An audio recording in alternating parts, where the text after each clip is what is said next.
You're listening to the PAZNIA Radio Network.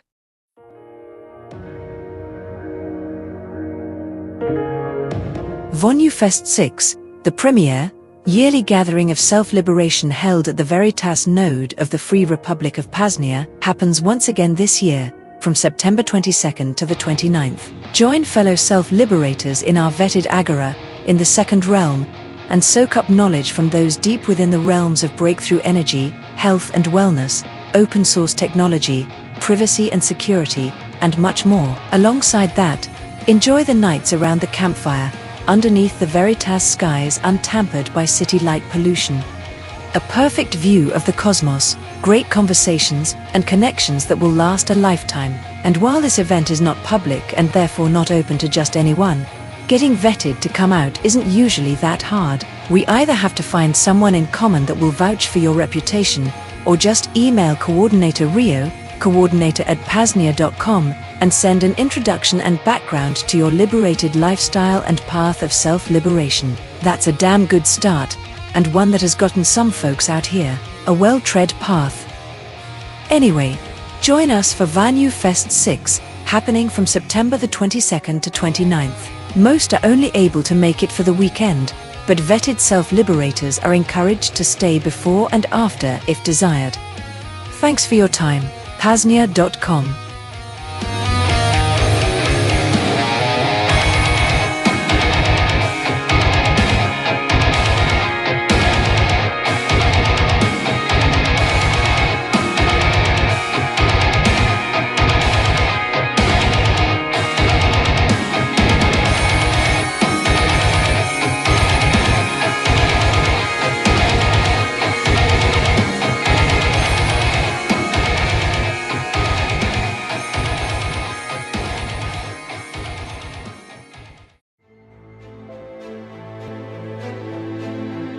Hello friends, fellow self-liberators.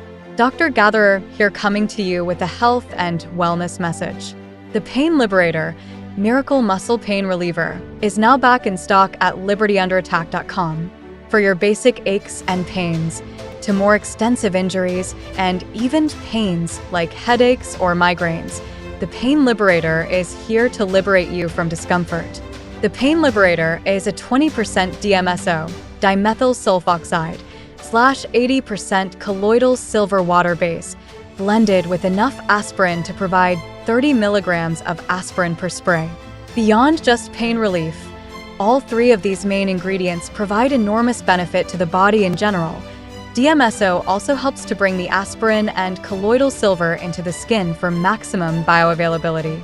Individual benefits include: colloidal silver is antibacterial, antifungal, used for sore throats, sinus problems, tooth infections, and candida overgrowths. DMSO has over 40 known pharmacological properties, helps with acne, heals shingles, is radio/EMF protective, painkiller, and heals stroke and heart attack damage. Aspirin is one of the safest, cheapest miracle drugs in existence. Searching PubMed, it assists with basically every disease or imbalance, from muscle pain to reversing cancerous tumors and everything in between. Spray directly on head for headaches. The Pain Liberator is available via Liberty Under Attack publications. Just visit libertyunderattack.com/pain to place your order today. PayPal, Bitcoin, and Monero accepted. For Monero, email Shane@libertyunderattack.com. The Pain Liberator, Miracle Muscle Pain Reliever, a PAZNIA Department of Health and Wellness creation. libertyunderattack.com/pain.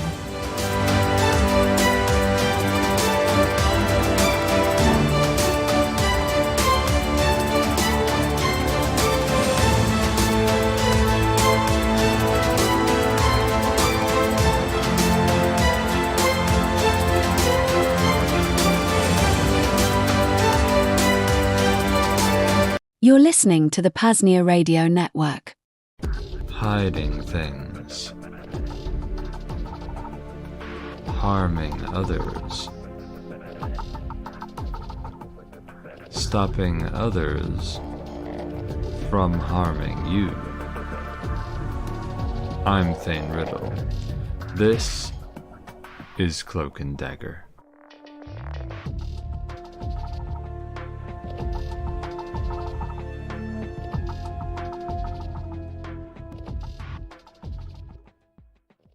Yo, baby, yo, baby, yo, baby. How's tricks, my dagettes? This is Thane Riddle punching in for another underpaid shift, boss. We are hopefully live on Zap.Stream, folks. So check us out there in Zappa, which is a gay way to say send us some Bitcoin. If you're a bit less gay, send us some Monero at xmrchat.com/PAZNIA radio and tell them Thane sent you. Go to PAZNIA.com/SimpleX radio to get your ass into the PAZNIA radio network chat on SimpleX. Do that now. If you don't want to install SimpleX on Android, they got a desktop client. You can install that. Do it while you're fucking listening to the show. I don't care. If you're whatever, I lost my train of thought. Go fuck yourself. When I start taking call-ins at the end of the show, I'll check the PAZNIA radio network chat and read what you said and answer you live. Either way, please do get your ass into the chat. PAZNIA.com/SimpleX radio. Today, we're going to talk about all sorts of sexy, exciting, crazy things that are going to blow your mind. We're less well prepared than ever, especially when it comes to my answers to the fan mail. Today, I got such great fan mail, and then my answers to it are just going to be shit because I didn't prepare properly for them. I didn't have time. But today we're going to talk about, for the down-to-earth tip, it's going to be handling how others look at you. For the fucking building the second realm, I guess you can count my answers to the fan mail as that. We've got a new urgent fan mail from our old friend Sama. You remember that guy who I'm taking literally weeks, if not months, to get through just his first fan mail? He's also sent me a second one you haven't even heard. Well, this is a third one, and it's marked urgent. So you're going to hear it today. We're going to address it as a matter of priority. Today, the guest is nobody. Exciting. At the end of the show, but we have guests coming in the near future. Maybe, probably, I don't know. I'm just making that up. At the end of the show, we have call-ins and chat reads after 5 or 5:30 Eastern, 2 or 2:30 Pacific. Go to PAZNIA.com/call if you want to speak out loud or send us Morse code or something. If you're too shy for that, get your ass into the PAZNIA radio network chat at PAZNIA.com/SimpleX radio, and I'll read what you're saying and answer you there. Get in the fucking chat on SimpleX and say things there. Now, if you're already there, say something there. I don't care if it's stupid. Look at the bar of quality we have on the show. It doesn't matter what you just go like boo boo boo boo boo caca. I don't care what you write. Just write something, and this, and then now it's gonna be my fault if it gets spammed with things like that. But it fucking won't. Okay, but because you guys are upstanding and you're gonna write something intelligent, even though I told you not to explicitly. Here's the news for today. Poorly prepared news. I probably missed something, but here's the news that I managed to write down. All right. So this week, so you remember the whole, Monero, there was a shitcoin network that was, we're going to try and launch a 51% attack against Monero. And, and it didn't work. It just kept not working. And they kept like lying about how close they were to doing it. This week, you may have seen a headline or heard a headline discussed. Oh, it worked. There was a 51% attack, a successful 51% attack on Monero. Oh my God, the sky is falling. I mean, I guess good on them for actually making some people think that. And I guess why it was convincing was that there was a block reorganization. They reorganized a few blocks, but it seems like they're kind of preying on the ignorance of the everyday Joe to not know that you don't need 51% of the hash rate to do that. That would certainly make it that you could, but really controlling a good amount of hash rate and being lucky and trying for a long time could let you do something like that. And that's most likely what happened there. There was no 51% attack against Monero. They're lying, which, like I said before, regardless of what their true, what's truly in this faggot's heart, what he really wants to do besides pumping his bags on his shitcoin. He says he likes Monero and he wants to raise important issues and make things better. Could be that. It could be that he's like some kind of fed or a creep of some kind. After all, Monero is at the top of the shit list of such people because it works. And it's very, very bad for law enforcement. But regardless of what's truly in his heart, I have to say, I'm glad things like this are happening, because it doesn't matter to what degree the attack is technical, to what degree the attack is psychological. I mean, either way, it's a good stress test. It's a good test. I mean, all attacks on something open and decentralized and where security matters are good attacks. It's kind of like all press is good press. There's no bad attack. It'll all be good for the network and for blockchain and proof of work in the end. So I say, keep at it, faggot. Starlink had another so-called outage all around the world, this time for about 15 minutes. They didn't say why it happened. If you've been listening to my show, you already know that I think all these big corporate digital outages are likely done willfully to test new kill switch systems so that they're ready to carry out a big worldwide false flag cyber attack, which is sometimes called the cyber pandemic. And this will be done so the state has an excuse to crack down heavily on the internet, the financial system, and other critical privately owned infrastructure like food. This is a very big threat, and your time is running out to get ready for something like the cyber pandemic. You should exit the first realm as much as you can and do more in second realms, namely when it comes to stuff that's a big deal, like getting food and generating power. And you should help right now with the building and adoption of second realm infrastructure, such as mesh networks and transportation networks. If you want me to get you in touch with others to talk about this stuff, reach out to me on SimpleX. You can find my SimpleX address at vonupodcast.com/CD. That's Victor, Oscar, November, Uniform, podcast.com/Charlie Delta, motherfucker. I will keep saying this every time because it's a big deal. In shrimp health news, formerly known as cow health news, here's a funny one. Sometimes they scan shipping containers being imported into the U.S. for radioactivity, like in case somebody is smuggling a nuke in the container or something. And they got a positive on a radioactivity scan, which, happens now and then.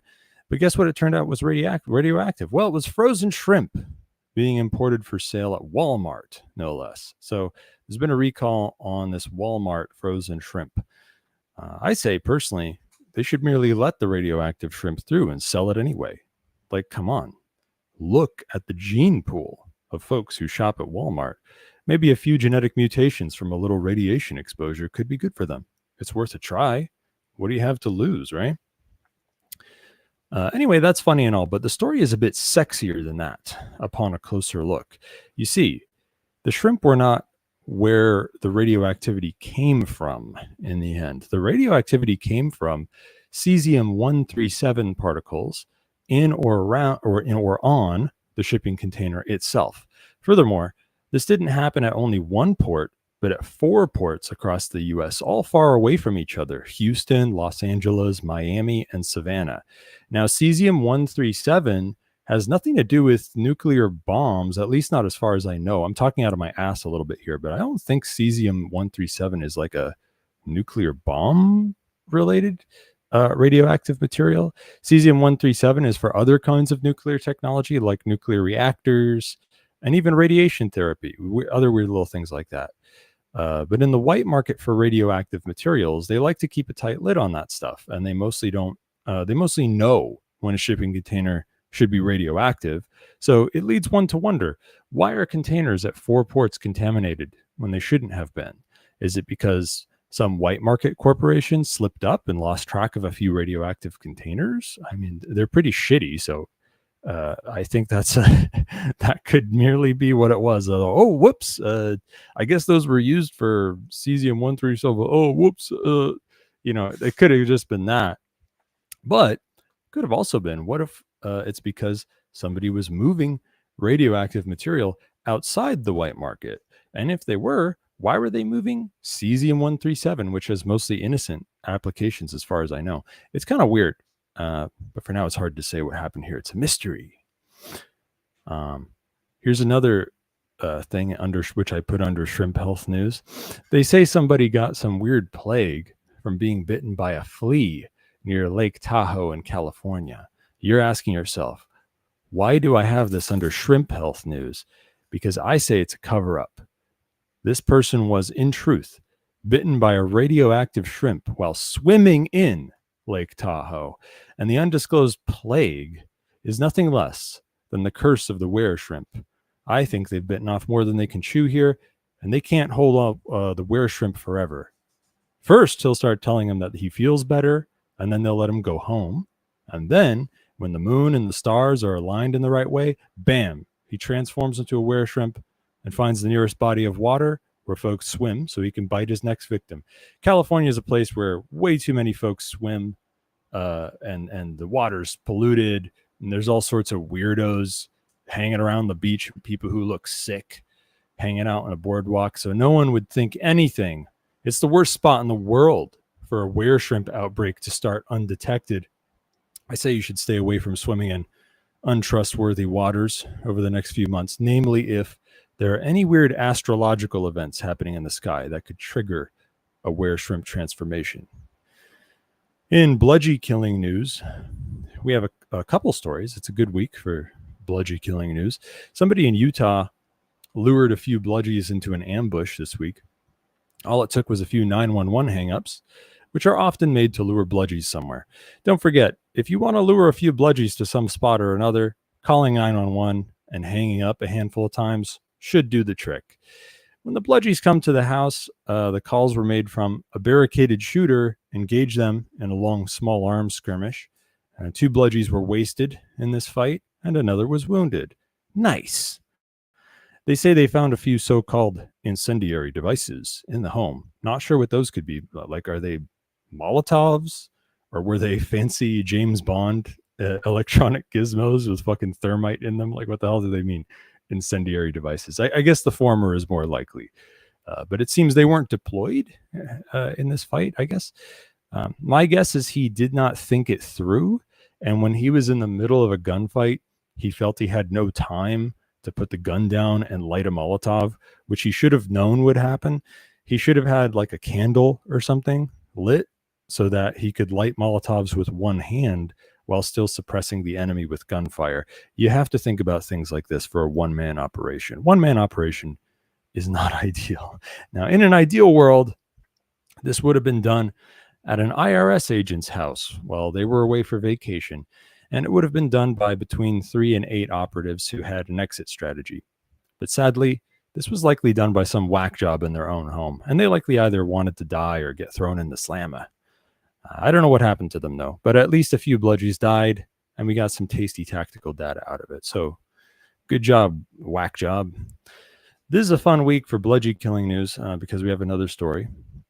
In Staunton Park, which is in Colorado, they said that somebody straight up stabbed a park bludgy and then fucking trotted off into the woods.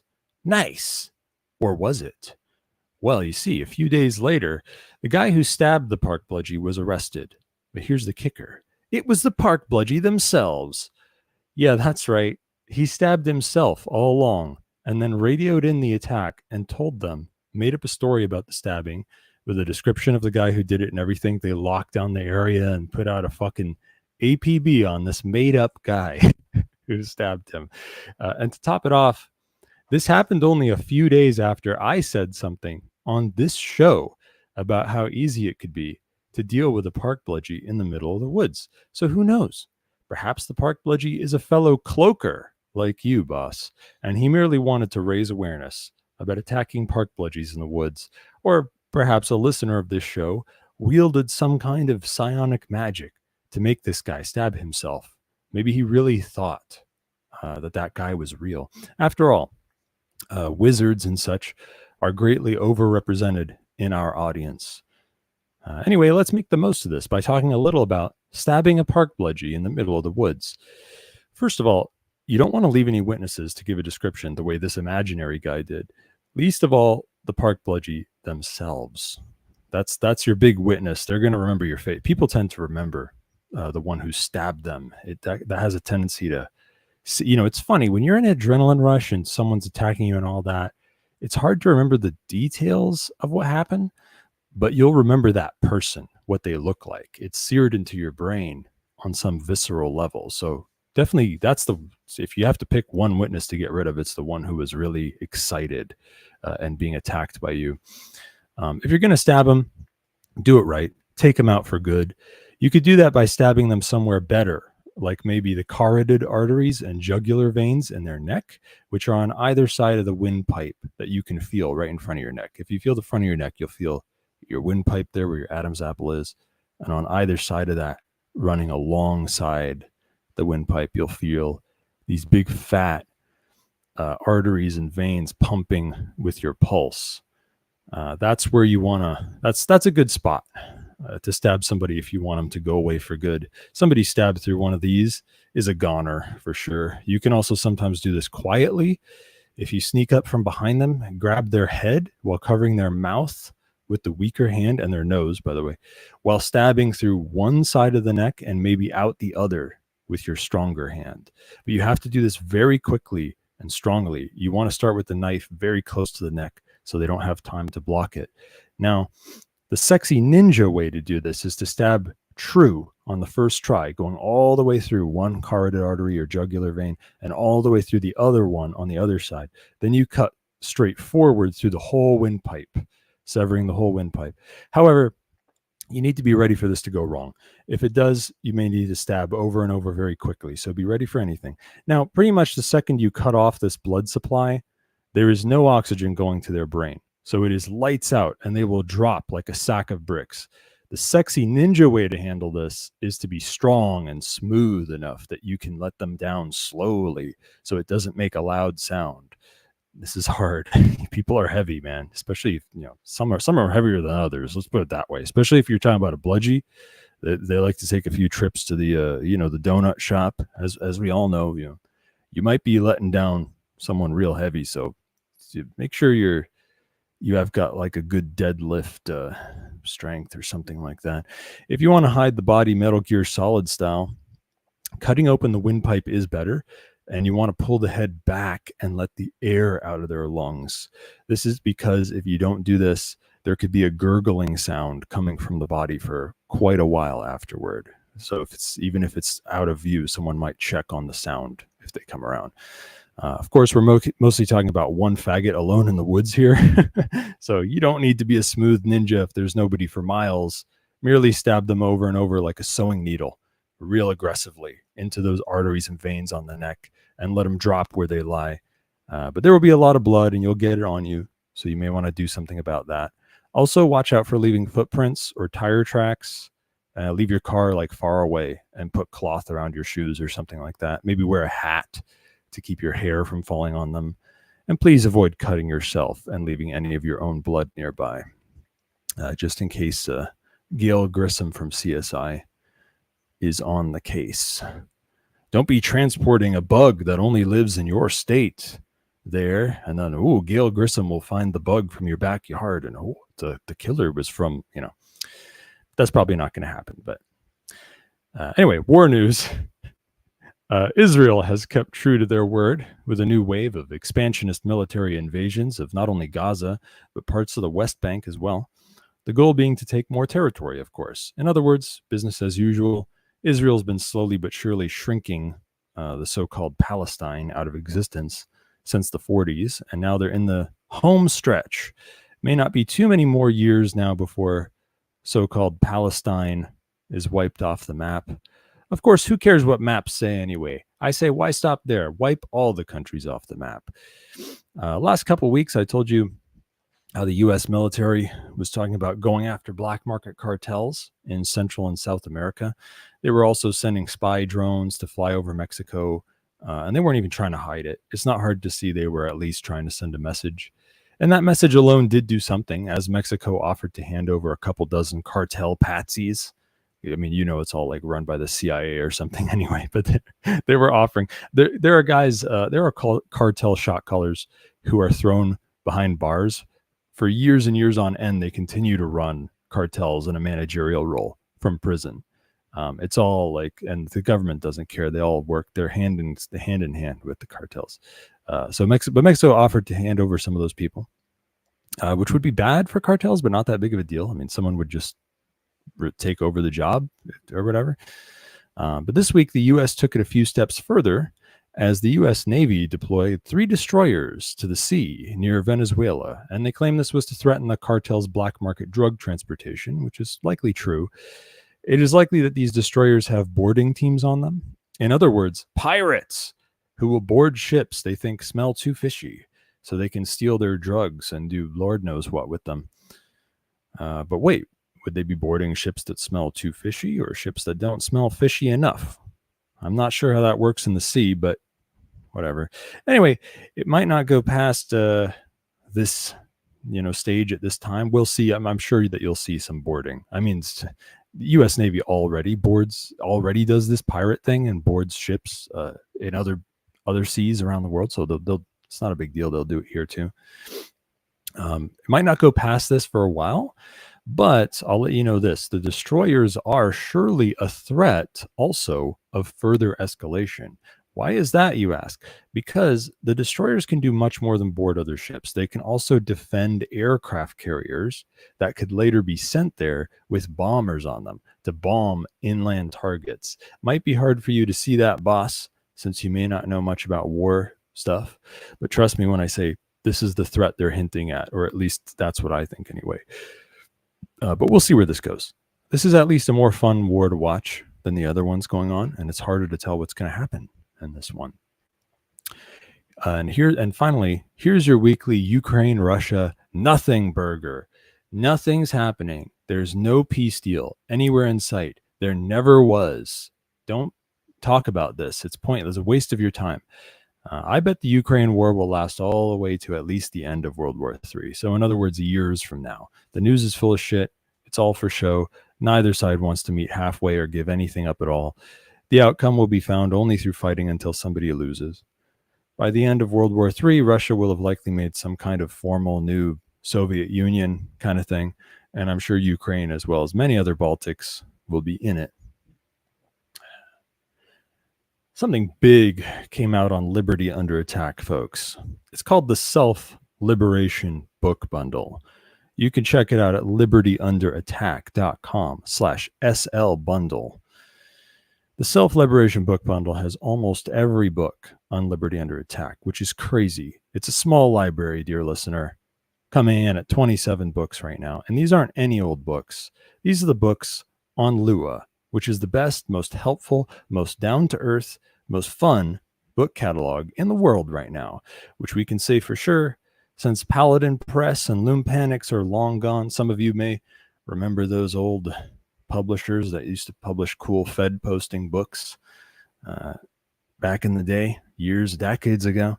You can always pirate the old Paladin Press and Loom Panics books, but now you can get the best deal ever on buying all the cutting-edge books we have at Lua with this Self-Liberation Bundle. Save big and start your Self-Liberation library today. Go to libertyunderattack.sl bundle. Please leave a note saying Thane sent you so you can help out good old Cloak&Dagger.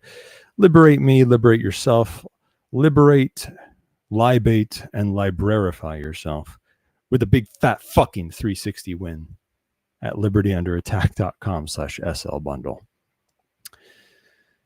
Do you want to officially join the Second Realm? What's that? You think that sounds silly? You don't even know what the Second Realm is? Well, joke's on you. You can learn, maybe, and officially join the Second Realm and get discounts on other hustles in the Agora, more access to the PAZNIA network, an elite organization of chads that get laid every day, and monks who have sworn off sex, and really people from all walks of life and different kinds of sex life. Maybe even some free PAZNIA merch is in your future. Go to PAZNIA.com/Thane. That's THANE to check out all the perks of becoming an honorary stakeholder and put in coupon code Thane to get $25 off. And oh, that's not what I'm supposed to read here. I don't know which PAZNIA radio network show am I supposed to promote? How about the Vonu podcast that's happening next week? Is that a thing? Is that next week? I think next week there will there's two next week, isn't there? Next Friday, there's going to be a live Vonu podcast. I don't know what time, where he's interviewing Polycarp, and they're going to talk about mesh networking and monetizing mesh networks with Cashew, which is layer 3 Bitcoin. And then on Saturday, I think there's going to be another live Vonu podcast, where he's talking to Jammin, and Jammin's going to talk about 8 p.m. Eastern, 7 p.m. Central. I guess both on Friday and Saturday, 8 p.m. Eastern, 7 p.m. Central, right here on the PAZNIA Radio Network. Vonu podcast. The Saturday one, Jammin's going to talk about all sorts of cool shit, I guess, like comparing Reticulum to Meshtastic, and fucking other cool shit. I can't remember, honestly. But yeah, I need some backup. Since I decided to slap our friends in the face, our friends from Austin, by telling them right on or live in front of everyone that I think Meshtastic is not that good and they should use Reticulum. It all comes from the best of intentions. I love those guys that I just became aware of, and they seem really cool, and it seems like they're doing really good work, but they need to fucking use Reticulum. And yeah, we need more people talking about that comparison. First and third Mondays at 7 p.m. Central. Also, Richard Greaser has Music Monday, his own special Music Monday thing. What is even the word for his show on Music Mondays? I don't think they have one. Anyway, go to PAZNIA.com/radio to find links to stream on YouTube, Odyssey, Zap.Stream, and Rumble.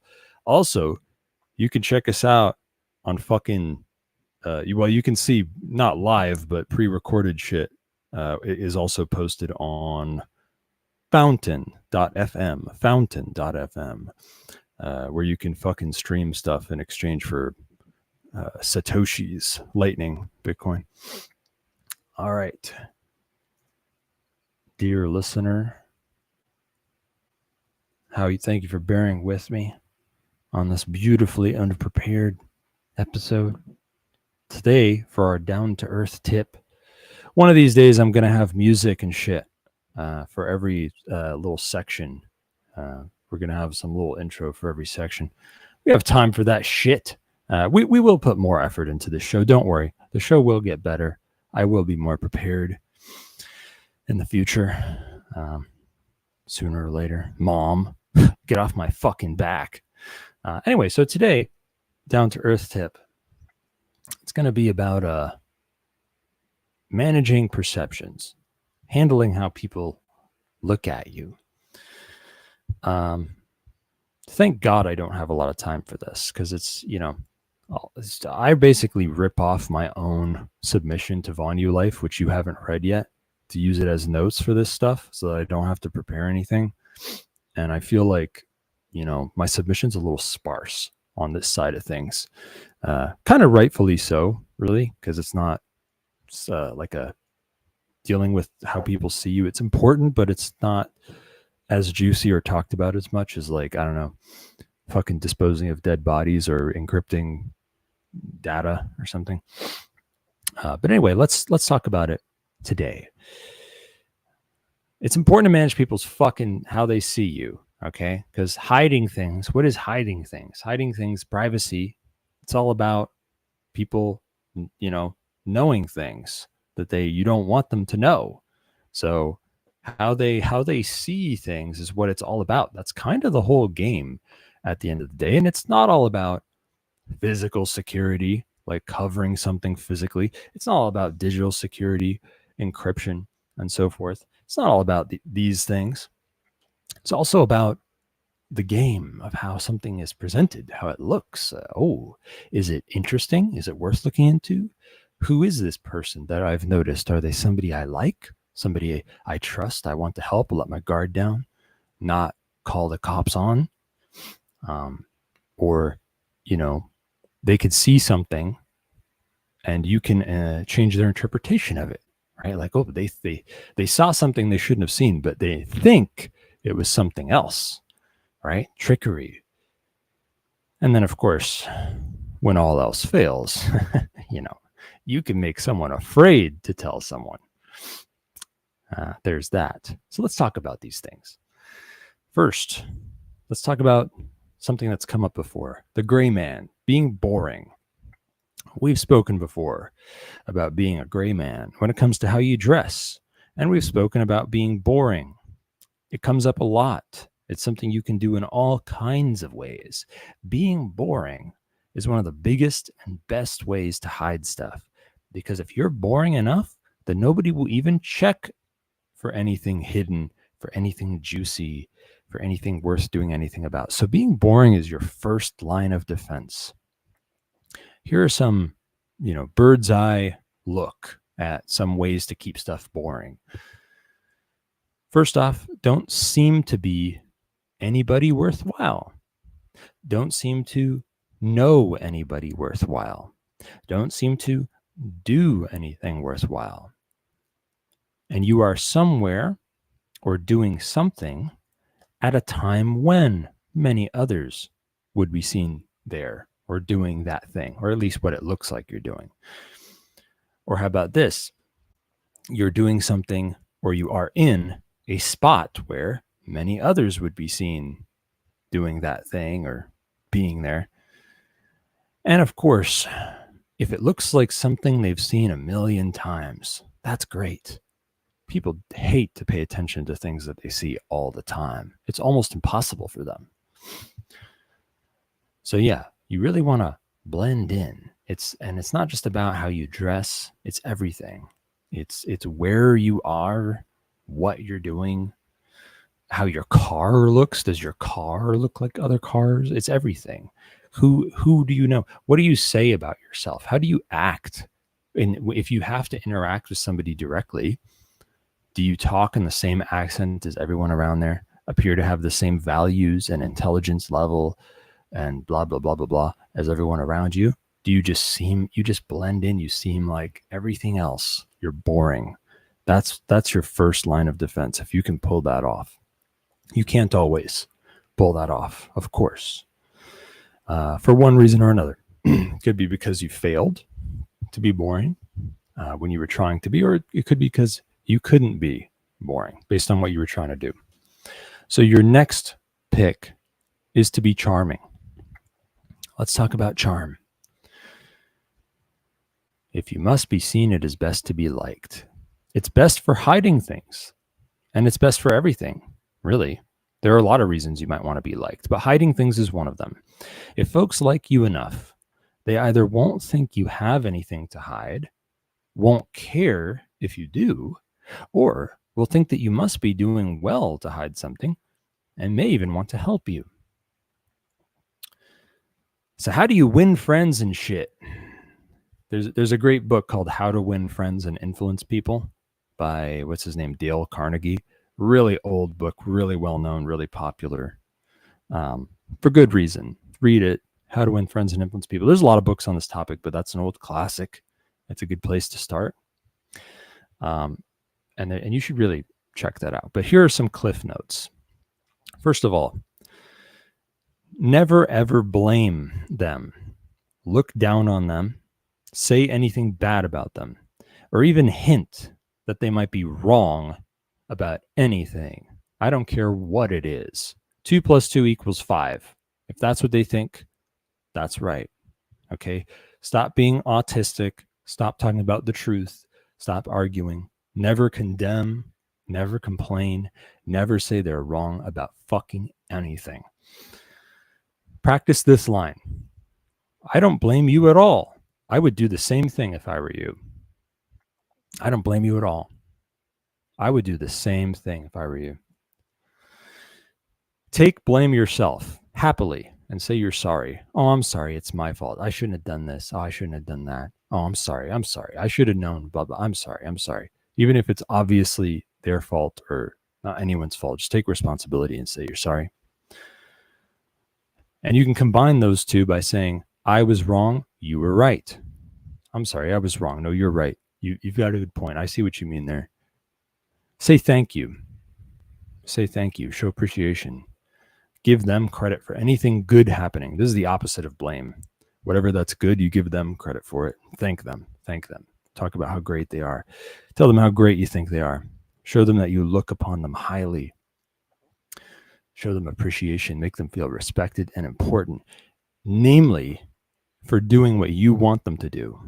For doing what you want them to do. Give them that sense, that reward of feeling important and liked for doing what you want them to do and staying away from you want them to stay away from. If you don't do that, they might feel threatened. They might feel that you think badly of them or think they're unimportant or don't respect them. And then they might seek that feeling of validation, importance, strength, respect, whatever, likability, lovability from doing something that you don't like. Okay, classic example. Like if a bludgie is talking to you, you speak to them as if you love bludgies, you think what they're doing is really important, you really appreciate them checking up and trying to help, and you're not trying to give them a good time. You're really sorry. You're sorry for doing, oh yeah, I was wrong. I did this wrong. In How to Win Friends and Influence People, he actually tells a story about a cop coming to him in the park, and he actually uses that example. Where he's like, you're right, I'm so sorry. And he's like, acts so guilty and stuff. And instead of the cop, see, if you challenge a cop, they'll get their sense of strength and importance by dominating you. But if you say you're sorry and you act like it's, they'll usually feel satisfied by that and will often feel so good they might want to reward you by I'll just let you off with a warning kind of thing. Oh, thank you so much. Thank you so much. I'm so sorry. I'll never do that. I really appreciate it. Thank you. You just keep doing it. Just keep doing it all the way. Now, of course, there are cases where showing weakness can activate a person's predator instinct, but that's a bit advanced. For now, just your first choice is say sorry. And like if you're in a Nicaraguan prison, it might be time to just start smashing people's skulls open when they step to you. That type of, How to Win Friends and Influence People might go out of the window, but for the most part, this is your first choice. You can always start this way, and then if someone crosses the line, then you switch to the psycho mode. Here's another one. Keep asking them about themselves or whatever else they're into over and over and over. Get them talking endlessly about themselves and what they're into, and be very into listening to it and asking more and more follow-ups. Keep them talking about themselves and what they're into forever. If you do that, people will think you're an amazing conversationalist. If all you did was listen to them talk and say, and if they stop talking, you ask them something and all that. And this is also a good way to get people to stop asking about you. You ask them about themselves or what they're interested in. As long as you don't seem like you're trying to avoid being asked about, because that can lead to you seeming interesting. You're trying to hide something. You're no longer boring. But at least you're charming. So sometimes it's a trade-off, even if it does seem like you're being evasive. And of course, if you want something, say please. And don't be pushy. Oh, would it be possible if you did this thing for me? Oh, I'm sorry to bother you, but that kind of thing. And better yet, if you can make them think it was their idea to do what you wanted them to do, even better. Like, oh, if only there was some way to do that. Oh my God, you're so smart. Yeah, you're so great. Wow. No, that would be perfect. I'd really appreciate that. Just make it think it was their idea. Get them to come up with it. That's a good one. There's this thing called NLP, neuro-linguistic programming. It's about what you might have heard called subliminal messaging, pretty much. Some salesmen and self-help guys like Tony Robbins are into that shit. So are pickup artists. NLP is something I can't get into much, and I don't even know that much about. But it's one side of charm that is surely worth learning about. If you truly want to get better at charming folks and really learn a little about NLP. This is like where pickup artists talk about fucking eating strawberry and they point at their dick subliminally by curling their fingers, or they say new direction and it sounds like nude erection. It sounds stupid, but NLP combined with other stuff, it actually can work. Let's talk about trickery for a sec. Trickery is when you lead somebody to believe something that isn't true, and it's the next best thing in your toolbox after charm. There are sundry kinds of trickery. Here they are. Distraction. This is when something more pressing comes up that takes their mind away from what you're hiding. Sometimes you can make a distraction. If it doesn't look like you're doing it, then it's really good. There's the red herring. Something catches their eye that seems to bring them closer to the truth, but it brings them farther away as they waste their time on a dead end. This is classic. So behind one identity, you can have another fake identity.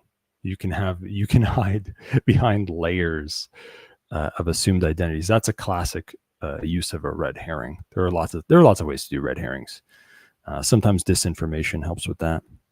Funny, I guess I did bring up disinformation. There's bullshit. Bullshit is commonly confused with other kinds of misleading and misinformation.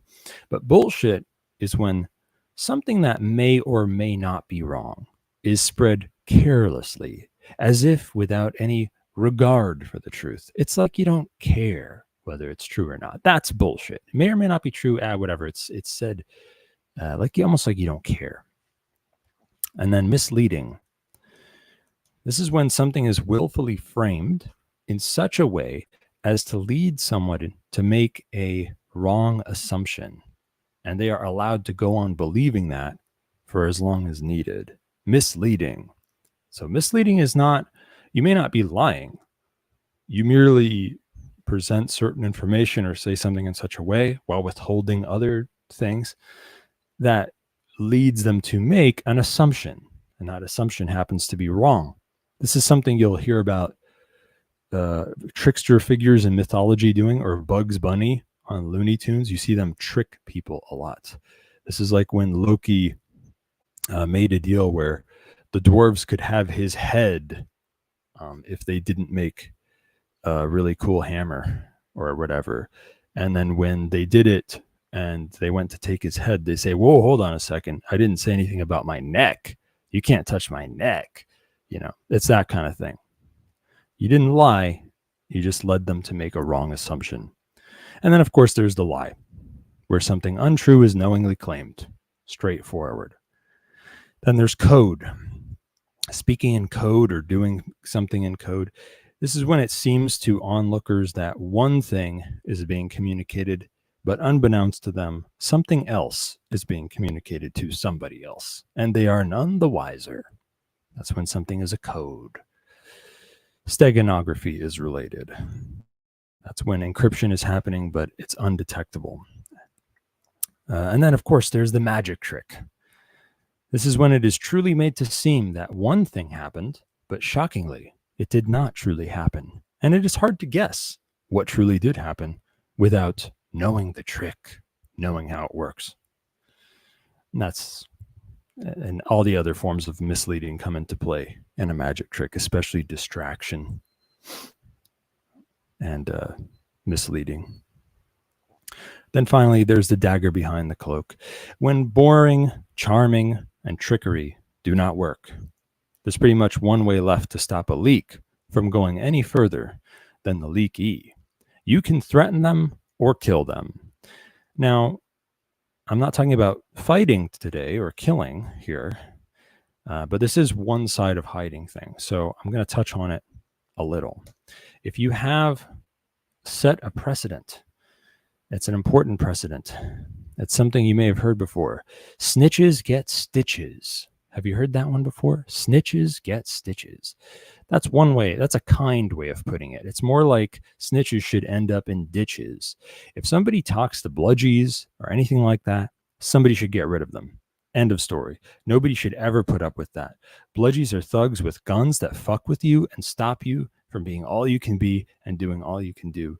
They make it hard for folks to speak their minds, be themselves, seek happiness, be with friends and family, thrive, do business, put food on the table, cure or treat sicknesses, have a home, go where they please, or even stay alive.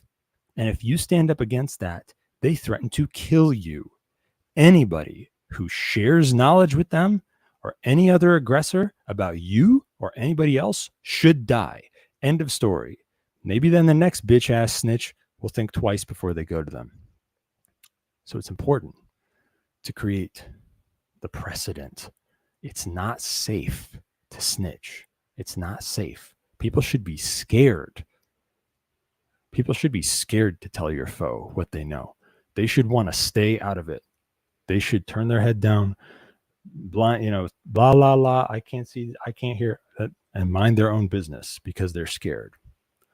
And you got to set a precedent. You got to make an example sometimes, a few times before people get the idea.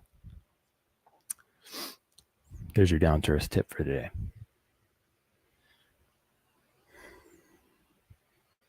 All right. Now, if you want to ask anything or say anything about any of the tips I've given on today's show or on an older show, call in a little in like 15, 30 minutes. Call in, PAZNIA.com/call, or you can find my contact details, vonupodcast.com/CD, vonupodcast.com/CD. Send me some fan mail on Session or SimpleX. Now, do you want a more secure and private phone, tablet, or laptop, but you don't want to do the work yourself? That's a good idea. libertyunderattack.com/Thane. libertyunderattack.com/THANE. There's Pixel 7 privacy phones with Graphene OS or Calyx OS. Oh shit, I didn't talk about the Calyx OS news today. Fuck. Should have remembered that. ThinkPads with, I'll tell you that in a sec. ThinkPads with neutralized Intel management engine are there. Open source firmware, whatever Linux OS you like. I believe they have X200 tablets as well. Go to libertyunderattack.com/Thane. If you want to ask anything about these goodies, or something's not in stock, or you want them to do a custom job, email Shane at libertyunderattack. That's SHANE at libertyunderattack.com. Trust me, it's not easy to neutralize the IME and flash your own firmware to a laptop, and you do want this done. Save yourself the headache. Buy some of Jammin's goodies. libertyunderattack.com/Thane. Support the second realm, support PAZNIA, support yourself. As Alex Jones says, it's a 360 win. Now, does your body ever hurt anywhere? Pretty much everyone's body hurts somewhere. And there's a really, really good product, one of the best products in the world for this. And there's and nothing like it anywhere else is sold right at libertyunderattack.com/PainThane. You'll see a product there called Pain Liberator. It's a mixture of 20% DMSO with a base of colloidal silver water, magnesium, and aspirin. Great for most any kind of pain, sprained ankle, sore back, headaches, toothache, or jaw pain. DMSO and aspirin each on their own are quite miraculous. When put together in Pain Liberator, it's fucking magical. Go to libertyunderattack.com/PainThane. It works really well. It should be a part of anybody's pain management strategy stack, and there's nothing like it in the whole world. So you literally have to go to libertyunderattack.com/PainThane. You have no choice. You have to do that, and you have to buy Pain Liberator, and you'll have to buy it again and again and again because it's a consumable product. So keep using my link to do it so that I get money over and over again. All right. Oh yeah, so here's a news tidbit that like I said, today is less prepared than ever. And even the news is underprepared today, more than usual. And there was a piece of news I forgot to bring up about Calyx OS. Look, Calyx OS has always been inferior to Graphene OS. Graphene OS was always better. Calyx never really did anything much about, really making, like, improving the privacy or security of Android. I mean, I guess it was still better than Lineage in that they kept updates coming. And that's pretty much it. The only benefit they had over Graphene OS was they came with more apps installed, and I guess that's more user friendly. But the truth is, Graphene OS is totally user friendly too. Like it's just Android. It comes with only a few apps on it. It's not that hard to work out how to install more apps on your phone. It's really better that way, to start with as little as you can, and just get what you want. But yeah, some funny, and there's I don't like to attack people's character too much, because like Calyx OS itself is fine, but it's true that some of the folks behind Calyx OS always had connections to Copperhead OS. There's a whole weird backstory to that, where it used to be Graphene was called Copperhead, and it was a for-profit project, and they were selling phones with it installed on it. But the Graphene OS guy, whose name I forgot, got the wrong business partner, who basically did a hostile takeover of the company. So the Graphene OS guy took a badass principled stand and said, "Oh yeah, well, I have the developer keys. I have the developer signing keys, and I'm revoking them and deleting them and telling everyone that you're a creep who took over the business and that they shouldn't use Copperhead OS," which was a really cool, badass, principled thing. And then later, he made his own fork, which is what Graphene OS is now. Unfortunately, it turned him off of for-profit funding the project by selling something, which is, that's sad, because that really is a good idea. It's just that he picked the wrong guy to do business with. But yeah, Calyx has always had a connection to Copperhead OS. It's been years since I read about this stuff. But yeah, what happened this week or recently is the Calyx OS guy was like, as far as I know, without anyone saying why, he was like either demoted or fired or something weird like that. He was removed, and the developer keys have to change.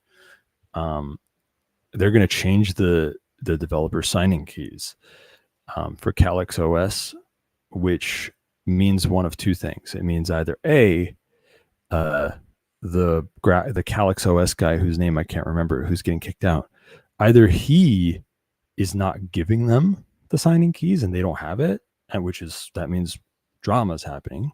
But you'd think he'd be kicking up a fuss if that's what was happening. So I don't know, maybe I just haven't looked and he is, but the other possibility is that they don't trust him. And I don't know, what does that mean? That they're kicking out this guy and they don't trust him and they want to change the signing keys because he has them. I don't know. No one knows what that means, but we know that Calyx OS is going to slack on updates for like months or something. And, that's not good. To me, this is kind of like a nail on the coffin for Calyx OS. I know that Jammin installs Calyx on the Ghost phones, and a lot of good, cool people use Calyx and like Calyx, but just saying, guys, like, it was never as good as Graphene. And this, like, look at this. They never looked good. Like, the way they acted never looked good. Their connections never made them look good. And now there's more drama like this happening. I mean, like, look, Calyx is fine. I don't think there's anything wrong with Calyx OS, but it's just like, come on, man. It's like Graphene is so obviously better. Like, maybe we should just fucking... Oh, we installed Graphene OS on Ghost phones too. Yeah, I mean, I know. Yeah, you can get Graphene OS on a Ghost phone too. Go to libertyndertech.com/Thane and buy some Ghost phones and just ask them to put Graphene OS on it. Obviously. Obviously. Yeah, whatever. You can do the fucking commercial break early. Go ahead. This is a good time to cut off. If you don't mind, you could do it early. Is that okay with you? Could you do it early? Wait, you don't have to. I can do more stuff if it's hard for you. But I'll assume it's hard for you, and I'll keep talking for a little. How about that? I'll read some fan mail. Oh, it's automated. Okay, great. Everything's all right, folks. We're fine here. I would knock over my microphone like Conan used to do, but I think that's a visual joke. I don't think you could hear. Here, look. How about this? Did you hear that? Next time you hear that, just know that it's a running gag on this show that I came up with, where I knock the microphone over. So we got donations this week, my friends, and we have beautiful messages from our many doting religious listeners. You can go to xmrchat.com/PAZNIA radio to donate some Monero, and that's what this next donation is, folks. It's Thought Crime Boss yet again, who says with a donation, "Yo, Thane, I am concerned about voice analysis doxing me if I ever hop on a stream. What is the best software to use to change my voice in real time on mobile and on desktop? Continue doing God's work and keep that content coming." Thank you, Thought Crime Boss, very much. It's very appreciated. God bless you for your fucking donations. You're funding the show single-handedly, almost. Thought Crime. That's not true, actually. There are other people donating. There are people buying products through links. Okay, but you're really amazing for being as consistent as you are. Suck your dick if you double your donation next week. Anyway, so yeah, this is a serious concern, especially if you're worried about AI being used for voice analysis, because I'll start by answering your question. I'll start with the pathetic part of my answer. The pathetic part of my answer is it's been years since I really knew much about voice changing software. I think if you want lots of selection, you have to dip into closed source, because open source voice changers have always been pathetically not around. But here, I actually found a couple for you, and I have no clue whether they're any good or not. I found a desktop voice changer that's open source called Figaro, which is at github.com/MattMooney/Figaro. That's MattMooney/Figaro. Matt Mooney/Figaro. Real-time voice changer for voice chat, etc. Will support many different voice filters and features in the future. Last update 3 years ago. Oh, Dick Greaser uses voice mod. Okay, there's another recommendation. Dick Greaser uses voice mod. I also found an Android one called Voice Smith. That's at github.com/ or actually voicesmith.juryhawk.de. You can't you'll never guess how that's spelled. voicesmith.juryhock.de. voicesmith.juryhawk.de. There's an Android one for you. And yeah, Dick Greaser uses voice mod, apparently. Maybe there's OBS plugins for that too. I don't know. I still need to learn OBS and shit. But anyway, commercials happening now, so I'll keep going with Thought Crime Boss's question about voice changers and shit after this break from our sponsors.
You're listening to the PAZNIA Radio Network.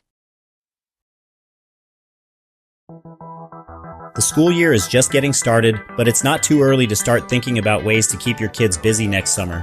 You don't want your child to miss our Cypherpunk Summer Camp. We are now enrolling all kids ages 7 through 16. Cypherpunk Summer Camp teaches students how to build their own seed signer, broadcast a transaction using ham radio, run a lightning node, use coin joins, set up a Sparrow wallet, and much more. At Cypherpunk Summer Camp, kids don't just learn how to transact adversarially, we also cover homesteading, rolling your own open source cigarettes, and even martial arts. Hear what parents have to say about Cypherpunk Summer Camp. My name is Jeff from Naples, Florida. I send my son to Cypherpunk Summer Camp because, as a macro podcaster, I'm not a technical expert, but I want my son to learn the skills necessary to defeat the feds. Space is limited, so don't wait. Enroll your child in Cypherpunk Summer Camp today.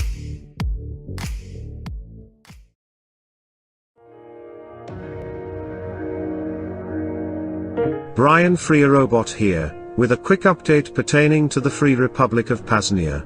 The following items are now available at the PAZNIA shop, whether digitally via PAZNIA.com/shop, or physically here at the consulate. PAZNIA seal shirts, sizes medium to 2XL available in limited quantities. PAZNIA hat. PAZNIA pen with stylus, 5-pack. PAZNIA sticker. PAZNIA coffee mug. PAZNIA flag. PAZNIA beach towel. And 4 bundles featuring some or all of these items at a discounted price. Load up on PAZNIA goods and contribute to the second realm. Bitcoin and Monero preferred, fiat accepted. Visit PAZNIA.com/shop. Thanks in advance for your contribution to the second realm. Cheers.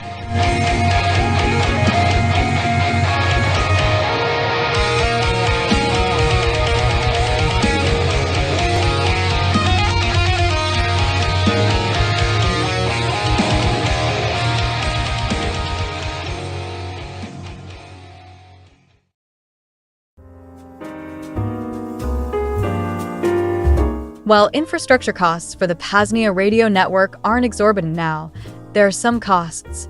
It will also increasingly demand more time as we move towards longer transmissions and more transmissions.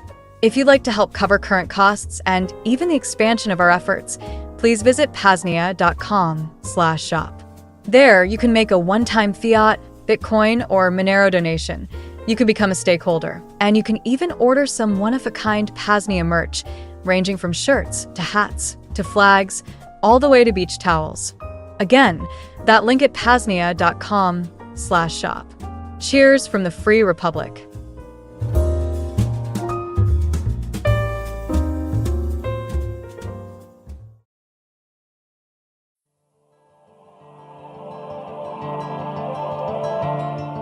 Now that the technological foundation is laid for the PAZNIA radio network, we are now ready to start building out a regular, and more frequent transmission schedule of self-liberational media. Do you want to host your own show on the PAZNIA radio network? Do you already have a show or podcast that you would like premiered or replayed during our transmissions? Something else? Reach out to Coordinator Rayo to discuss details. Email coordinator@paznia.com. Again, coordinator@paznia.com. See you in the second realm.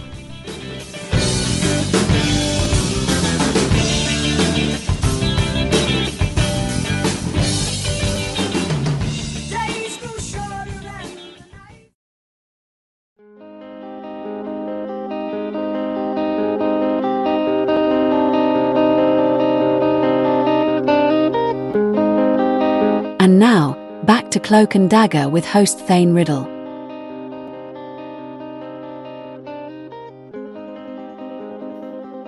Oh, yeah. Oh, yeah. I'm so ready to enjoy all the products and services that were just advertised. And tell my friends about them. I'm so ready to donate Monero xmrchat.com/PAZNIA radio and tell them Thane Riddle sent you. That metal. You're that heavy listening metal to the really gets me PAZNIA in- Radio Network.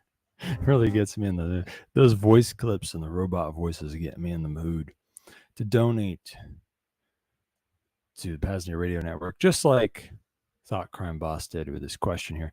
So I've given you the pathetic half of the answer to your question, which is, I don't know, maybe you could try these things. Maybe you could find something else. But here, I'll give you, here's the less pathetic side to your question. Here's what I really bring here to the round table about this. Just using a voice transformer, that's only changing one aspect of you talking on the microphone. It changes like pitch and timbre or whatever the fuck sounds of your voice. There are other things that could be learned. One is like things that could be analyzed and maybe used to fingerprint you and attach one of your identities to another. One of them is, how do I give these things two different names? One of them is well, I guess both of them could be called speech analysis, but one is the accent you have, how you say things. Like your autolect or dialect or your accent. And of course, what language you're speaking. You're speaking English probably, but otherwise we might have a bigger problem. But because I have to at least act like I don't know any other languages. So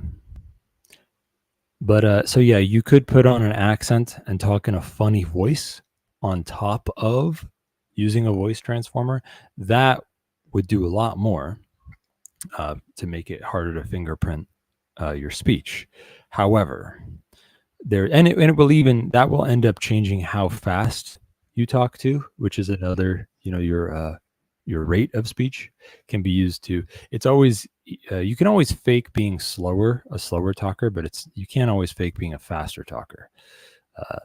But yeah, it's well known that like the more intelligent you are, namely when it comes to linguistic intelligence, you can talk faster. How fast you talk tends to have something to do with how fast you can think. And having to put on an accent or talk in a funny voice or even use different words, which is the next thing I'm going to talk about. Those things can slow down your speech on their own, which is another thing. But finally, the last thing is something that likely doesn't. The ship may have sailed on this one for your identity as Thought Crime Boss or as the Twitter account. I'm sorry, I forgot what you're called on X. You've got a Hamburglar picture on there. I forgot what your Thought Crime Boss is on X, folks, but I can't remember his. I advertised it for him. But anyway, you have some word of speech that you typed out, whether it be in fan mail to me or whether it be in your X posts or whether it be elsewhere as Thought Crime Boss or whatever other name is connected to Thought Crime Boss. So there's already a data set for what words you've chosen and what grammar you use, like, the way that you don't use commas as much as you're supposed to, or you use single space sentences, which most people do. So on and so forth. There's a certain, you have a certain choice of words.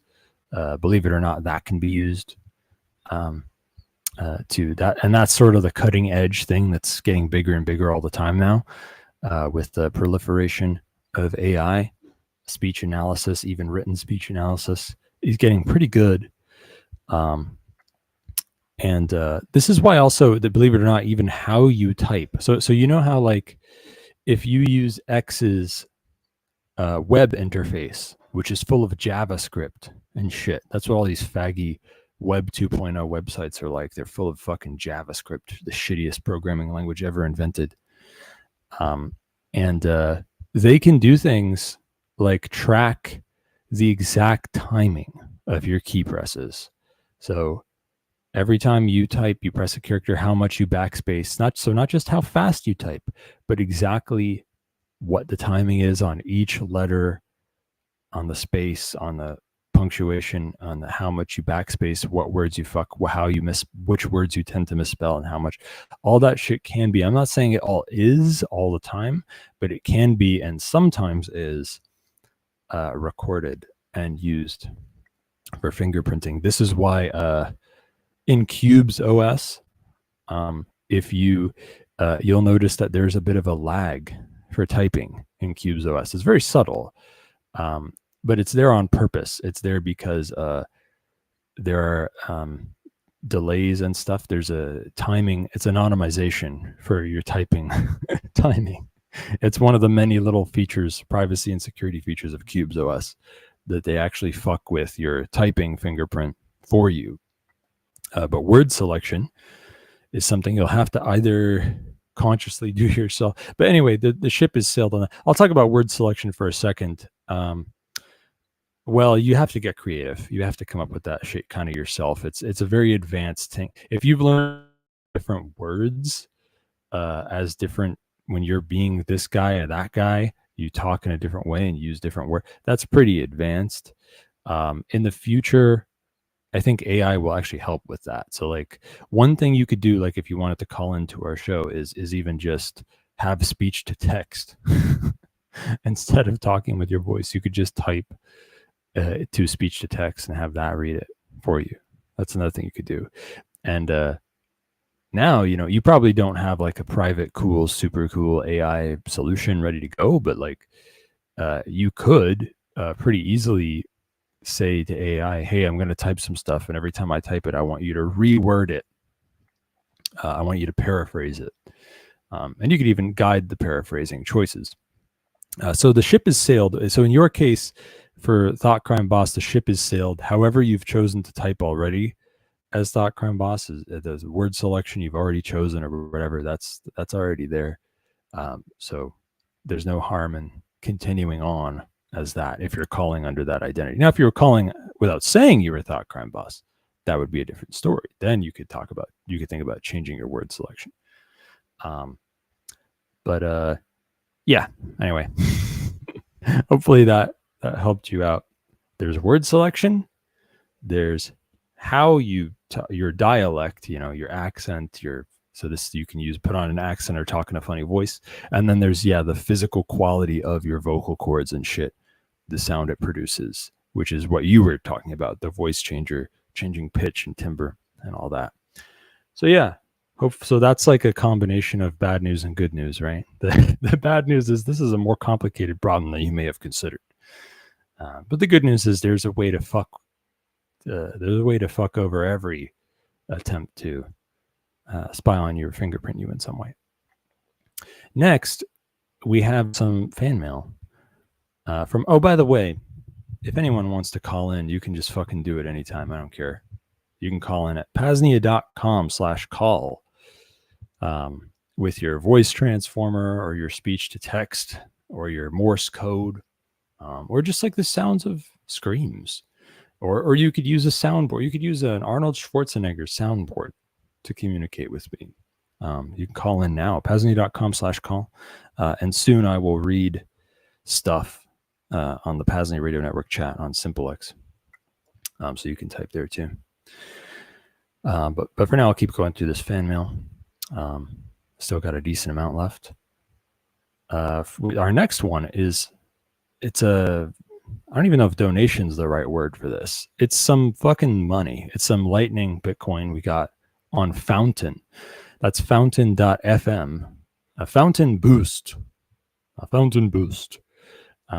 That's like, is that like when you are having sex with somebody and you piss and it's like a fountain and it boosts and it causes them to rocket away from you at any given speed? depending on the level of precisely. I think you figured it out. Yeah. Okay. Thanks. Thanks for confirmation. So anyway, on Fountain, which you can see, you can find, I guess, Vonu podcast or PAZNIA Radio Network or something on fountain.fm, which is where you can, it's not there live, but you can stream the pre-recorded episodes and donate a set amount of Satoshis over Lightning per minute. Satoshis per minute. So this guy did that. Gave us a fountain boost, daddy. Barnabas Minor. And he commented on an old episode, a Gabriel Custodiate one. And he said, I am not sure what the hell is going on with this pod just yet, but some weird people told me to check it out. Heard some long-haired hippie dude does it. I have no fucking clue. Why?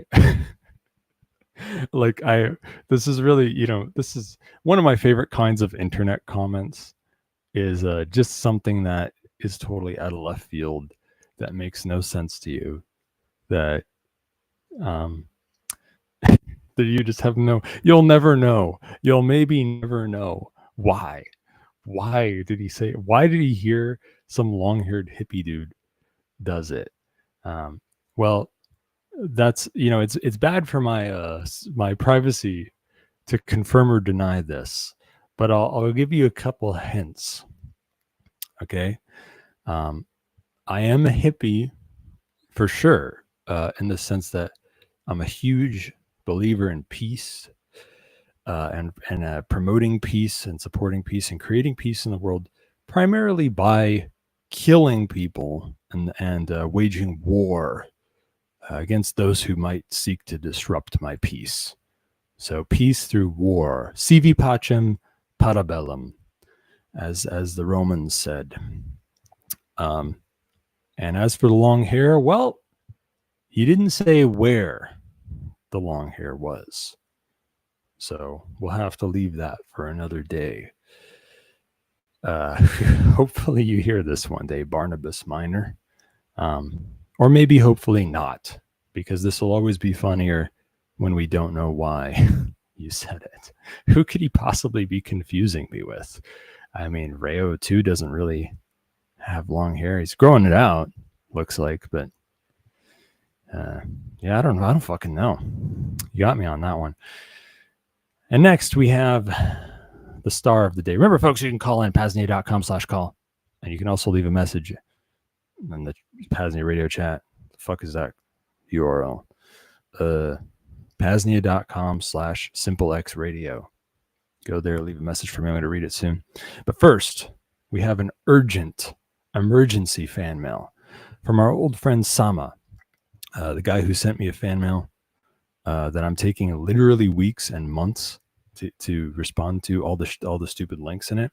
And he's already sent me a second one that I've been putting off, and then now a third one, which is urgent. So I have to read it to you now. Thank you, Sama, for saving me from my autistic. Well, I'm going to go through all these links in order and respond to each one. Thank you for saving me from my mental illness, Sama, by sending me this urgent emergency fan mail. Please listen closely, because he has important, pressing, serious things to say here. Urgent fan mail. Here it is, folks. Bonus mail, fan mail. Dear host of Shane and Dagger, your bravery while devouring my fan mails is undeniable, so I felt like I had to send some things of greater urgency than shitcoins. This one was aged like fine wine while being stored in my prison wallet. I felt that it had to come out finally. I wanted to ask the mesh nuts out there if they do know about the following. First, how do I prevent sharding myself each time someone mentions mesh nets? They make me too uncontrolled, and could Taco Bell be the issue? Second, since troposcatter optimistically works from 150 megahertz up to 10 gigahertz, one could probably troposcatter to troposcatter. Obviously, the infamous 2.4 gigahertz band is in there. Troposcatter can achieve relatively absurdly good data rates at greater distances that go beyond direct line of sight and over the curve in the flat Earth, known as the horizon. Even the fucking crayon eaters will use troposcatter for their on-field child porn subscriptions, so their trenches never fully dry up. This is also great for mixed race humans, quote, humans, unquote. I'd like to build a mesh net first and not mix it up with bloated dark web features. Switching to an extra super privacy mode later on should be easy with troposcatter once we have something stable deployed. Global mesh nets are primarily for censorship resistance in a way, and only secondarily for privacy. Hiding the physical location of a node is probably one of the main priorities that one should work on in the beginning in preparation for later when things get spicy. I do not want to hide anymore, and having to play Call of Duty Modern Ops Black Ghost 17 over Russian land gets annoying after a while. For noobs, I recommend looking into Chirp Spread Spectrum, Comet by Comtech, NVIS Radio, that's NVIS dash radio, skip zones, antenna phasing, and noise canceling, MIMO, that's MIMO, horn antennas, ground spike antennas, Yagi antennas, and good old dishes. It is also is possible to utilize lower frequencies through the Earth for the transmission of very little data, like keys, but that is only for bonus Aspergers. For more range, you could also mount the antennas on Dick Greaser's massive cock. I can't wait to get my own free wireless porn subscriptions through ground-based systems. Starlink always censors the best part of the film, so I can never understand the story.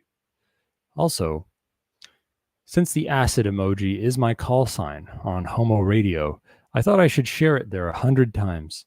Please read it out loud. That is very important for OPSEC reasons. Subset, left round bracket, circled dot, undertie, circle dot, right round bracket, 2, subset, left parenthesis, circle dot, undertie, circle dot, right parenthesis, 2, subset, left parenthesis, circle dot, undertie, circle dot, right parenthesis, 2, subset, left parenthesis, circle dot, undertie, circle dot, right parenthesis, 2, subset, left parenthesis, circle dot, undertie, circle dot, right parenthesis, 2, subset, left parenthesis, circle dot, undertie, circle dot, right parenthesis, 2, subset, left parenthesis, circle dot, undertie, circle dot, right parenthesis, 2, subset, left parenthesis, circle dot, undertie, circle dot, right parenthesis, 2, subset, left parenthesis, circle dot, undertie, circle dot, right parenthesis, 2, subset, left parenthesis, circle dot, undertie, circle dot, right parenthesis, 2. By the way, what is all this stuff? And then he gives us some links. Yggdrasil network.github.io. That's YGG, whatever. You can fucking read that in the show notes. GitHub.com/CJ Delisle /CJDNS. Yeah, CJDNS. Okay, so the Yggdrasil network, CJDNS. And then he's got decentralized porn streaming is important. These guys understand that, but it think they are all dead now. And then he's got links to Hyperborea, Project Meshnet, and Call with a Q, Qaul. Okay. Well, I know Hyperborea, but I don't think I remember the other ones. And then he says, is R-Node autism awareness? And he links to some R-Node thing. Disclaimer. This is all a joke. I am making this all up. Troposcatter is not real. I am Mickey Mouse, and I like to eat cheese. Have a nice day. Minecraft. Sincerely, your favorite Ashwagandhan citizen. Thank you very much, Sama, for that urgent, important fan mail. I'll try and respond to you. Actually had some really interesting points worth talking about in here. Thank you for sharing this so that I talk about something better than just the next link in your first fan mail. How do you prevent sharding yourself each time someone mentions mesh nets? And could Taco Bell be the issue It's true that diet matters a lot, as well as sleep and exercise and your lifestyle and your mindset. But the truth is, I've never found a way around this. I've only found out how to reduce shitting myself, not just when mesh nets are mentioned, but in general. So the number one thing is to, decide how you want to catch it and what you want to do with it after you've caught it. You could reinsert it back into your butthole after it's come out. You could eat it to recycle, and it's as if it never happened. Or, you could give it to somebody who needs it. You could donate it, which is, I only donate 2.5%. Because as we've covered before, I'm a Muslim. That's why I was able to weigh in on whether it was humane to use lube when having sex with animals. As for troposcatter, troposcatter is a thing, and it's so what troposcatter is, for the listener who doesn't fucking know what the hell we're talking about. Troposcatter is when a radio transmission reflects off of the troposphere, I guess, which is a layer in the atmosphere. Some frequencies of light, aka radio transmissions, reflect off of the troposphere, and it kind of varies how far you can go with that, it based on weather and stuff like that, and what time of day it is, maybe. But yeah, troposcatter. That's why on so-called shortwave radio, you can hear shit from like the other side of the world practically. It's all because of troposcatter. That's why that happens. Either that or the Earth is flat, and troposcatter is like some sort of lie to cover up why you can get radio transmissions from the other side of the world.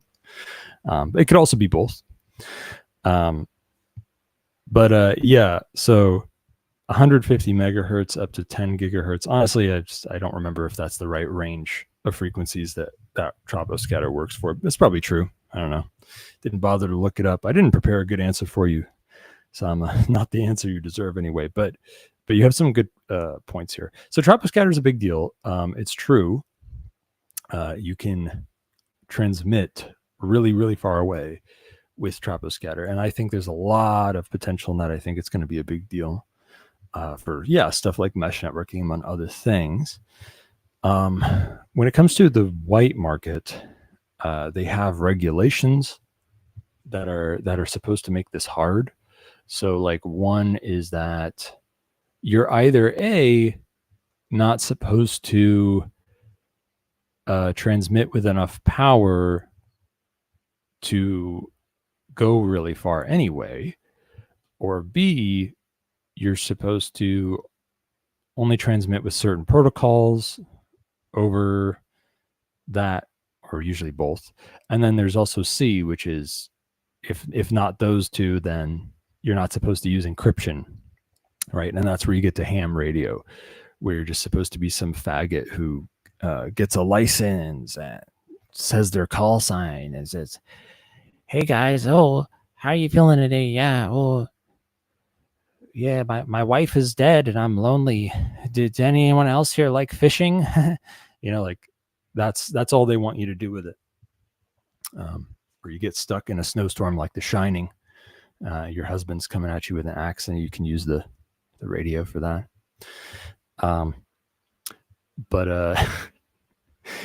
So you're not supposed to. Generally, that frequency range is regulated to death, so that stuff that makes sense in the 21st century can't happen with it.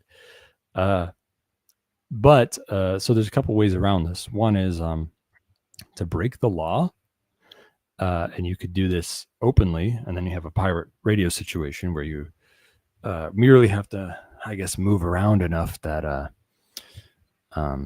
nobody figures out where you are. And because they have something called a fox hunt, okay, this is going to come up again in my answer to your letter. fox hunt as how you find the source of a transmission. You could kind of triangulate where a transmission is coming from. Or you can do, actually, that's not really a fox hunt, is it? Triangulation is a more advanced, accurate way to do it, that like if you piss off like the FTC or something like that, they can use satellites maybe to kind of triangulate where the transmission's coming from.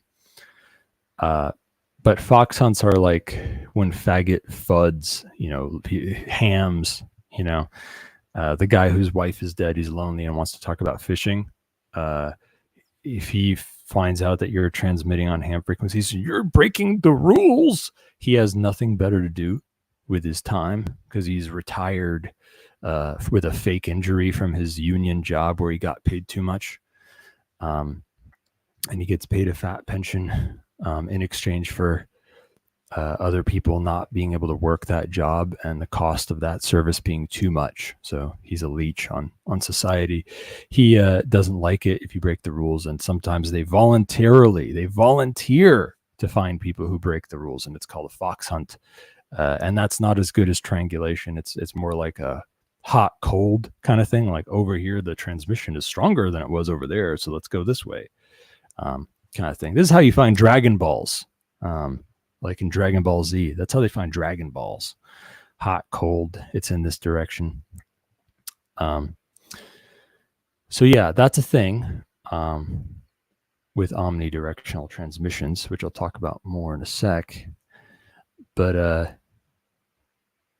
yeah, so that's one aspect of breaking the law on these frequencies. But here are cleverer ways to break the law. One is to try and not be noticed as breaking the law. So one way to do this is to use a call sign that seems valid or is valid and is listed somewhere, but it's just not being used. It's like either someone's not using, or it's happened before where like somebody dies and then someone uses like a dead person's call sign, and they've gone on for a while without being noticed. So that's one way to do it. And here's a good one. Here's one that is super sustainable that, you're probably never going to be caught for something like that. Here's a good one. Proxy merchants. Somebody who legitimately has a license to be a ham and do blah, blah, blah, whatever on these frequencies, sort of donates their call sign, donates their identity, their present. It could even really just be a fake identity that someone got a ham license with. It could be for no other purpose. And it could be in, almost any country, right? Like it's as long as it's believably close to the source of the transmission or whatever. You could just fake a ham license or get a ham license in whatever country and use that for automated digital transmissions, which are not against the rules, at least on some frequencies. I don't know. And you can use steganography to hide that there's any encryption going on at all. So it could look like somebody was transmitting cat pictures or Lord knows what. Or, you have, let's say, a weather monitoring project that is monitoring the, this or that measurement in the environment. But what these measurements are changed slightly, because no measurement's perfectly accurate. Maybe there's a bit of change in that measurement, and a bit of that measurement is actually encrypted data. This is called steganography. You can hide encrypted data in any other kind of digital data that looks like it's not encrypted. And it can be undetectable, more or less.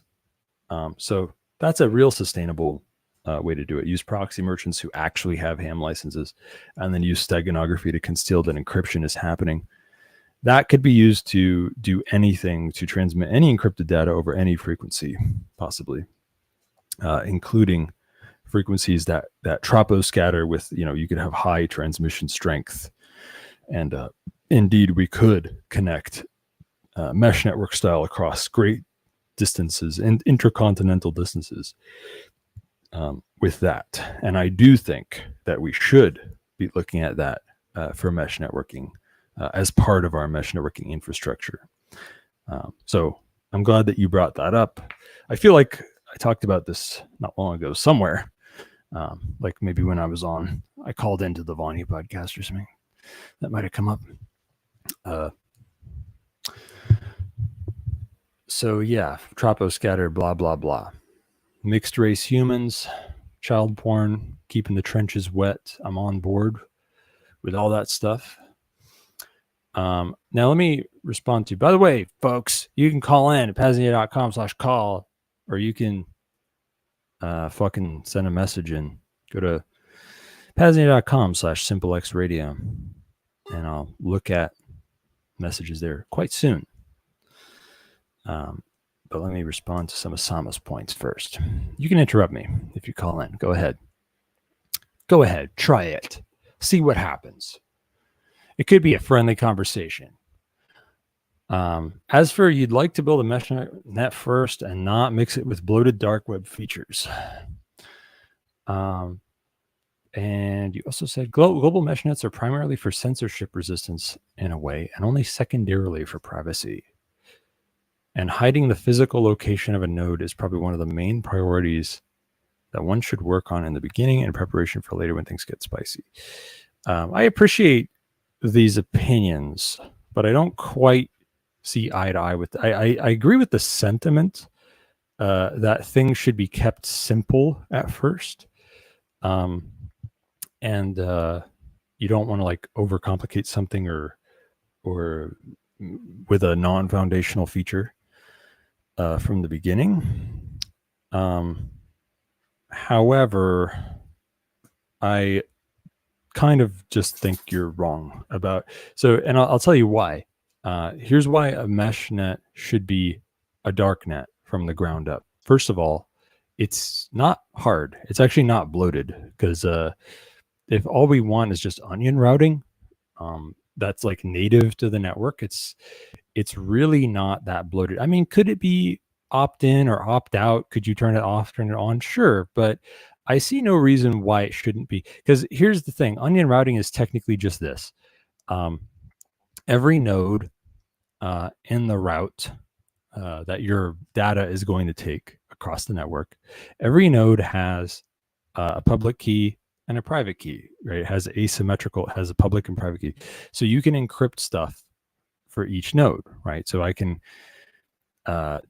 take my message for the final destination and encrypt it with their key, and then combine that with, something that says, send this to them, and then encrypt it with the node just before that key, and then encrypt, put that with a message that said, send it to that node, and encrypt it with their, and you encrypt it with each one's key, and wrap it in layers like an onion, and then you send that message. So that way each node in the root only knows which node I got this from, which node I'm sending this to, and that's it. So that way it's difficult or impossible for anybody to track where things are coming from and going to. And so you have network level privacy. I wouldn't call that bloated. I think onion routing is pretty simple the way it works. I think it should be baked in from the beginning. It's a beaten path. We can import existing libraries maybe to do this. And it doesn't actually have to make the network much slower or hurt the bandwidth that much. I mean, just look at I2P or what LokiNet is becoming, or Session or whatever. Like things can be, darknets can be fast and they can be high bandwidth. They're not, it doesn't have to be like Tor, especially when the infrastructure is monetized, then it'll be better. No, that doesn't mean there isn't a place for turning it off or something, but I think it should be opt out, not opt in. I think the darknet aspect, the privacy should be on by default. It should be like Monero, right? Everything should take that Monero approach. It's private by default, private by default. That's how I think it should be. So yeah, I disagree. I think there should be darknet features in the meshnet from the start. Now, of course, I keep talking about reticulum, which I don't think has that, but we could build something on it and make it that people use it in a way where it's on by default. Or hell, maybe we can even get the Reticulum developers to get on board with that way of thinking. As for censorship resistance being separate from privacy, I think that's a little short-sighted. Censorship resistance and privacy have a lot to do with each other. They go hand in hand. Censorship resistance, I guess a mesh network that has no network obfuscation. I assume you still have end-to-end encryption or whatever, but it has. So I guess you have censorship resistance in the sense of, well, the hardware is run by different actors, so it's hard to take down the network and stuff. But you lose some censorship resistance when you don't have privacy. Anytime you give up privacy, you give up some censorship resistance, because privacy means the enemy knows something, like, let's say, where wrong think is coming from. Okay, so you have censorship resistance because the whole mesh network is hard to take down. But if all they have to do is figure out where the bad data is coming from, they just have to attack that node. So if there's no privacy, you lose censorship resistance. What really would supercharge censorship resistance is if you have a mesh network that is a darknet from the ground up. Then not only is the infrastructure impossible or very difficult to take down, but also you don't know where anything's coming from or going to. You don't know what the source of anything is. You don't know where you don't even know what to attack to go after a particular message because of the privacy, because of the network obfuscation. That's what gives you censorship resistance.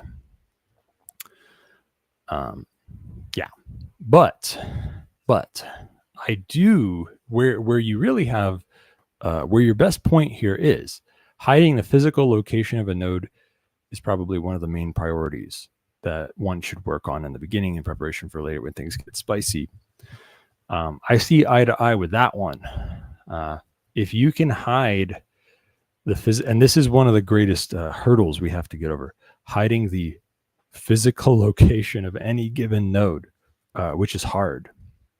Because and that's not, I'm not sure it's really true that using troposcatter is the way to do that. Troposcatter is a way to get lots of range so that we don't have to have a shitload of mesh nodes all over the whole damn world. We can have a low density global mesh network and still have global connectivity by having a shitload of range with troposcatter. That's another thing we like about LoRa, right? Which is, not true to the same extent. It's a much smaller range, but it's still an impressive range for what it is. So that's great. But troposcatter is not going to save you from someone trying to figure out where the node is. If they want to figure out where the transmitter is, they can still triangulate it or fox hunt it or whatever. Troposcatter won't save you from that. Now, what does, and this is something that I think I heard they were talking about. I need to be added, I think, to the mesh network chat that I keep advertising. But I believe they were talking about something about this in there. They were talking about doing, or at least I was talking to somebody anyway, about doing directional transmissions. So the reason why you can triangulate or fox hunt most radio transmission sources is because they're omnidirectional, right? You transmit and it goes in all fucking directions. 360 win, okay? 360 win, folks. It goes in all 360 directions, and even more than 360 because it's not just 2 dimensions, it's 3. So it's like 2 360 rings overlapping, folks. So whatever 360 times 360 is how big of a win that is. 3-dimensional win. So because of that, you can place a receiver anywhere in range and detect the transmission and detect the strength of the transmission. Strength should get higher the closer you get. And if you have 3 different places where there are receivers, then by comparing the strength of the transmission at all 3 receivers, you can sort of guess where the transmitter is, and that's called triangulation. These things work because the transmissions are omnidirectional. But if the transmissions are unidirectional, kind of like shooting a laser, or whatever, it can be a unidirectional radio transmission. It's a lot harder to locate the transmitter in that case, because you have to put your receiver in the line of transmission. You can't just put it anywhere. If you're off to the side or behind it or whatever, you just won't detect it. So it's a lot harder to locate a unidirectional transmission. So that's what, if you want to hide wireless transmissions, like their physical, even the presence of the node, let alone, what node is doing what, right? That's what the darknet's for. What they're transmitting is hidden by the encryption. The network obfuscation is done by the darknet thing. But for hiding the physical location of nodes, that's where we have to pursue unidirectional transmissions. Now, of course, unidirectional transmissions have downsides. Like you can only one receiver at a time, and you have to know where they are so that you can point at them. This is harder to do with moving nodes, but not impossible.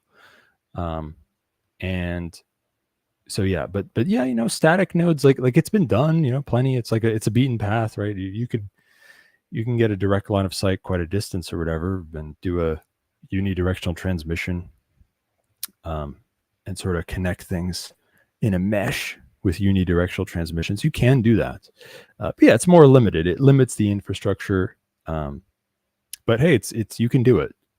And it does increase the privacy of the nodes. I think what we're going to see, and that's the beauty of a good mesh network protocol like Reticulum. It's agnostic to the data link layer. It doesn't care how you're connected. You could be connected with cables. It could be wireless. It could be satellite. It could be radio. It could be fucking troposcattered shortwave frequencies, or it could be some Wi-Fi routers that are close to each other. It could be fucking fiber optic cables. It could be over a copper. It could be an analog signal over a copper telephone line in a third world country. Doesn't matter. Reticulum doesn't care. A good mesh network protocol doesn't care how so what you're going to see is maybe a mixture of different things. We're going to see omnidirectional transmissions and unidirectional transmissions. And the more it actually becomes a problem that people are targeting hardware, any node, that's where we'll start moving more towards unidirectional transmissions. And I do think we should pursue it now. I agree, before things get spicy, we should get used to it now. And you're not the only one who's thinking about this stuff. Other people are, all the cutting edge geniuses here are thinking about this stuff. So yeah, you're right. But yeah, we can adapt as time goes.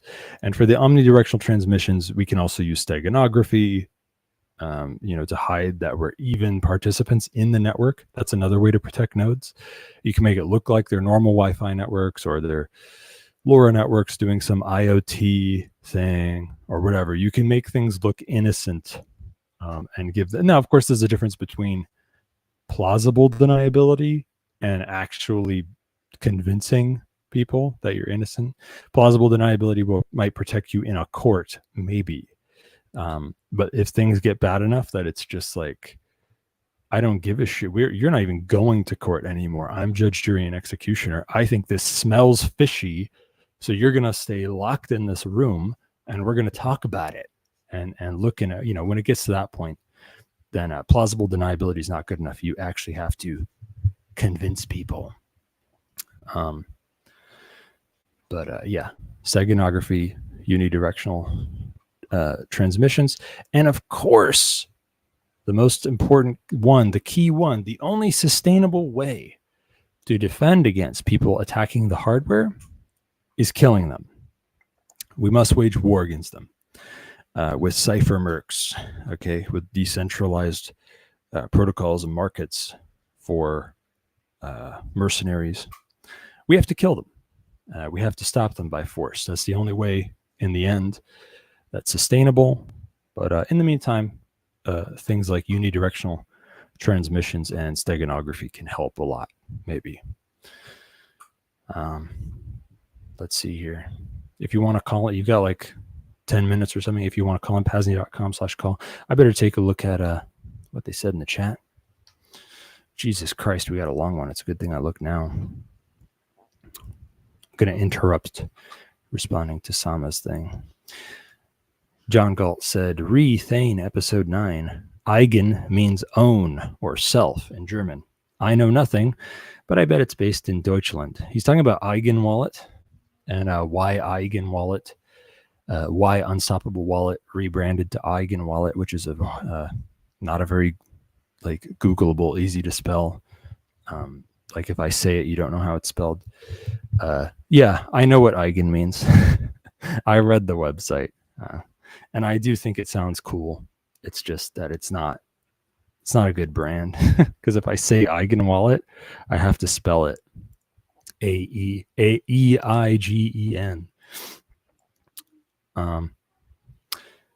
Let's see, what else do people say? Gabba Gooba, everyone, give Thane some free content. It says Fagdudi Magdul Bandai. Thank you very much. Thank you.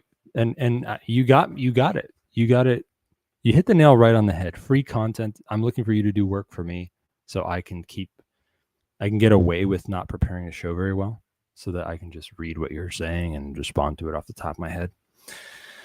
Someone, and I guess it says, it's the same guy. It says, Thane show comment. I would like Thane to talk about how to encrypt your own butthole. Meshtastic probably is great for small ad hoc networks, like for drone to person messaging or small amounts of data. It is basically for operators in the field, for text messages, as well as for steering information for semi-autonomous drones. Meshtastic in its current form relies on a stack of multiple concepts to do what it does. If we replace some of the components with fairy dust or random code, it might be really great. If one already is into Meshtastic, it should be easy to play with increased power and directed beam systems and altered signal propagation rules to build something that doesn't turn the operator into a radio strobe-based target for air-to-ground missiles. I personally like Almulgubtu.net. It is run by the African Ubuntu tribe through the root systems of the nigger tree. Cheers to Second Realms. Fagdudi Magdul Mendahi. Thank you very much. Thank you very much, Fagdul. So Meshtastic, saying it's great for small ad hoc networks is an exaggeration. What we really mean there is small ad hoc networks are such a low bar that it doesn't break Meshtastic. Would be a better way to put it. Meshtastic can't do much more than that because it sucks, because it's an inefficient toy. And something like Reticulum could do the same things Meshtastic does. It only could also do everything else. So it's just a fun toy. It's not. I don't see any benefit to Meshtastic. I'm glad that for all it did and all for LoRa mesh networking and stuff, but it's time to move on. Meshtastic was just training wheels for the community. Here's another one. Thane comment. Tropo does not go around the whole flat earth easily. It is different from ionosphere skipping, which fags sometimes use. For Tropo, supposedly you could use 2.4 gigahertz. Do not turn up the power illegally. That would be illegal. I don't want Fox to get hurt. Some foxes know how to use guns. Right. Thank you for distinguishing between troposphere and ionosphere skipping. I feel like I should learn more about this, maybe. Thane comment. Sorry, I should have explained that better. Was assuming you all know that troposcatter is used for by military. If you have directional beams, you can do a lot in terms of privacy. I was more thinking in line with using the physical directionality of tropo. You can build something that needs less privacy features to achieve a naturally more anonymous system. It would be more elegant the way I image it. I consider all the code stuff bloat only when it is not the best way. Obviously, it would be retarded to leave out privacy in a conventional net using standard tech. Who you think I am, Thane? I am a crypto anarchist. Yeah, I know. I'm just a meanie. That's what I am. But yeah, no, it's true that mesh network is inherently more private, even if you have no onion routing. I'm just a freak and a purist. So I'm like, onion routing should be there from the beginning. It should be there from the ground up, and it should be on by default. And sorry, I just have to be that way. That's how I'm built. That's why I'm the host of the show, because I'm an autistic creep who's obsessed with privacy. So thank you, mystery person. That sounds really familiar. Fagdudi, who is talking in the PAZNIA Radio Network chat. And I will continue responding until I run out of time, which is going to happen like very shortly now. So I'll respond a little more to this other guy who's totally not Fagdudi, whose name is Sama from Ashwagandha. Let's see. We got a bunch. He threw a bunch of other jargon in here that I only recognize some of. Fucking transmitting keys through the earth sounds really fucking cool. That's something I should also learn about. Dick Greaser's massive cock. I've been trying to learn about that. I've been asking for pictures. Rayo2 says I have to ask him directly, unfortunately. But I don't really know him. Shout out to Dick Greaser. Hope, let's get to know me. Call me. I'll turn you out. Want to get a hotel room with me? Can I get my own free wireless porn? Let's see. What else do you talk about? I'll have to respond to your links another time. In the meantime, we'll just be like, yeah, Yggdrasil Network, CJDNS, Hyperborea, a lot of familiar names here. Old school mesh networking stuff that it was really important at the time, but is now kind of outclassed, I would say, maybe by something like Reticulum. Our node is Reticulum, and it is autism awareness. Thank you, Sama Hidani of Ashwagandha, for your fan mail, special fan mail, and Fagdudi, who are two different guys. If you have any thoughts, anything said on the show, you want to ask anything, please send it in. I'll likely answer you on next week's show. You can find my contact details for Simple Extra Session at fucking VonuPodcast.com/CD. And that's about it for this show. And before we close out, I'm going to start giving you closing thoughts like Jerry Springer. Okay? You ready? I meant to write one down, but I didn't. But I have an idea for one. Okay, so I'm going to do this off the top of my head. I've got seconds. Okay, listen to this, the wisdom that's going to be dropped on you. The state wants to divide and conquer us. Okay? They want to inject a bunch of niggers and brown people who are criminals into your neighborhood so that some of you become racists who want to get rid of them, and others are like, oh no, the immigrants they're rightfully concerned that racists are a problem. You're both right. You're both right. The immigrants should be protected, and so should everyone else. And the state just wants to get you. Dude, that fucking thing where the UK government, they made it taboo to fucking wave the UK flag so that you think it's great. Oh, I'll be a patriot and wave a flag. That's how I'll be a rebel. That's ingenious psyop. Okay, if you fell for that, I don't blame you. It's a really good psyop. But folks, the answer is to unite against our common enemy. It doesn't matter whether you want an intentional community where you're communists or an intentional community where you're racial separatists. It doesn't fucking matter to me. Me personally, I can't stand a community where you have to even cut your grass. But we all need to unite together to take down the state so that we can all live whatever lives we want to live and tolerate our differences.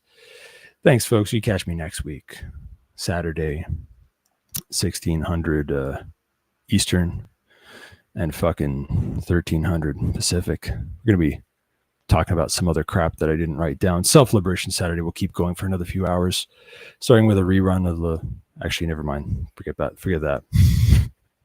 It'll continue for another 3 hours, kids, followed by some more PRN deprogramming. Don't touch that dial, folks. Stay tuned and stay frosty.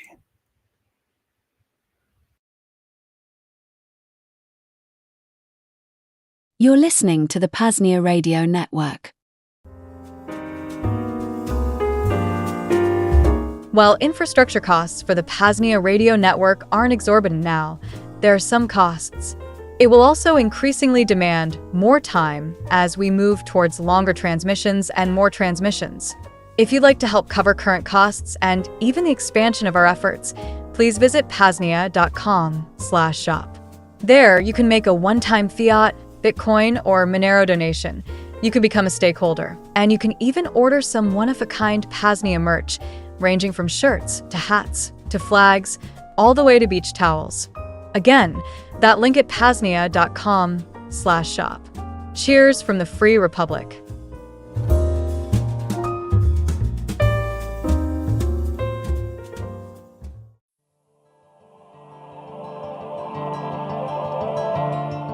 Now that the technological foundation is laid for the PAZNIA radio network, we are now ready to start building out a regular and more frequent transmission schedule of self-liberational media.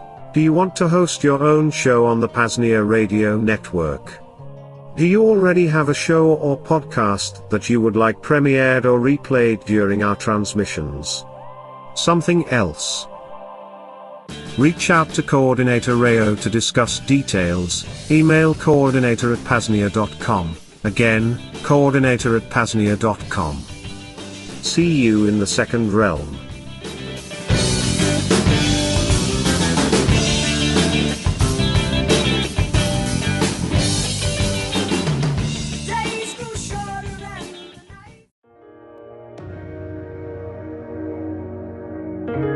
The newest addition to the PAZNIA radio network, the Voluntaryist Academy with James Cordiner. Voluntaryist Academy is an educational platform dedicated to the principles of non-aggression, self-ownership, and the ethical philosophy of voluntarism. Here, we reject the mythology of political authority and embrace the timeless truth that all human interaction should be grounded in consent and moral integrity. Through rigorous study, in-depth courses, and accessible materials, the Academy equips individuals with the tools to critically examine the foundations of coercive systems, and to replace them with voluntary, peaceful alternatives rooted in natural law. Whether you are new to these ideas or looking to deepen your understanding, Voluntaryist Academy provides a structured path to intellectual freedom, ethical consistency, and personal sovereignty. Explore the curriculum. Challenge false assumptions. Learn to live free.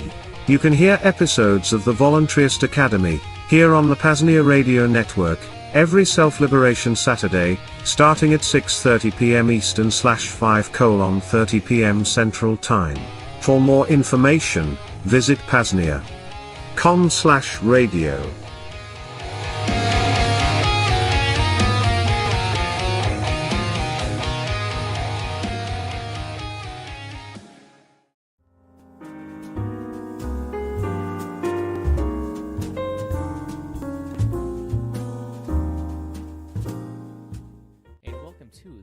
Special episode of the Vonu podcast, the first and hopefully ongoing installment series titled LUA Publications Reviews. A lot of our books would definitely draw criticism from the First Realm, the Servile Society, but our most popular book, Sedition, Subversion, and Sabotage, by Ben Stone, undoubtedly takes the radical cake. None of it is to be taken seriously, and thankfully some of the commenters understand that. Others are authoritarian retards who deserve to be put on blast for being so goddamn stupid. And for many other comments, we could all use some humor in our lives. So, yeah, let's go ahead and do this. I welcome you to the first edition of LUA Publications Reviews. So I'll get flipped over here, and we'll get to it. This is going to be fun. So yeah, if you just type in Sedition, Subversion, Sabotage into the lovely Amazon, it'll come up. And again, it's our most popular book. It's like top 15, I think, in the anarchist category. Or it's different categories. It varies. It's been a while since I checked, but we got 103 ratings. It's almost 5 stars, so that gives you a pretty good idea. And we will, I guess, get the feel for what we're going to see here. And you'll start to catch on very, very quickly. So the first one, we'll just go in order because there's not that many written reviews, but the ones who took the time to write did so for a very positive reason or a very negative reason. But anyway, Josh, whoever Josh is, just some Josh from the United States, 5 stars, and this book is not for you. Will this book be the best and most important manual you'll read in your entire life? I cannot answer that question, but you deserve to make that decision for yourself. As another reviewer previously incorrectly stated, the book is exactly what it claims to be, and I denounce it in its entirety. Again, remember this guy gave 5 stars. Back to the review. There is an extremely high possibility either now or in the future that people would do absolutely anything within their means to acquire access to the contents of this book. Are you willing to face the responsibility that comes with possessing something of that sort of value? Think long and hard about it. Additionally, I would have to assume, although I cannot be sure, that the prerequisite reading and life experience required to fully and properly comprehend the stance of this book is something on the lines of having read everything you've ever been able to get your hands on twice, while traveling around the world twice, once in forward and once in reverse, and then doing it all over again. 8 people found this to be helpful. Good. I understand why. So, as our Dave, the Amazon username, these are verified purchases, by the way. So people actually definitely bought the book. Again, 5 stars. Not a field manual about scorpions. No, my good sir, it is not a field manual about scorpions. So his actual review is this. This book has little to nothing to do with scorpions. Oh my god, no, it does not. No, it does not. In fact, it is a field manual to identify. It is not a field manual to identify scorpions. It really doesn't teach you so much about the arachnid at all. A little bit, but nothing you won't find in a general book about the arachnids. So buyer beware. Read a little more of the description than I did, and don't buy in a hurry thinking you'll use this to ID arachnid species. Again, this guy was a verified purchaser, 5-star review. I appreciate the culture jamming so much. I really do. Rick, 1-star review, not worth the money, was the caption. I was not impressed with what was covered in this book. I do not think it was worth the cover price, so I returned it to Amazon. After I returned it, they told me to keep the book, and I did not need to send it back. So now I have it and can read it, but didn't have to pay for it. But you should not do this on purpose. But he gave a 1-star review, so I feel like he just I guess I can use it to put in a fire or something. So it'll be used for a good purpose and cost anybody anything, I guess, other than Amazon. So everybody wins still. This is just Amazon customer, 5 stars, official 5 stars, new way of thinking. This book is amazing. The zero aggression principle really resonates with me. I love the ideas and how the book is told out to the reader. Highly recommend. So yeah, it looks like this brought someone, a book titled Sedition's Version of Sabotage brought someone to understand the value of non-aggression. But hence why I have the only 2 metal implements in my background. An August Burns Red Christian China symbol that says, God loves you, and then a thyroid is murder, one and the other. It's very paradoxical, but I love it. I really do. This is the world we live in, though. Chandler is next. Dangerous knowledge is the best knowledge, 5 stars. This book is exactly what it claims to be, and I denounce it in its entirety. Well done, Chandler. Well done. Dick, decide for yourself. Get a Kindle sample first. 5 stars. I denounce this book and its contents in its entirety and regret the purchase. With 5 stars. Michael Garcia, 5 stars. It's an amazing book. So it's an was the caption, and the amazing book was the rest. Brent Alaric Terry, your grandchildren will fight for this book someday. It was 4 stars. Not 5 stars, but that's a pretty damn good caption.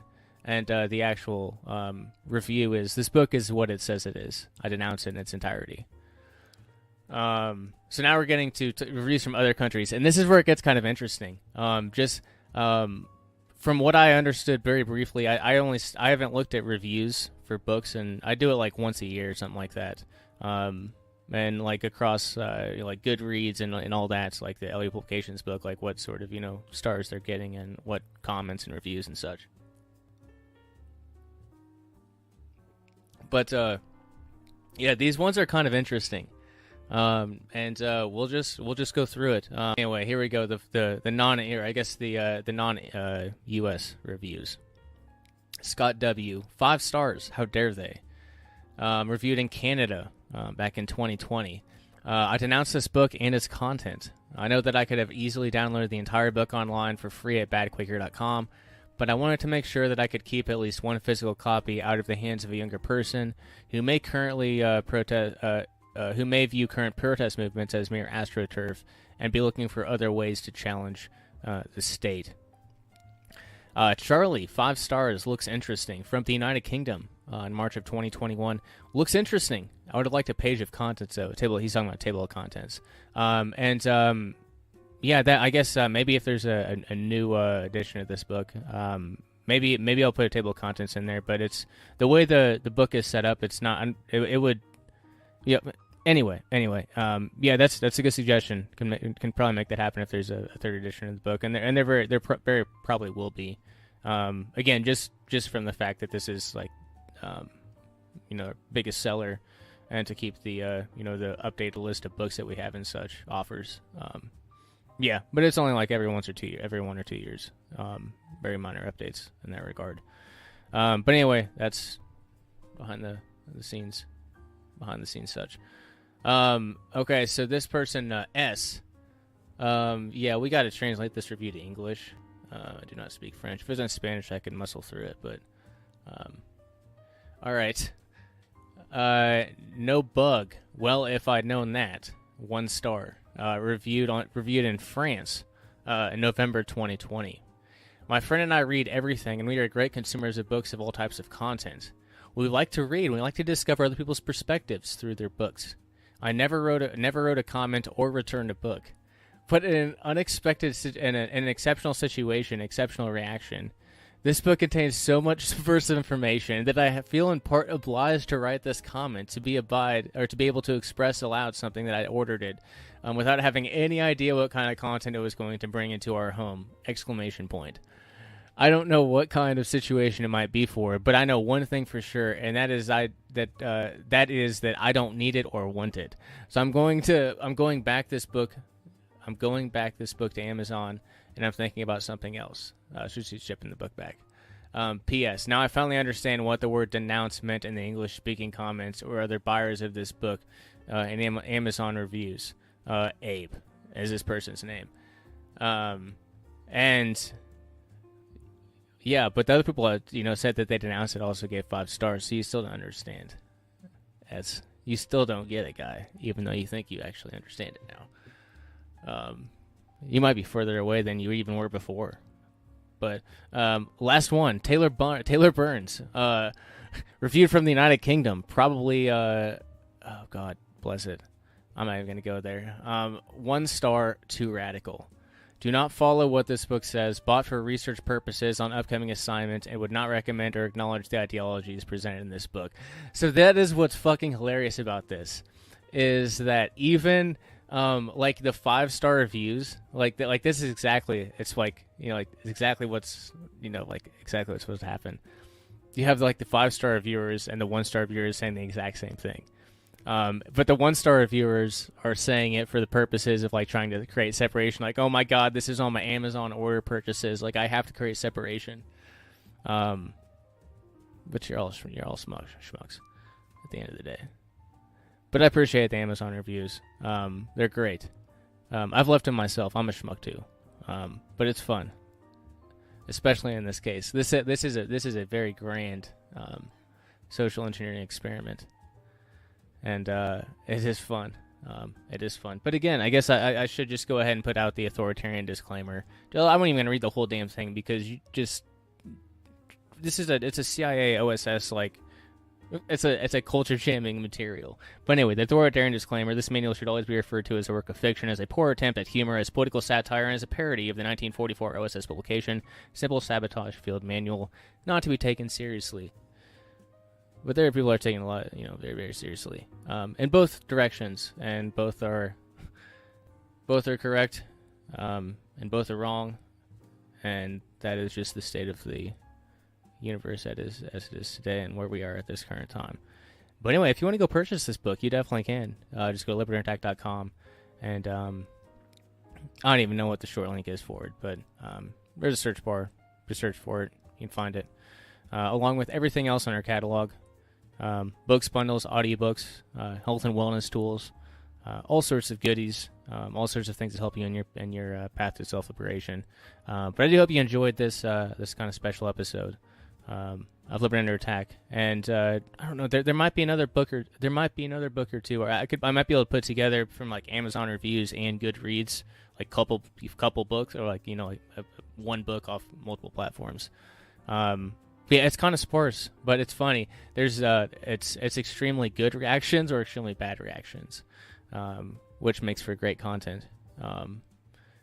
You got the red and the blue. You got the opposite ends of the spectrums, and that is where whether we're talking about creating energy from the ocean, or whether you're creating energy from the atmosphere, you're talking about differentials, and that's where the energy lies. So we can use that energy for humor purposes, and not for more destructive purposes. So anyway, hope you guys enjoyed it. LibertyAttack.com, VonuPodcast.com, and PAZNIA.com if you want to join the Second Realm. Thanks for tuning in, and cheers.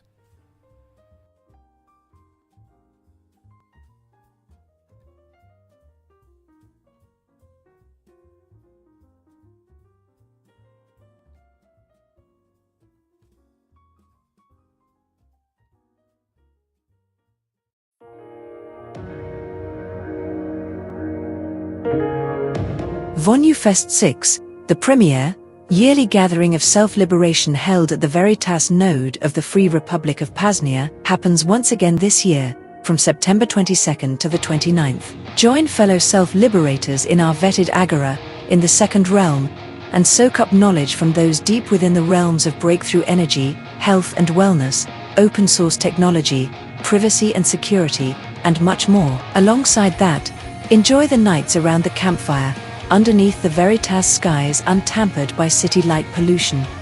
A perfect view of the cosmos, great conversations, and connections that will last a lifetime. And while this event is not public and therefore not open to just anyone, getting vetted to come out isn't usually that hard. We either have to find someone in common that will vouch for your reputation, or just email Coordinator Rio, coordinator@PAZNIA.com, and send an introduction and background to your liberated lifestyle and path of self-liberation. That's a damn good start, and one that has gotten some folks out here a well-tread path. Anyway, join us for Vonu Fest 6, happening from September the 22nd to 29th. Most are only able to make it for the weekend, but vetted self-liberators are encouraged to stay before and after if desired. Thanks for your time. PAZNIA.com.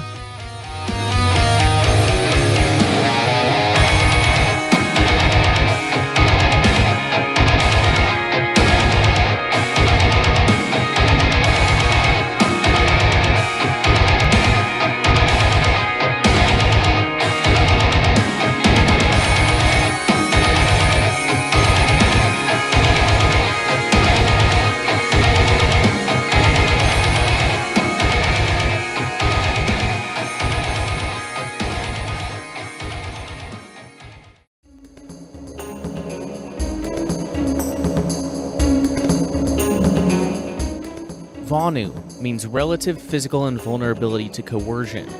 Vonu is a contraction of voluntary and not vulnerable. Vonu is somewhat like freedom or security, but those words mean many different things to different people. Rather than argue about what those words ought to mean, I speak of Vonu. Coercion includes murder, mayhem, slavery, robbery, rape, extortion, pollution, any physical interference with peaceful activities of another, whether by individuals or organizations. Coercion, especially institutionalized forms such as war, regimentations, and taxes, is one of the major problems of mankind. Practically all past attempts at solution have been top-down efforts to change society as a whole. Since the days of Babylon, there have been countless attempts to reform governments, take over governments, destroy governments, and manipulate public opinion. At most, such efforts bring temporary relief. Usually they have little effect. Often, they make matters worse. Vonu Life represents a different approach to the problem. Vonu Life does not waste space scolding government officials or proclaiming how society ought to be. Vonu Life speaks to you as an individual or small group and suggests ways you can avoid exploiting and being exploited. As you reduce the vulnerability, not only do you help yourself, indirectly you also help others by decreasing support of criminal institutions. Vonu is not necessarily only a few. Vonu will expand as there are more people willing to do. A Vonuan is a person who has achieved relative invulnerability to coercion. There are many kinds. Some live in the wilderness, where outsiders rarely go. Others live under the earth. Others move from place to place, living in vans, campers, buses, boats, or tents. Some have been Vonu for ages, people such as gypsies, mountain men, hobos, Seminoles. Others are recent refugees from the dying cities. This issue describes some of the equipment and techniques used. In future issues, I hope you'll add your knowledge to what is in here. Vonu Life. How to live and let live, out of sight and minds of those unwilling to let live, by people who are doing it. To order your paperback copy today, just visit libertyunderattack.com/Vonu Life. Again, libertyunderattack.com/Vonu Life. Or to download this publication for free, visit vonupodcast.com/VL. You're listening to the PAZNIA Radio Network.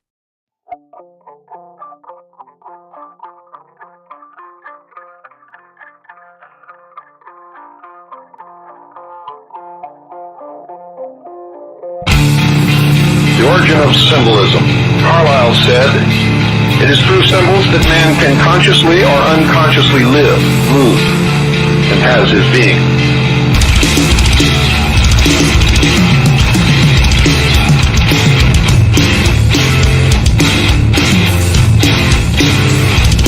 Those ages, moreover, are accounted the noblest, which can best recognize symbolic worth and prize it at its highest. You just listened to an opening number called "The Circle of Life." And if you listened to the lyrics, and if you have studied the other symbolism being presented to the American public, especially within the last few years, and escalating exponentially as time goes by, you will recognize much of what you have been seeing and hearing and watching and what has been being inculcated into your subconscious in this text.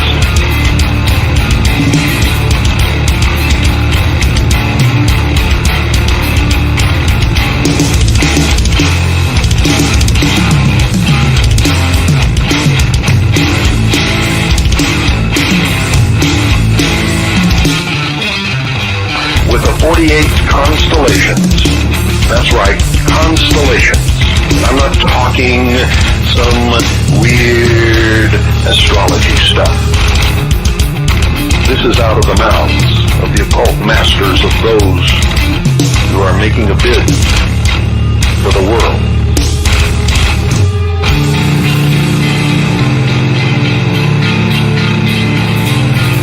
They are at the point in time that they have been striving for throughout history, where finally, if no one foils their efforts, the pearl of great price is within their reach. All of their machinations have been brought to fruition.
What you are hearing, folks, is for the first time in history the public revelation of the origin, the history, the dogma, and the identity of those who operate in secret to bring about a worldwide totalitarian socialist government.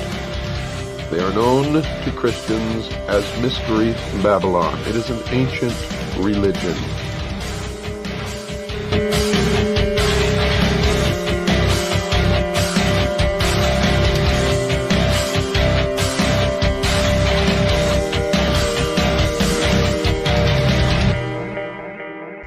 Those of you who are smart enough to know what is transpiring here know that these are historic broadcasts, and by making these broadcasts, I have sealed my fate.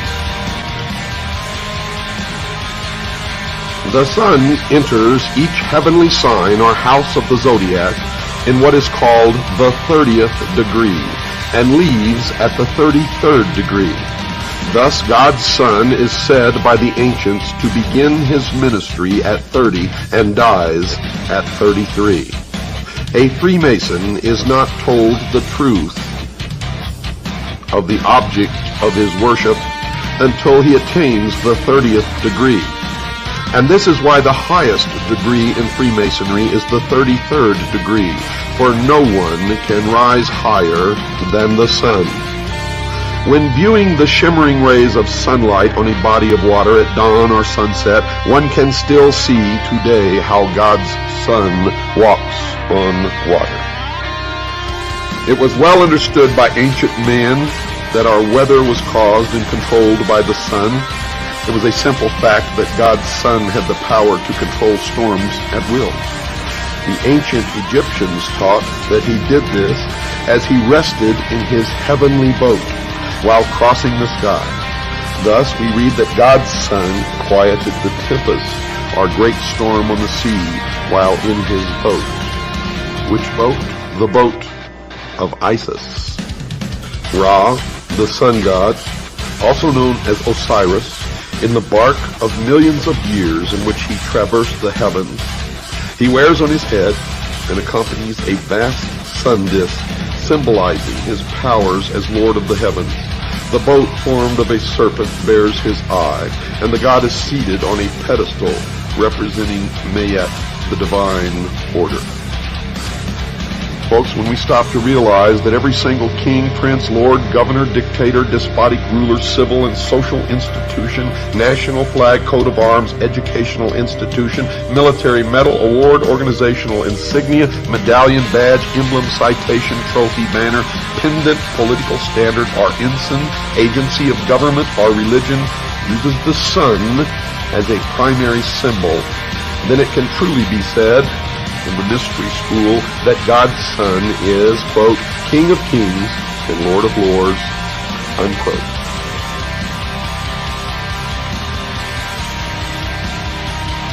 A worldwide totalitarian socialist government. They are known to Christians as Mystery Babylon. It is an ancient religion. Those of you who are smart enough to know what is transpiring here know that these are historic broadcasts, and by making these broadcasts, I have sealed my fate. A worldwide totalitarian socialist government.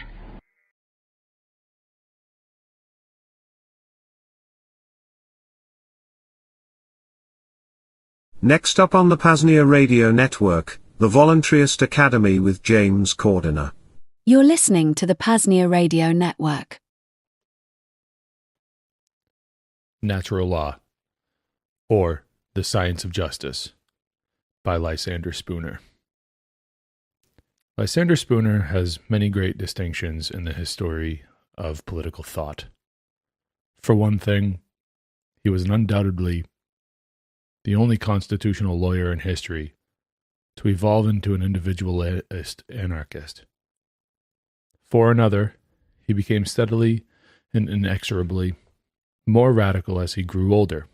From the time that Benjamin R. Tucker founded the scintillating periodical Liberty in 1881, Spooner and Tucker were the two great theoreticians of the flourishing individualist anarchist movement, and this continued until Spooner's death in 1887 at the age of 79. Spooner and the younger Tucker differed on one crucial point, though on that point alone. Tucker was strictly and defiantly a utilitarian, whereas Spooner grounded in his belief in liberty on a philosophy of natural rights and natural law. Unfortunately, Spooner's death left Tucker as the major influence on the movement, which quickly adopted the utilitarian creed while Spooner's natural rights anarchism faded into the background. The present-day followers of Spooner and Tucker in the United States and England have also forgotten the fundamental natural rights grounding in Spooner and have rested on the far more shaky and tenuous Tuckerian base of egoist utilitarianism. Lysander Spooner published Natural Law, or the Science of Justice, as a pamphlet in 1882. The publisher was A. Williams & Co. of Boston. The pamphlet had considerable influence among American and European anarchists of the day, and was reprinted in 3 editions in the 3 years following publication. Spooner meant the pamphlet to be the introduction to a comprehensive masterwork on the natural law of liberty, and it is a great tragedy of the history of political thought that Spooner never lived to complete the projected treatise. But what we have retains enduring value from the fact that, of all the host of Lockean natural rights theorists, Lysander Spooner was the only one to push the theory to its logical and infinitely radical conclusion: individualist anarchism. Those who are interested in delving further into Spooner's exhilarating writings will be greatly rewarded by reading his No Treason and his Letter to Thomas F. Bayard, published together under the title No Treason by the Pine Tree Press, Box 158, Larkspur, Colorado, and available for $1.50. The following is the complete and unabridged pamphlet by Spooner. His characteristic subtitle to the pamphlet was A Treatise on Natural Law, Natural Justice, Natural Rights, Natural Liberty, and Natural Society, showing that all legislation whatsoever is an absurdity, a usurpation, and a crime. Spooner also appended another characteristic note that, quote, the author reserves his copyright in this pamphlet, believing that, on principles of natural law, authors and inventors have a right of perpetual property in their ideas. Chapter 1. The Science of Justice. Part 1. The science of mine and thine, the science of justice, is the science of all human rights, of all a man's rights of person and property, of all his rights to life, liberty, and the pursuit of happiness. It is a science which alone can tell any man what he can and cannot do, what he can and cannot have, what he can and cannot say, without infringing the rights of any other person. It is the science of peace, and the only science of peace, since it is the science which alone can tell us on what conditions mankind can live in peace, or ought to live in peace, with each other. These conditions are simply these, that is, first, that each man shall do, towards every other, all that justice requires him to do, as, for example, that he shall pay his debts, that he shall return borrowed or stolen property to its owner, and that he shall make reparation for any injury he may have done to the person or property of another.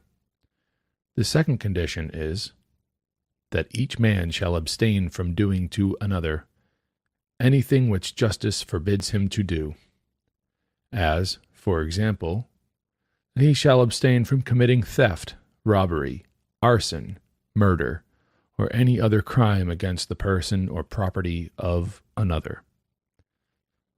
So long as these conditions are fulfilled, men are at peace, and ought to remain at peace with each other.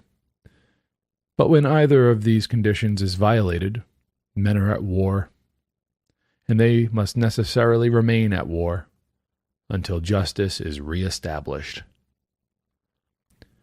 Through all time, so far as history informs us, wherever mankind have attempted to live in peace with each other, both the natural instincts and the collective wisdom of the human race have acknowledged and prescribed as an indispensable condition obedience to this one only universal obligation. That is, that each should live honestly towards every other. The ancient maxim makes the sum of a man's legal duty to his fellow men to be simply this, quote, to live honestly, to hurt no one, to give to every one his due, end quote. This entire maxim is really expressed in the single words, to live honestly, since to live honestly is to hurt no one and to give everyone his due. Part 2. Man, no doubt, owes many other moral duties to his fellow men, such as to feed the hungry, clothe the naked, shelter the homeless, care for the sick, protect the defenseless, assist the weak, and enlighten the ignorant. But these are simply moral duties, of which each man must be his own judge, in each particular case, as to whether and how far he can or will perform them. But of his legal duty, that is, of his duty to live honestly towards his fellow men not only may judge, but, for their own protection, must judge. And, if need be, they may rightfully compel him to perform it. They may do this, acting singly, or in concert. They may do it on the instant, as the necessity arises, or deliberately and systematically, if they prefer to do so, and the exigency will admit of it. Part 3. Although it is the right of anybody and everybody, of any one man or set of men, no less than another, to repel injustice and to compel justice for themselves and for all who may be wronged, yet to avoid the errors that are liable to result from haste and passion, and that everybody who desires it may rest secure in the assurance of protection, without a resort to force. It is evidently desirable that men should associate, so far as they freely and voluntarily can do so, for the maintenance of justice among themselves, and for mutual protection against other wrongdoers.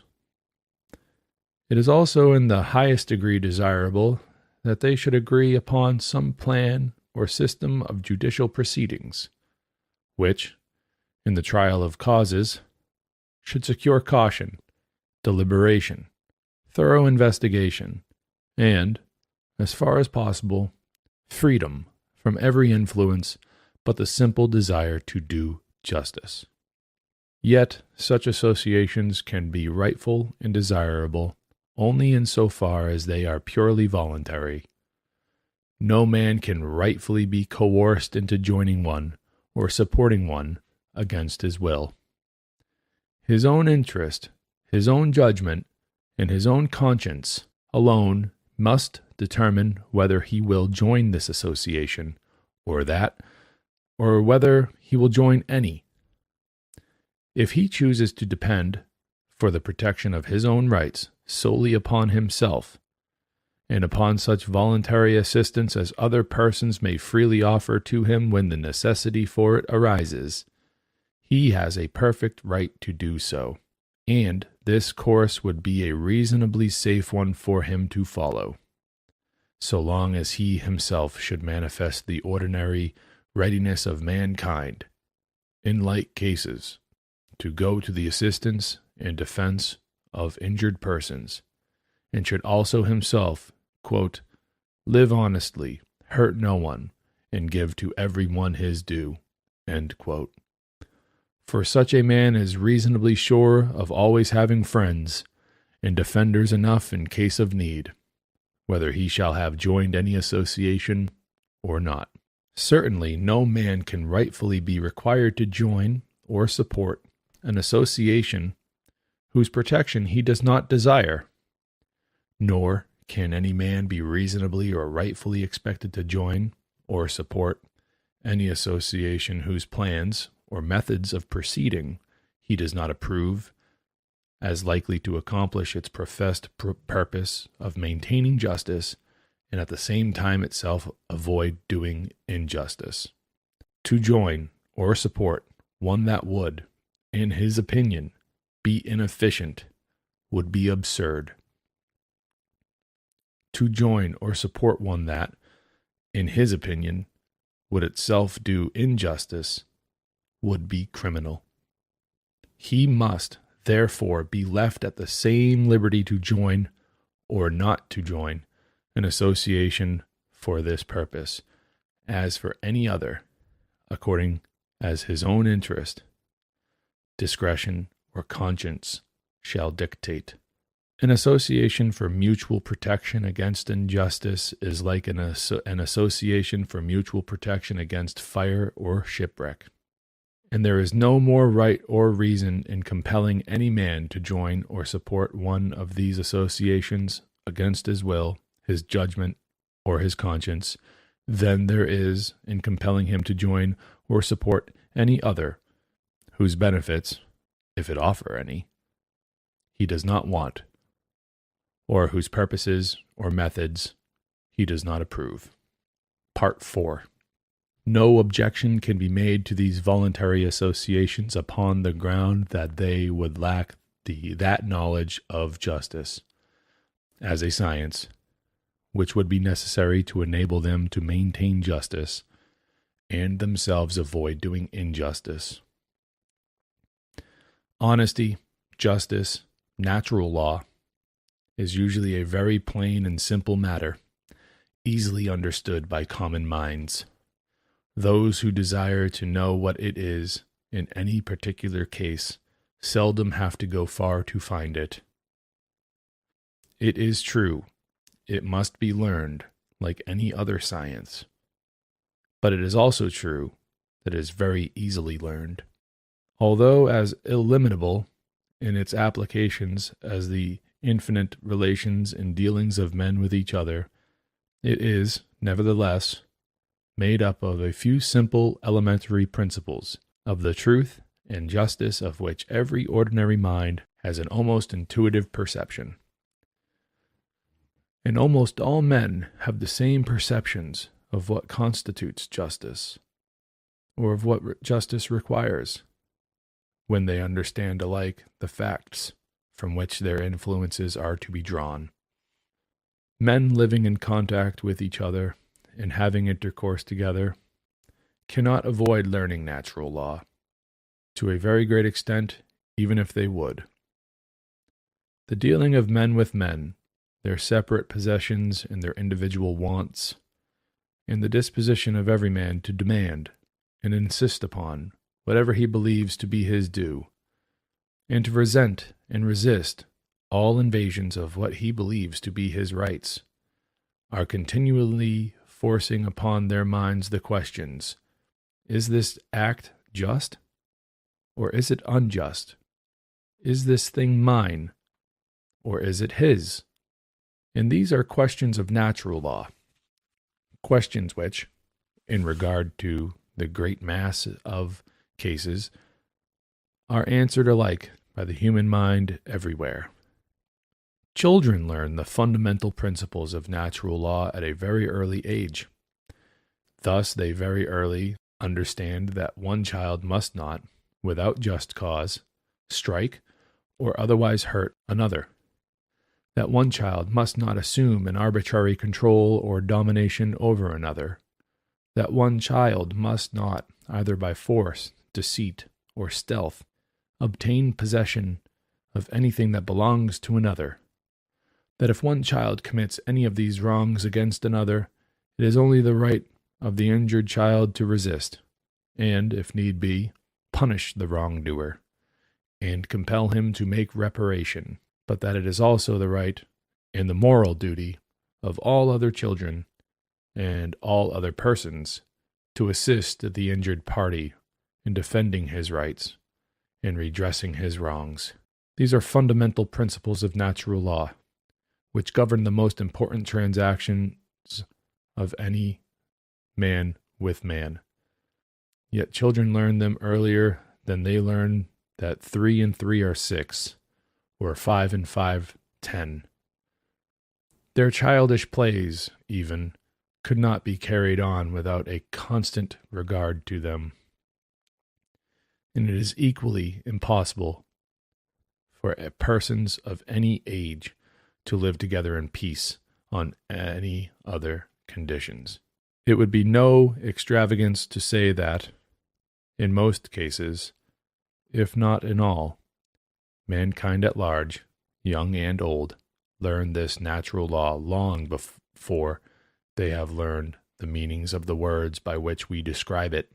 In truth, it would be impossible to make them understand the real meanings of the words if they did not first understand the nature of the thing itself.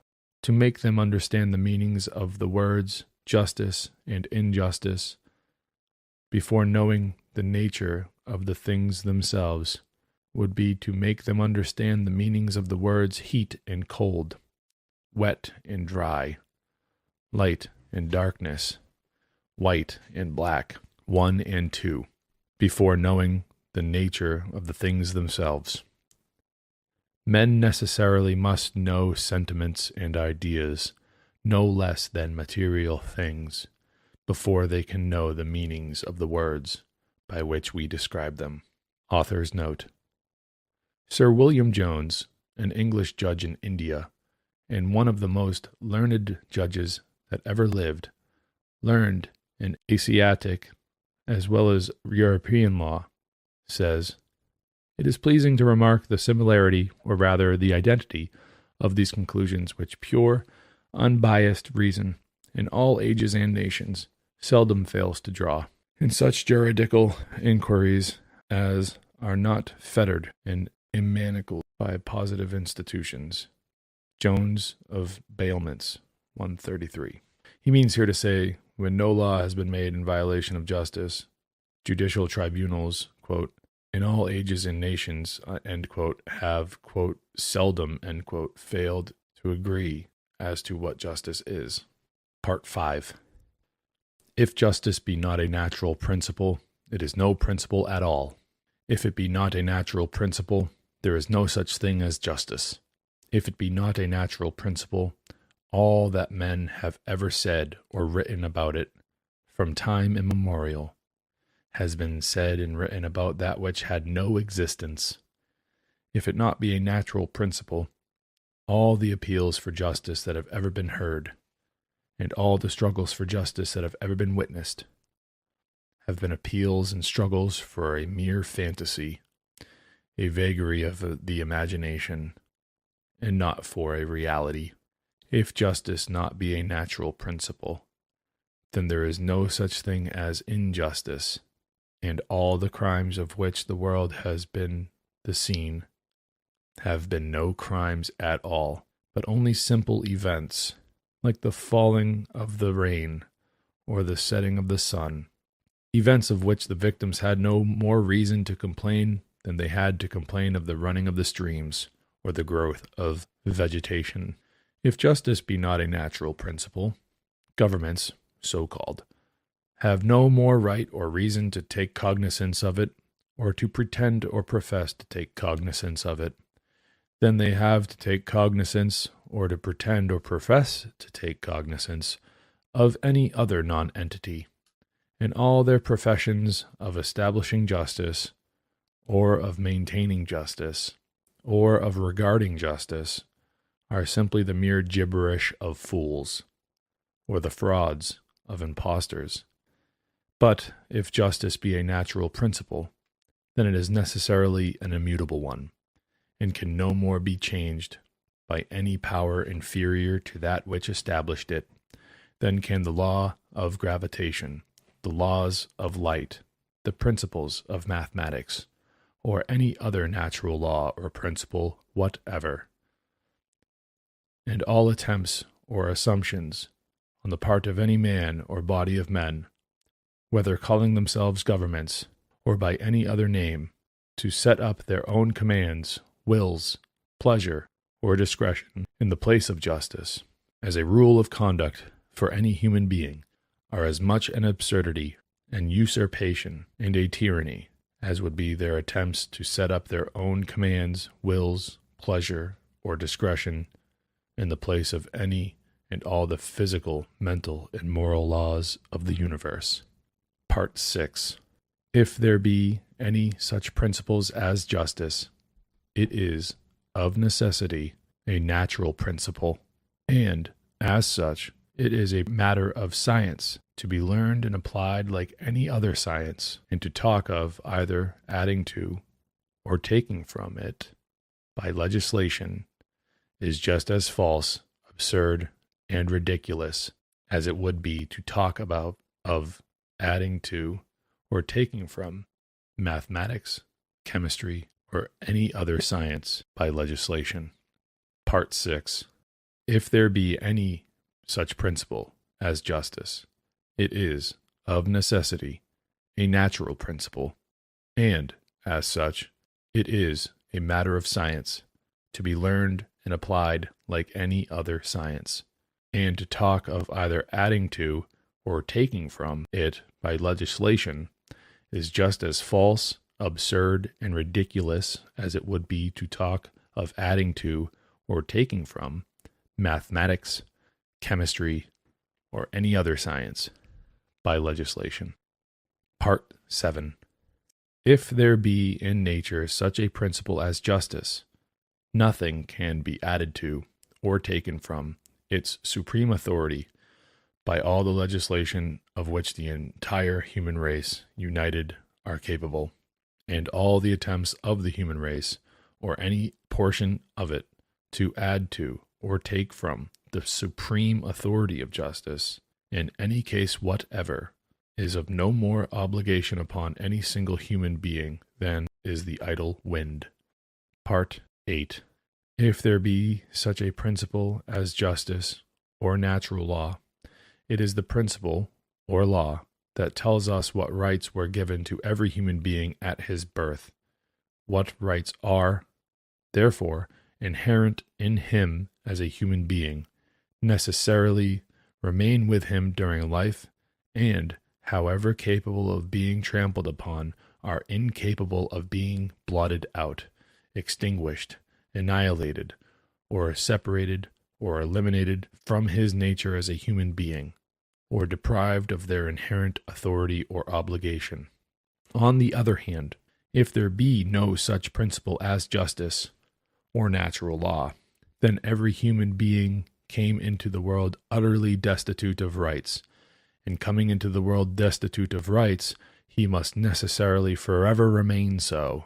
For if no one brings any rights with him into the world, clearly no one can ever have any rights of his own, or give any to another, and the consequence would be that mankind could never have any rights, and for them to talk of any such things as their rights would be to talk of things that never had, never will have, and never can have existence. Part 9. If there be such a natural principle as justice, it is necessarily the highest, and consequently the only and universal law for all those matters to which it is naturally applicable, and, of consequently, all human legislation is simply and always an assumption of authority and dominion, where no right of authority or dominion exists. It is, therefore, simply and always an intrusion, an absurdity, an usurpation, and a crime. On the other hand, if there be no such natural principle as justice, there can be no such thing as injustice.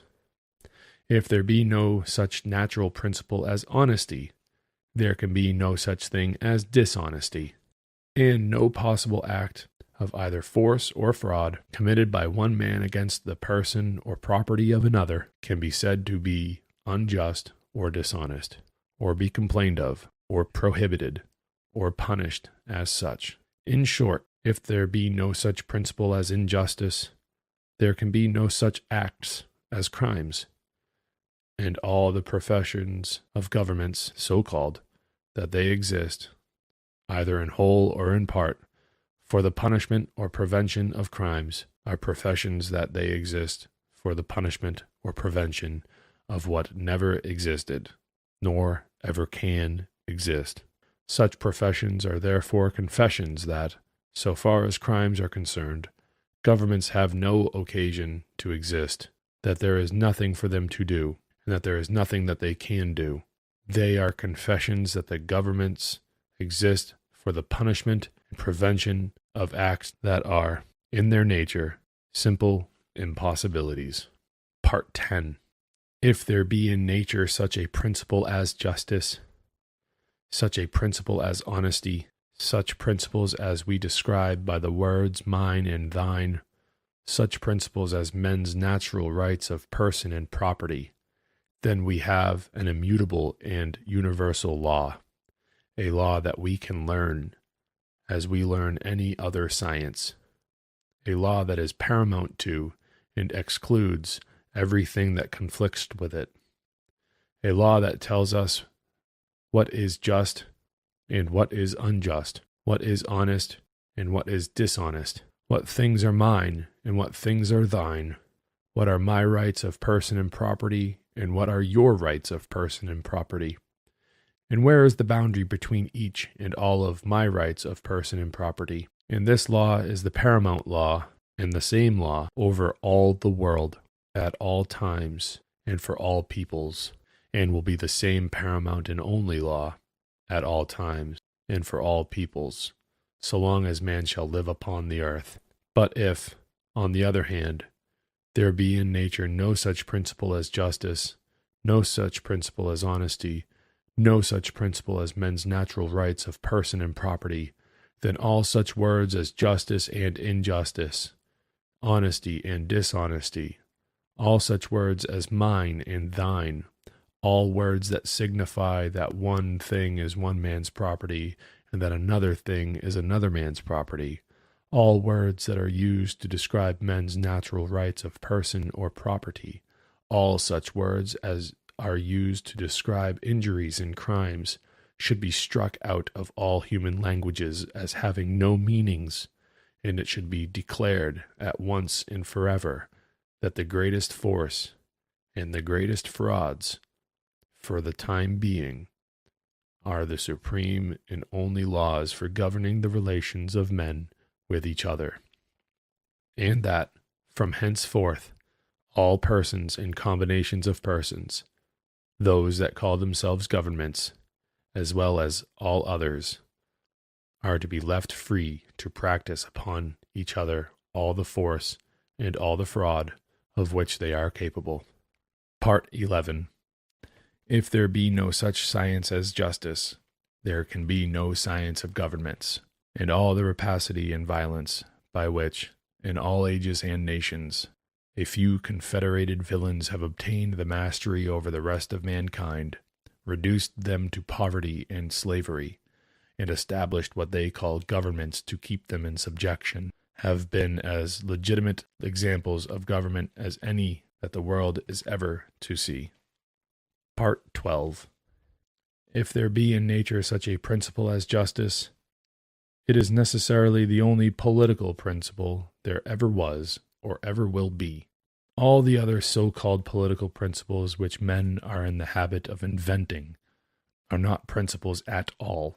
They are either the mere conceits of simpletons who imagine they have discovered something better than truth and justice and universal law, or they are mere devices and pretenses to which selfish and knavish men resort as means to get fame and power and money. Part 13. If there be, in nature, no such principle as justice, there is no moral standard, and never can be any moral standard by which any controversy whatever between two or more human beings can be settled in a manner to be obligatory upon either, and the inevitable doom of the human race must consequently be to be forever at war, forever striving to plunder, enslave, and murder each other, with no instrumentalities but fraud and force to end the conflict. Part 14. If there be no such obligation as justice, there can certainly be no other moral obligation, truth, mercy, nor any other resting upon mankind. To deny the obligation of justice is, therefore, to deny the existence of any moral obligation whatever among men in their relations to each other. Part 15. If there be no such principles as justice, the world is a mere abyss of moral darkness, with no sun, no light, no rule of duty, to guide men in their conduct towards each other. In short, if there be, in nature, no such principle as justice, man has no moral nature, and, consequently, can have no moral duty whatever. Chapter 2. Natural law contrasted with legislation. Part 1. Natural law, natural justice, being a principle that is naturally applicable and adequate to the rightful settlement of every possible controversy that can arise among men, being, too, the only standard by which any controversy whatever between man and man can be rightfully settled, being a principle whose protection every man demands for himself, whether he is willing to accord it to others or not, being also an immutable principle, one that always and everywhere the same, in all ages and nations, being self-evidently necessary in all times and places, being so entirely impartial and equitable towards all, so indispensable to the peace of mankind everywhere, so vital to the safety and welfare of every human being, being, too, so easily learned, so generally known, and so easily maintained by such voluntary associations as all honest men can readily and rightfully form for that purpose. Being such a principle as this, these questions arise.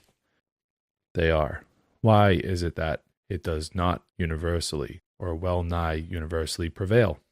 Why is it that it has not, ages ago, been established throughout the world as the one only law that any man or all men could rightfully be compelled to obey? Why is it that any human being ever conceived that anything so self-evidently superfluous, false, absurd, and atrocious as all legislation necessarily must be, could be of any use to mankind, or have any place in human affairs? Part 2. The answer is that through all historic times, wherever any people have advanced beyond the savage state, and have learned to increase their means of subsistence by the cultivation of the soil, a greater or less number of them have associated and organized themselves as robbers to plunder and enslave all others who had either accumulated any property that could be seized, or had shown by their labor that they could be made to contribute to the support or pleasure of those who could enslave them. These bands of robbers, small in number at first, have increased their power by uniting with each other, inventing warlike weapons, disciplining themselves, and perfecting their organizations as military forces, and dividing their plunder, including their captives, among themselves, either in such proportions as have been previously agreed on, or in such as their leaders, always desirous to increase the number of their followers, should prescribe. The success of these bands of robbers was an easy thing, for the reason that those whom they plundered and enslaved were comparatively defenseless, being scattered thinly over the country, engaged wholly in trying, by rude implements and heavy labor, to extort a subsistence from the soil, having no weapons of war other than sticks and stones, having no military discipline or organization, and no means of concentrating their forces, or acting in concert when suddenly attacked. Under these circumstances, the only alternative left them for saving even their lives, or the lives of their families, was to yield up not only the crops they had gathered, and the lands they had cultivated, but themselves and their families also as slaves. Thenceforth their fate was, as slaves, to cultivate for others the lands they had before cultivated for themselves. Being driven constantly to their labor, wealth slowly increased, but all went into the hands of their tyrants. These tyrants, living solely on plunder and on the labor of their slaves, and applying all their energies to the seizure of still more plunder, and the enslavement of still other defenseless persons, increasing, too, their numbers, perfecting their organizations, and multiplying their weapons of war, they extend their conquests until, in order to hold what they have already got, it becomes necessary for them to act systematically and cooperate with each other in holding their slaves in subjection.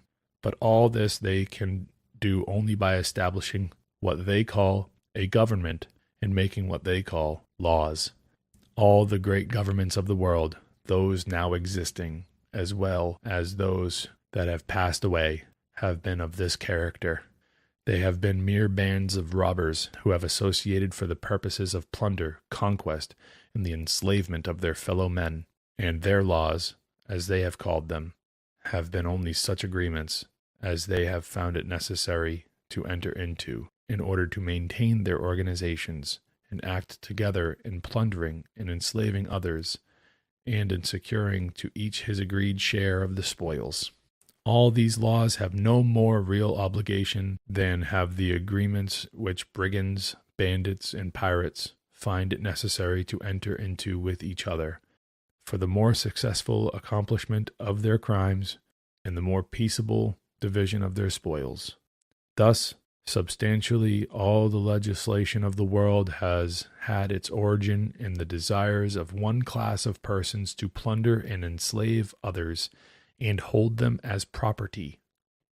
In process of time, the robber or slave-holding class, who had seized all the lands and held all the means of creating wealth, began to discover that the easiest mode of managing their slaves and making them profitable was not for each slaveholder to hold his specified number of slaves as he had done before, and as he would hold so many cattle, but to give them so much liberty as would throw upon themselves, the slaves, the responsibility of their own subsistence, and yet compel them to sell their labor to the landholding class, their former owners, for just what the latter might choose to give them.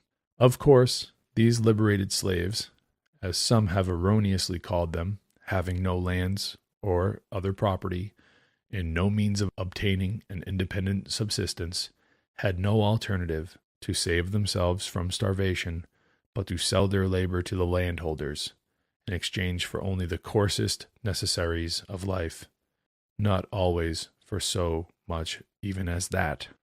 These liberated slaves, as they were called, were now scarcely less slaves than they were before. Their means of subsistence were perhaps even more precarious than when each had his own owner, who had an interest to preserve his life.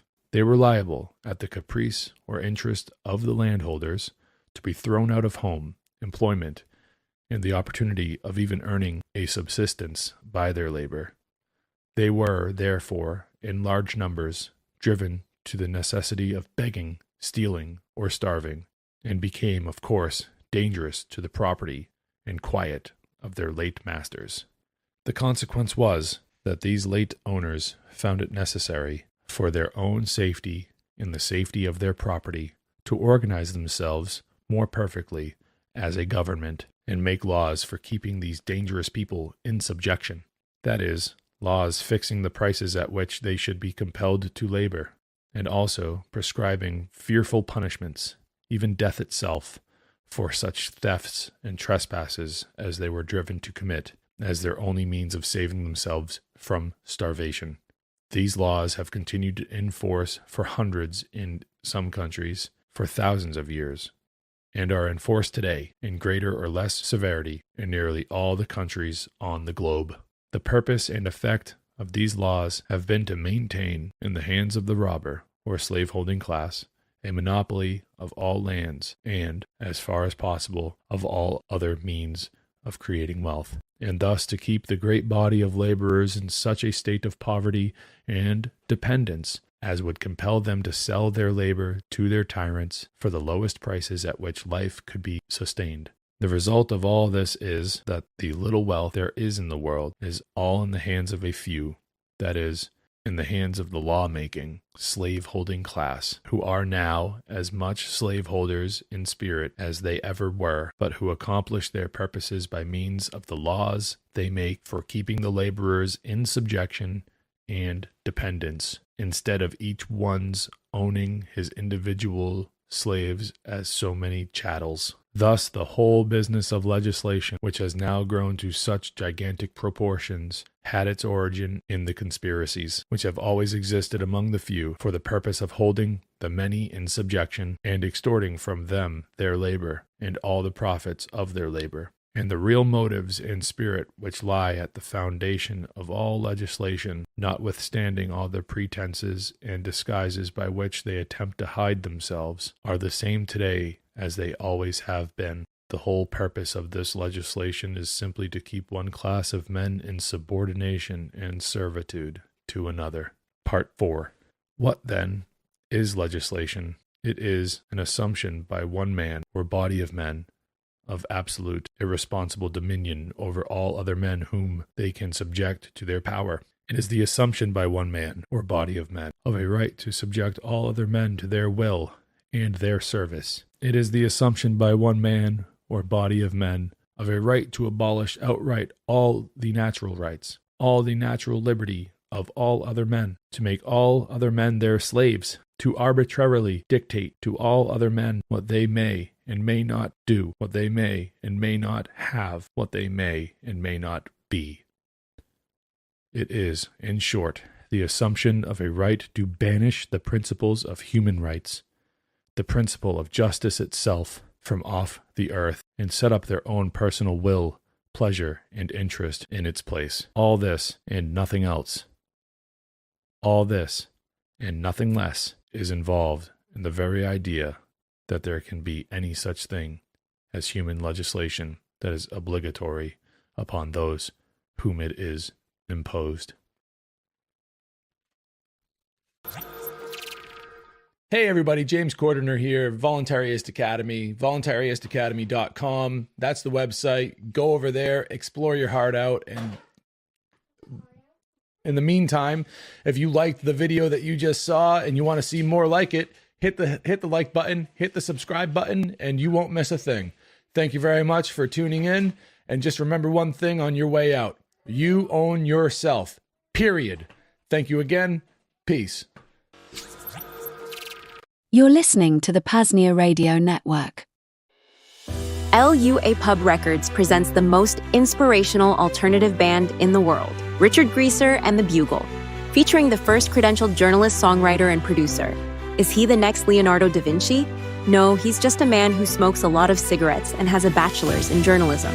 With great inspirational songs like The Princess and the Podcast Listener. I need a Prince Charming to save me from my depression. A man whose full-time job is listening to Bitcoin podcasts. The hit track, Non-Compliant 1776. All across the country, the people are awakening. Politicians are quivering and shaking. This one-of-a-kind album titled Now That's What I Call Defiance is filled with instant classics.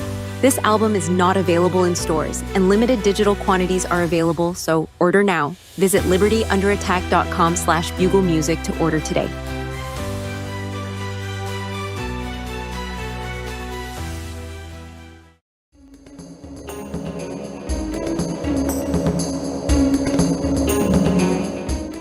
Vonu means relative physical invulnerability to coercion. Vonu is a contraction of voluntary and not vulnerable.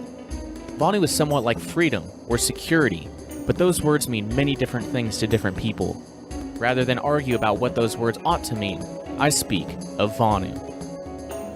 Coercion includes murder, mayhem, slavery, robbery, rape, extortion, pollution, any physical interference with peaceful activities of another, whether by individuals or organizations. Coercion, especially institutionalized forms such as war, regimentations, and taxes, is one of the major problems of mankind.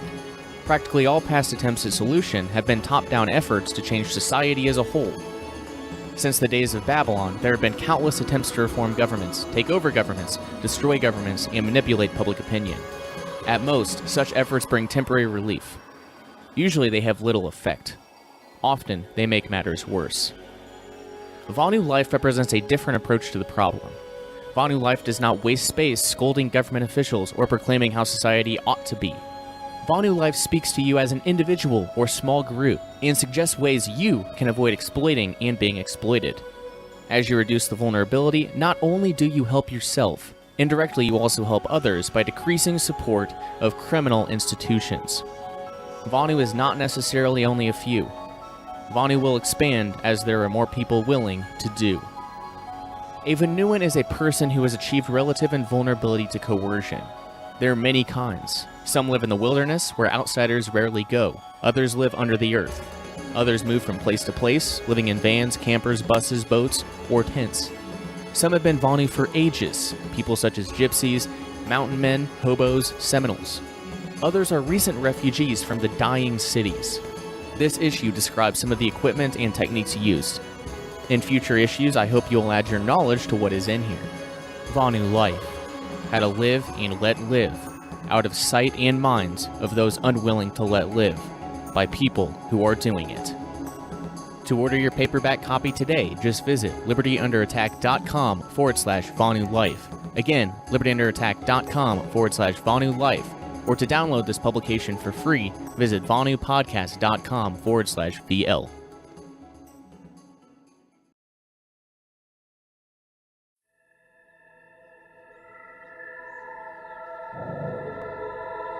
The following is an audiobook presentation of How to Bury Your Goods by Eddie the Wire, a small booklet originally published by Lympanix Unlimited and now re-released for free in audio and PDF format.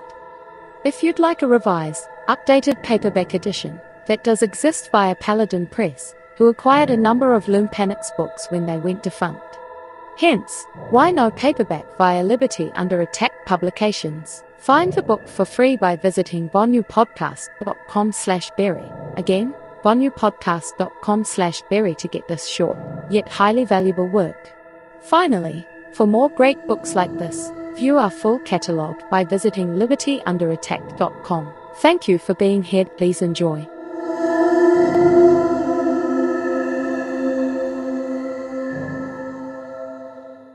Forward.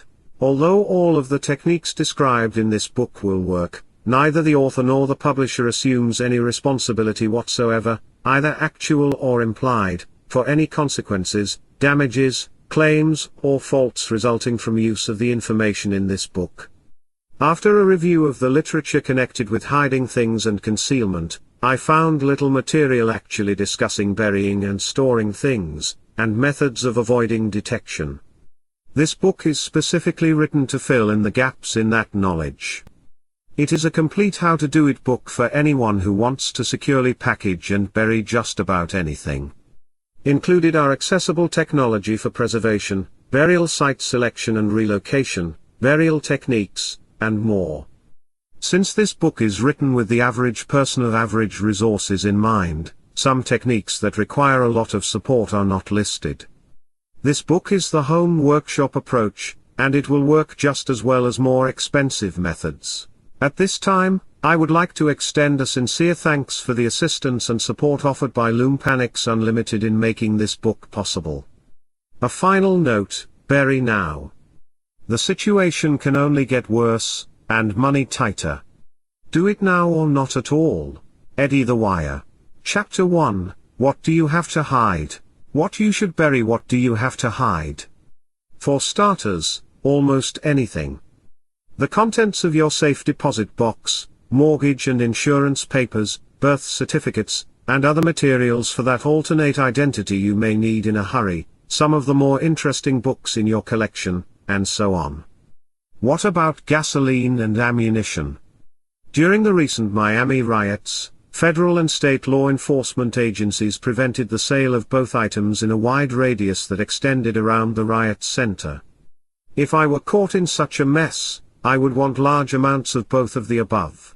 Other items that would be of value for use or barter in a crisis/shortage/collapse situation are prepackaged garden seeds. These are sold in special survival editions packed in nitrogen, dehydrated, nitrogen-packed or freeze-dried foods, weapons and ammunition, reloading equipment and powder, primers. Ever try to make a primer? And shot/bullets for same, warm clothes and outdoor sleeping bags, camping equipment, compasses, tents, extra bottled gas, kerosene, gasoline, motor oil, rope, hand tools, knives, medical supplies including bandaging materials and topical antiseptics, explosives, not as difficult as you might imagine, matches and lighters, candles, spare eyeglasses, the list is endless. Note that many of these things would be just sitting around anyway gathering dust, so why not put them where they are safe and out of the way? Many other items can be hidden, including things you are not supposed to have like silencers, homemade firearms of any kind, illegal modifications of factory arms, infernal devices, forged and altered ID, illicit drugs, a 4-foot-deep stash cures the habit, stocks of poisons, Richard Nixon buttons, and so on. Arrange your caches in sequence of need. Once you have decided what items are likely to be important to you, try to decide on groups to put them in so they can be cached in sequence of need. The first out group should contain weapons for self-defense and medical supplies, and some essential survival gear. The next group could be non-essential camping supplies, tools, rope, and food. The last group should contain items that require support facilities, such as reloading equipment, paper of any kind, and everything else you need but can get by without for a couple of days. Essential versus non-essential items. Now decide if some of these items are really essential. Often the backpacker on his first trip will take everything he or she thinks will be needed, and uses only 25% of the stuff. For those items that fall into that class, consider some above-ground storage. It will not be as secure, but it is much easier, and doesn't add to the cost of storage containers. Chapter 2, Burial Containers. Commercial containers. Now that you have decided what to bury, the next question is what to put it in. The commercial market abounds in burial containers, some good, some not, some rip-offs. Some are resealable, and some must be cut open once they are sealed. Generally, the commercial types fall into these three categories. 1. The long, thin kind that are essentially seamless plastic pipe with end closures. 2. The army surplus ammo cans, surplus scope cases, etc. 3. The industrial type containers marketed as burial containers. All three types provide both atmospheric and mechanical protection for a wide variety of conditions, but buy with caution, especially the surplus stuff, since gaskets may have dried out long ago and require additional attention. If you have ample funds to buy containers for all the things you want to cache, by all means, do so, but buy one for a sample before investing in 10 or 20. Make sure the dimensions of the container will suffice for your larger items. Making your own burial containers. If you have some time and want the very best in protection, it is a good idea to make your own containers. For starters, let's consider the PVC pipe container. The only problem with PVC pipe is how to make the end closure both simple and cheap. As pipe bombers know, end caps can easily run up a big bill, and they are non-reusable. If your cache is a one-time thing, resealing may not be important, however. Sealing the PVC container. An easy way to avoid the high cost of end caps is to buy the following materials. A 1/4 inch thick sheet of plexiglass cement for same, note, must bond plexiglass to PVC. A length of PVC pipe suitable for the size and number of objects. A 5-inch long piece of PVC pipe in the next larger size that will exactly slip fit over the mother pipe. PVC cement. PVC pipe comes in pounds or strength ratings. 100-pound pipe sized inches in diameter is best, although it goes higher and lower. To make the end closure, cut off the mother pipe, allowing 2 extra inches for the seal. An easy way to determine how much pipe is needed is to experimentally pack it before cutting. Be sure to cut the end off square. A radial arm saw or miter box is best. Now cut a 2.5-inch piece of the larger pipe and glue as shown in figure 1. Use the other piece of larger pipe to trace circles on the plexiglass. A sharp compass point or scale will produce a good line on plexiglass. Cut 2 round end plugs. A coping saw or saber saw works quite well, using a blade with a lot of teeth per inch, 10 to 12, for a finer finish and to avoid chipping the plexiglass. Glue one of the plexiglass circles on, pack the pipe, put a tight paper wadding in the end and glue in the other plug. Be sure to preserve, bag, and tape a couple of hacksaw blades to the outside of the mother pipe for easy opening. Making the PVC container. Some brands of magic marker will permanently write on PVC, and these can be used to mark the paper wadded, and therefore cuttable, end with the contents. The writing may be further protected by duct tape. Resealable containers. What if your cache must be resealable, however? An easy solution to this is a threaded pipe sleeve and cap arrangement. Putting plumber's pipe dope or form a gasket on the threads ensures a tight seal. An even lower cost system for pipe closure is simply a tapered bottle, drinking glass, or soda pop bottle, and silicone cork.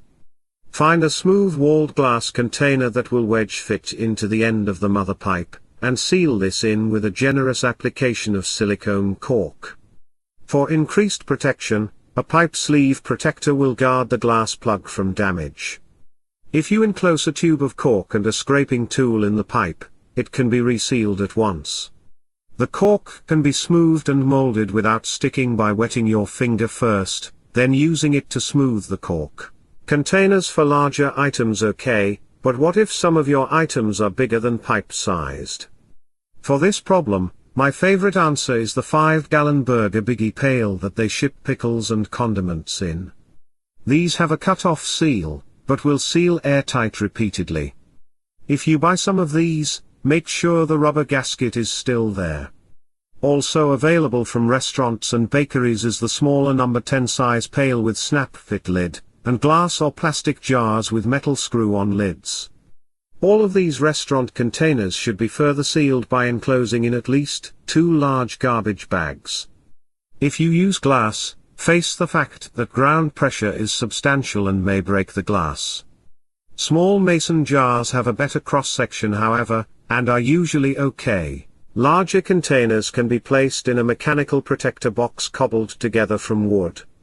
In fact, one very good improvised system is a wooden box tightly built and covered with driveway asphalt topping, or any waterproofing tar, or roofing cement.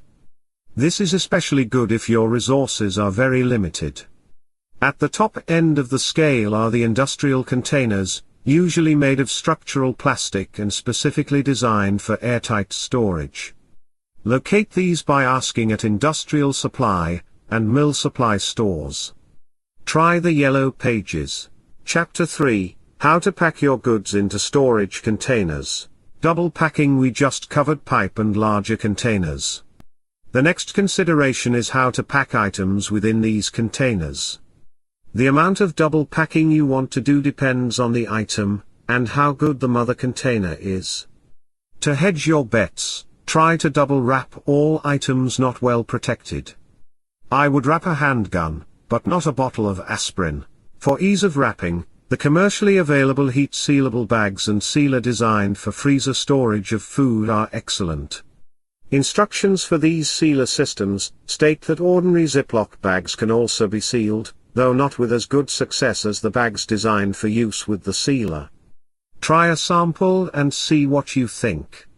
You may be satisfied with just the Ziploc bag seal alone. In any event, some rules apply to all thin film sealing. Tape or otherwise cushion all sharp edges for obvious reasons, and styrofoam beads and hand squeezing immediately prior to sealing will help to eliminate excess airspace. A label on the bag may also be helpful.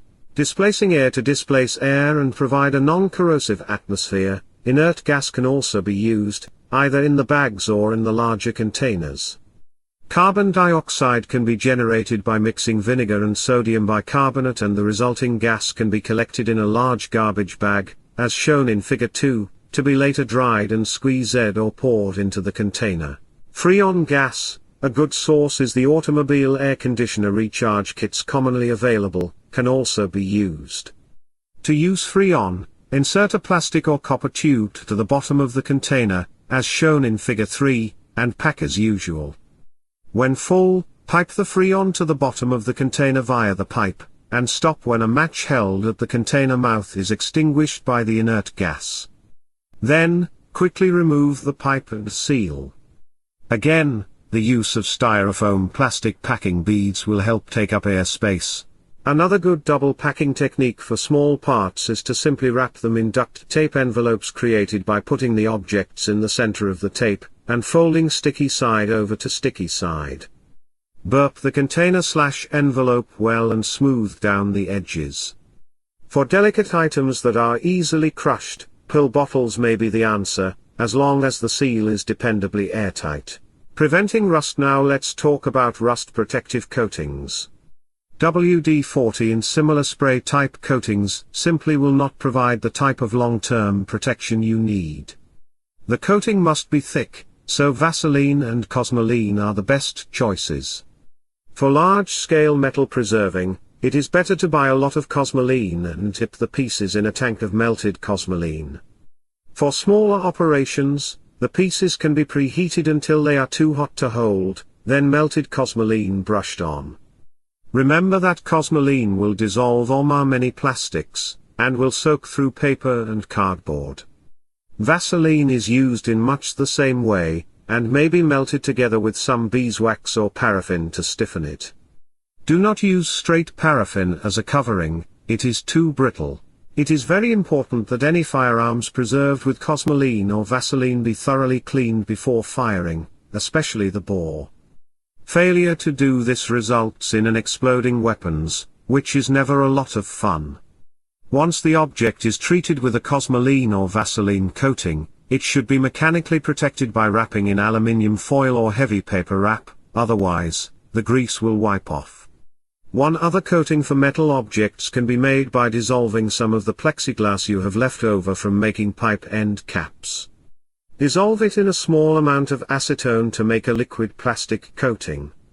Add either more plexiglass or more acetone to get a consistency like honey. Items dipped in this coating and allowed to dry are well preserved.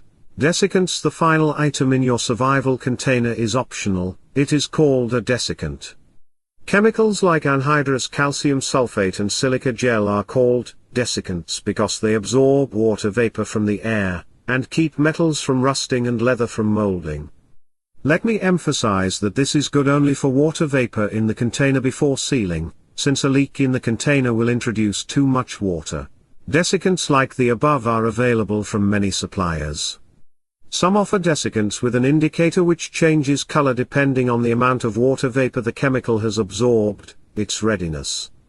If you use desiccants, remember 2 rules.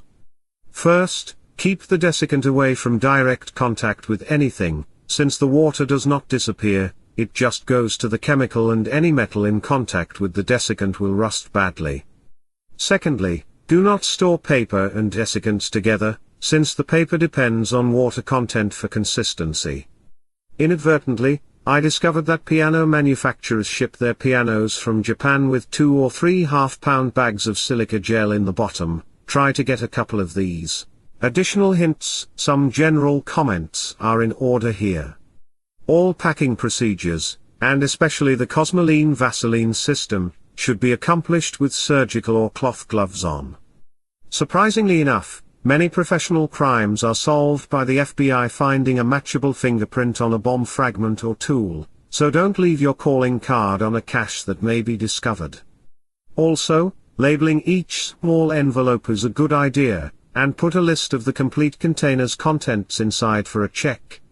Marking container outsides was previously discussed, as was providing opening tools preserved and strapped to the outside of the mother container. Chapter 4, Location of the Burial Site. What to look for in a cache site. Where to locate your cache site is very important. Those who live on 5 or more acres may consider just sitting somewhere on their land, but the risk of detection is high.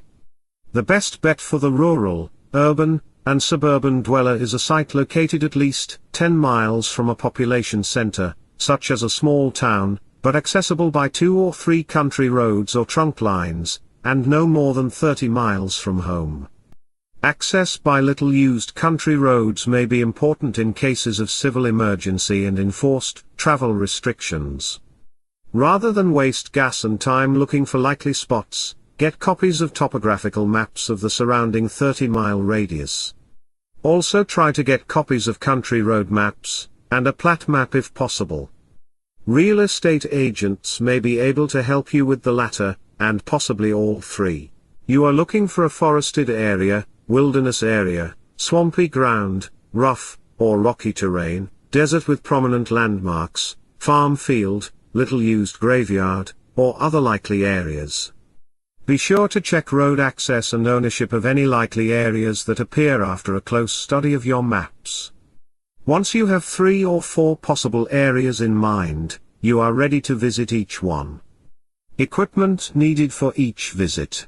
Canteen with water or Gatorade, insect repellent, heavy coveralls. If underbrush will be encountered, 1/4-inch steel or wood push rod with a sharpened end and an improvised handle, non-stretchable line or tape, at least 200 feet long Polaroid camera, optional.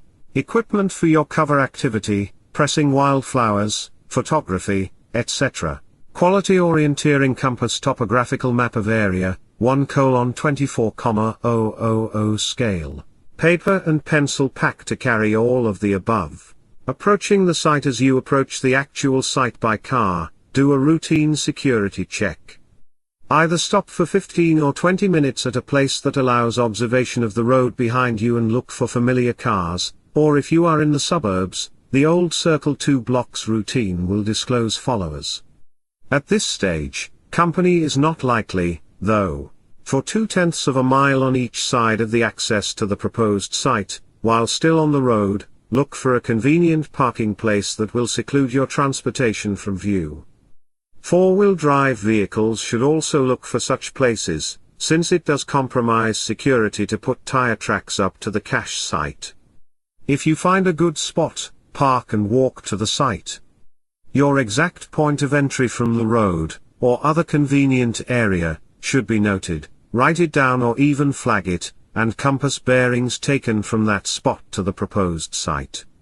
If your proposed area is very large, plan a triangular or straight-in/straight out tour by the compass. Don't get lost.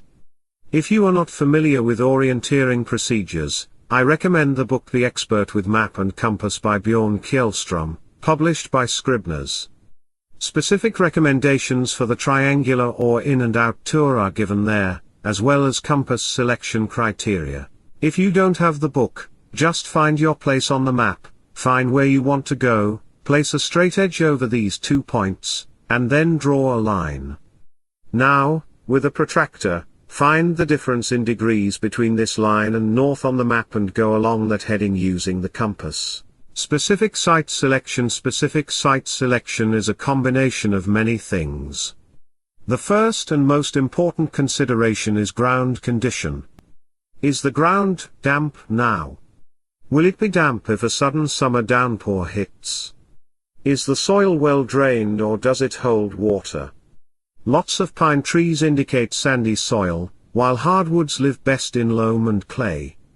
Also, a lack of large vegetation may mean underlying rock. you must consider access, too. Will snowdrifts completely obliterate your landmarks in winter? Can snow drift on the site? And so on. Weather bureaus have information available on local prevailing winds that will allow you to calculate where drifts may build up. Available landmarks are also a consideration. A site with large rocks at triangular locations is easy to relocate, while one on flat bare ground is not so easy. Another consideration is how liable the site is to being built on. A real estate developer's access road laid down in 2 days can really put a kink in your plans, so try for a lousy building site. Underlying structure may also cause problems, so try to avoid immediate roadsides and their attendant power, gas, sewer, telephone, and water lines, unless you are intending to do a decoy site, in which case you should have a medium-size BFO metal detector, can be rented, to find the lines and bury your container under the line. If you like this strategy, try to avoid possible junction sites, phone pedestal blocks and tie-ins, pipe tees, etc., and locate and dig in the long stretches of pipe. On your tour, any possible locations can be temporarily marked with a bright-colored object. After you have completed the initial look over, select one best site and an alternate. Both these sites should be well checked for underlying rock or hard structure with the pointed push rod. Triangulating and documenting the site. Now fix one end of your marking tape to a prominent non-removable landmark. Remember, trees get cut, and run it to the exact site, making a knot in the cord at that point. Now leave the cord and run another cord from another prominent landmark at an angle of at least 30 degrees from the first cord, see figure 4. This triangulation will allow pinpoint location when your memory is fuzzy. If you have a Polaroid camera with you, take pictures of both landmarks and the general area. In any case, make a complete sketch of the area. The dullest pencil remembers better than the sharpest mind. Also remember to mark the knotted cords well. Once both first and alternate sites are triangulated and documented, do another simple security check. Look and listen for 15 to 20 minutes for visitors. If the coast is clear, start back to the entry point that you marked previously. In other words, start on the last leg of your triangular or out and back path, but try to pace off the exact distance you travel. A double step or one pace, left-right, usually equals 5 feet. This will provide further documentation for your further efforts. Finally, when you are back at the entry point, try to positively mark this in some way, and proceed to the car, see figure 5. Finding suitable landmarks. If you have trouble finding suitable prominent landmarks, you may want to find a very distant, but distinctive set of landmarks, say a house a half-mile away, and a peculiar shaped rock formation. Stand on the site and take exact compass bearings of each feature and record them. These will provide a fairly accurate bearing, but not as precise as the tape/triangulation. Pictures will greatly aid this type of site location. Back at your vehicle, place a flag that will guide you to the spot again, and then leave. Try to attract no attention at all, make your cover activities prominent. Chapter 5, The Actual Burying Process. Needed tools and equipment. Prior planning will eliminate many problems in the actual burying process. First of all, the proper tools and equipment. Heavy garden gloves, pointed spade, pickaxe, if hard pan or heavy clay is going to be a problem. Insect repellent. 2 plastic ground covers 6 feet square and very thick packing or carrying equipment, if the burying containers are heavy or numerous. Flashlight, if a night burying. Day versus night burying. If you bury at night, it is harder to navigate and locate the site, but the risk of detection is much less. A day or twilight burial may be the best compromise. The phase of the moon will also be a consideration. How long will it take?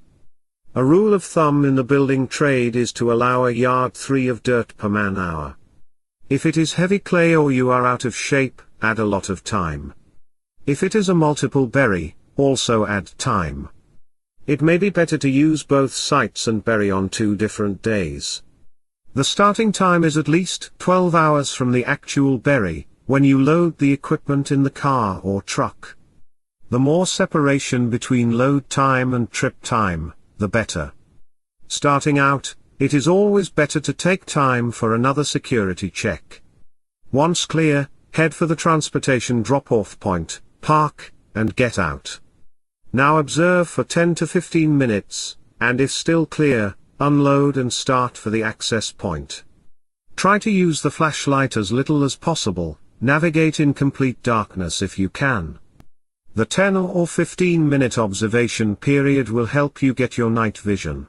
From the access point, take bearings and head for the burial site. Once you arrive and locate the burial site, make another security check by sweeping the perimeter. This extra 10-minute walk is additional insurance against visitors, who may be on the far side of the burial site. Those burying gold or weapons will appreciate the necessity of keeping the burial site an absolute secret. Digging the hole finally, it is time to dig. You want the minimum-sized hole, of course. Put the burying container on the site, and in the position desired, on its side, straight up and down, on an angle, or whatever, and begin to cut around the container with the spade, allowing a 6-inch clearance on all sides. Go down about 8 inches or so.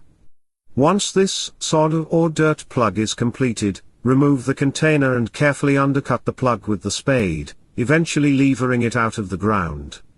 Very carefully place this plug on one of the plastic ground cloths and drag it far enough away to allow for working room. In high brush this may be difficult, but not impossible. Then spread the other ground cloth near the projected hole location and begin digging the hole. Take a break every now and then and remember your canteen of water. Try not to drop any soil off the plastic ground cloth, since that is what it is there for. Finally, you will get to your required depth, whose subject is covered in detail in Chapter 6. Place the container in the hole, in its proper position, and start to pack the dirt around it. Put in a layer at a time and then pack. This method will eliminate settling. Finishing touches when the soil level is such that the plug will be back at its original height. Stop packing and reinstall the plug with extreme care. No trace of your bury should show. Especially not loose dirt, rocks, or heavy marks in earth or vegetation. The safety of your cache will depend on your taking meticulous care in this final few minutes. Any extra soil should be wrapped up in the ground cloth and carted away from the site, preferably even home with you. At this point, one cache is secure. If you are still strong, and you have planned a multiple bury, proceed to the next point and after security checks, do the next bury. If you find out just how hard it is to dig, you may wish to postpone the rest of the bury until next time. In any event, you will be ready to go home eventually. Repack all of your equipment and return to the access point, then to your vehicle. Running without headlights is tough, but another piece of the security picture. If you have a fairly secure location, the next chapter may be skipped, and you are done. If not, however, read on about decoys and arrays. These, by the way, should be planted at a much later date, at least 10 days lag time. Chapter 6. How to protect your cache from discovery. Cache security. Let's assume the worst. 20 Nazi stormtroopers and 20 BATF, Bureau of Alcohol, Tobacco and Firearms, agents armed with metal detectors are out to find your buried cache. If you have buried at a site remote from your land by at least 3 miles, forget worrying because it is impossible to effectively search that much land. If, however, you had to cache closer than that, even in your own 5 or 10 acres, some sort of decoy array may be in order. Let's talk cache security. First of all, your packing techniques should have been accomplished with gloves on so no latent or thermoplastic fingerprints were transmitted that will connect you to the cache if it is found. Also, I assume you have not put in little notices like, if found, please return to, or any other physical addresses or clues. Second, nobody can find what they are not looking for, so don't tell anyone you are burying anything. Try to explain the absence of your beloved M16 with a plausible cover story, hide this book, and in general provide no hint of any burying activities. How metal detectors work now. Let's examine how metal detector works, since any reasonable effort to locate your cache would have to be accomplished with the aid of such a search device. Any substance that can conduct electricity will produce a response signal on a metal detector. Even highly mineralized ground, or ground saturated with salt water, will respond positively although no actual metal is present. Metals also vary in their conductive activity, copper being 60 times as conductive as iron, that's why they use it for wiring, and hence shows up strongly on the detector. Not only does the type of metal and background signal created by ground conductivity affect signal response, distance from the detector coil to the target, depth of burial, and the overall size of the target are important. An iron pipe, buried end-on, is much harder to detect than one buried flat. Since the average operator sweeps the area and then re-sweeps at right angles, a long pipe will surely show up, but not a smaller target like a pipe end-on. Factors that do not affect detector efficiency include shielding by metal, actually worse, or other non-conductive materials, unless they put distance between the detector and the target. Clearly then, the problem is to provide maximum depth, minimum target area, lowest conductivity. Depth of effectiveness. Published rules of thumb as to effective metal detector penetration must be related to the target size. In general, if the detector can identify a target area of 2 square inches at 3 feet, at 6 feet, double depth, the target area must be squared to cause a similar response. Some highly specialized detectors of the transmitter-receiver type can locate objects with a target area of 2 square feet, at a depth of 10 feet. Artificial and natural decoys and arrays. Clearly, if a metal detector is going to be evaded at all, either the target area must be very small, the object buried very deep, or some decoys must be used, either natural or created. Natural decoys would include heavily mineralized ground, graveyards or farm animal pens, also highly mineralized, junkyards, scrap heaps, and so on. Also included under natural decoys would be utility lines, telephone lines, and so on. If you locate one of these, burying under the line may be very smart. Any operator will dig up part of the line and then disregard any other linear signal in the area. Artificial decoys are 2 types, either deep and specific, or shallow and background. Let me say at the outset that the more specialized types of detectors that search for deep objects will be able to overcome small generalized objects, and even ignore them completely. If you are a treasure hunter, this is not desirable since coins will be completely missed. If you anticipate any amateur searchers, however, an array of background non-specific decoys would be good insurance. For both amateurs and professionals alike, deep specific objects are good decoys. Scattering small pieces of copper on the ground is an easy and efficient way to produce a high background signal on any searcher's detector.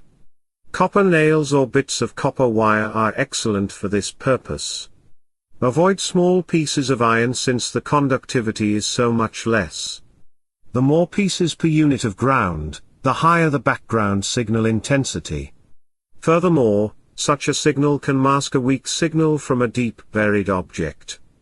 Also, remember that once the copper is scattered, it cannot be easily removed, and so cannot be easily counted. A more expensive way to produce a background signal is to scatter pennies. This is good in that it seems innocent, if discovered. Remember that making a generalized signal array will immediately attract the attention of any operator. They are trained to look for the unusual, and to quickly determine the extent of any field quickly. The detector operator must then decide if an object is really buried in all that array. If the object cannot be distinguished from the background array, and the array is large, he has a lot of digging ahead, and for all he knows, there may not be an object at all. You may have cached 20 miles away, and arrayed your lawn. Of course, if the search crew has a backhoe, you may wind up with a gravel pit instead of a lawn. It is a classic case of strategy whether or not to bury in an array, or away from one. Using specific deep targets as decoys, specific deep targets are detected by their electrical perimeter, not their actual mass. With this in mind, a cheap way to make a set of specific targets is to get the following. 50 feet of residential 2-conductor no-ground plastic jacketed wire, 14-gauge 2 twist-on wire nuts for each target, desired vinyl, electrician's tape, sturdy wire cutters, jacket stripper, wire stripper. The jacket stripper slits the outer thermoplastic covering. These handiwork savers are purchased at electrical specialty stores. Determine how many targets you are going to bury, and find a circular form at least 18 inches in diameter. Water heaters, clothes baskets, drums, etc., are all possible forms. Run wire around the form, 1 turn for each target desired, and cut the end just opposite the starting end. Now take the wire roll at 4 positions, and then cut through the wire at the 2 ends, the final result being a bundle of wire all of the same lengths. Now comes the hard work. Each end and 2 leads must be stripped, and the ends electrically connected, black to black and white to white, using wire nuts. If you have extra time, tape the complete connection against underground corrosion. These completed wire inductance loops can be formed into long and narrow rectangular or circular shapes. You may even want to try to duplicate the target outline that your burying container will present to the metal detector.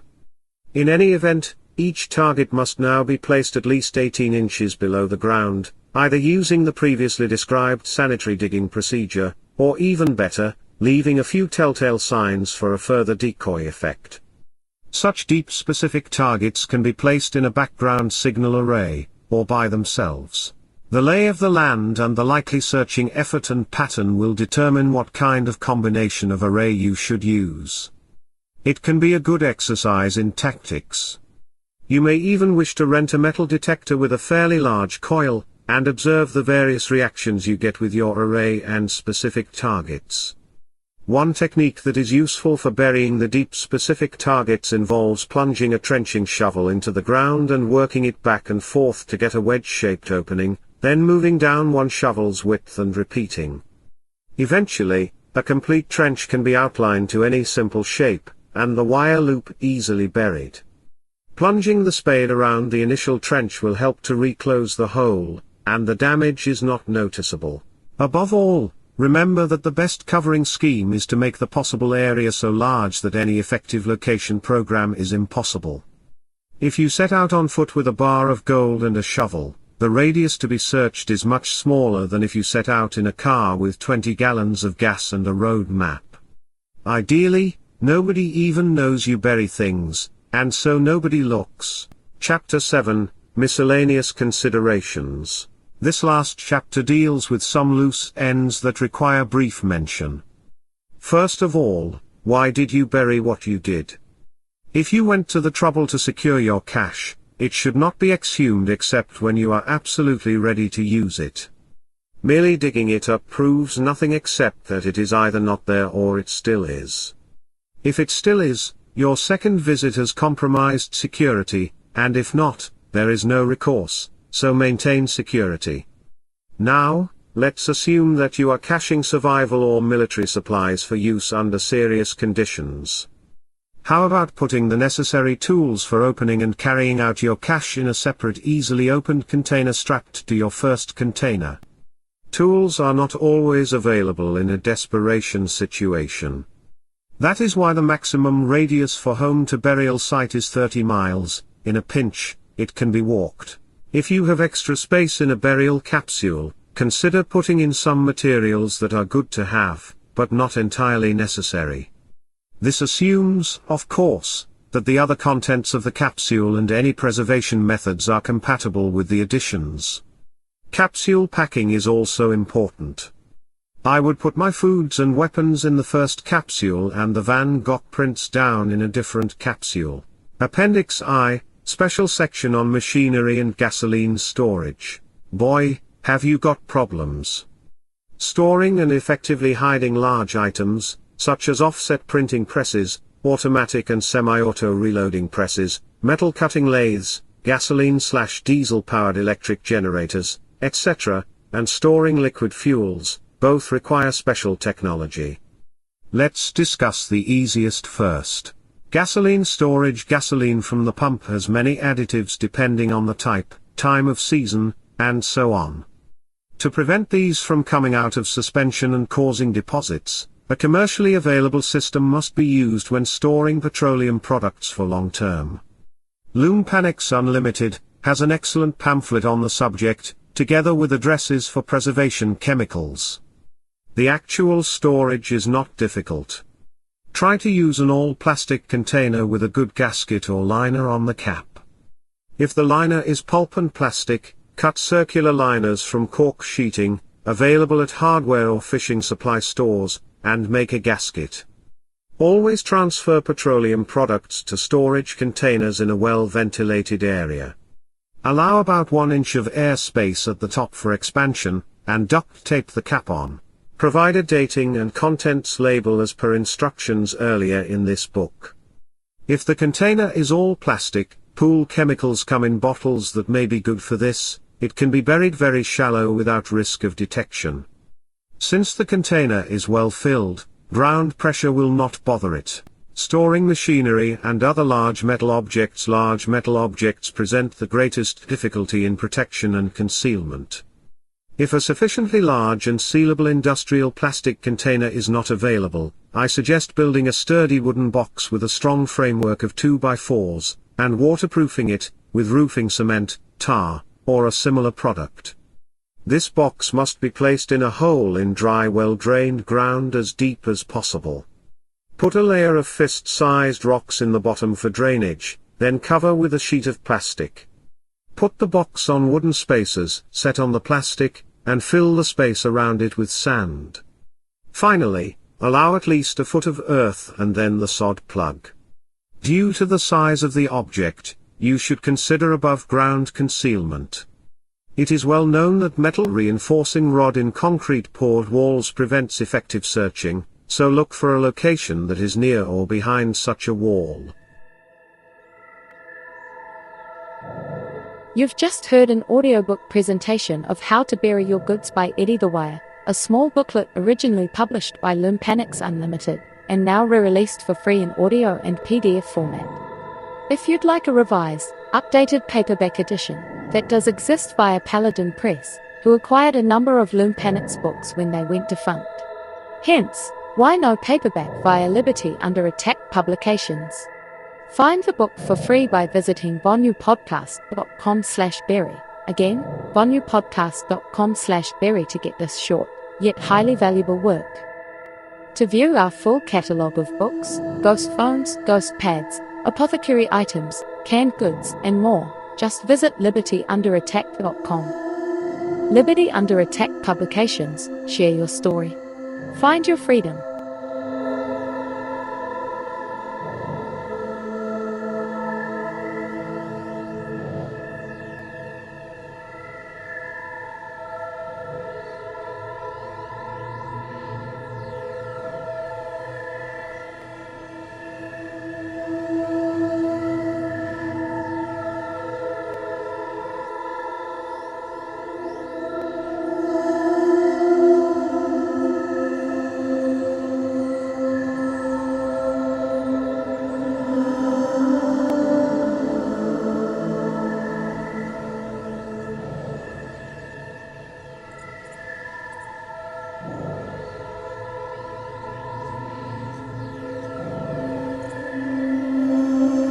Does your body ever hurt anywhere?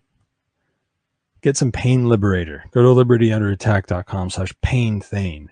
It's a little spray bottle with 20% DMSO and a base of colloidal silver water, magnesium, and aspirin. Great for most any kind of pain: sprained ankle, sore back, headaches, toothache, or jaw pain. I heard the Pain Liberator ad on the stream before my show today, and it reminded me a lot of Head On, applied directly to the forehead, that old video, because there was like a female voice talking about spraying it on your forehead, and it was kind of, I don't know if I'd go so far as to say the female voice was abrasive, but it was I don't know. It was close enough to remind me that. Anyway, it works really well.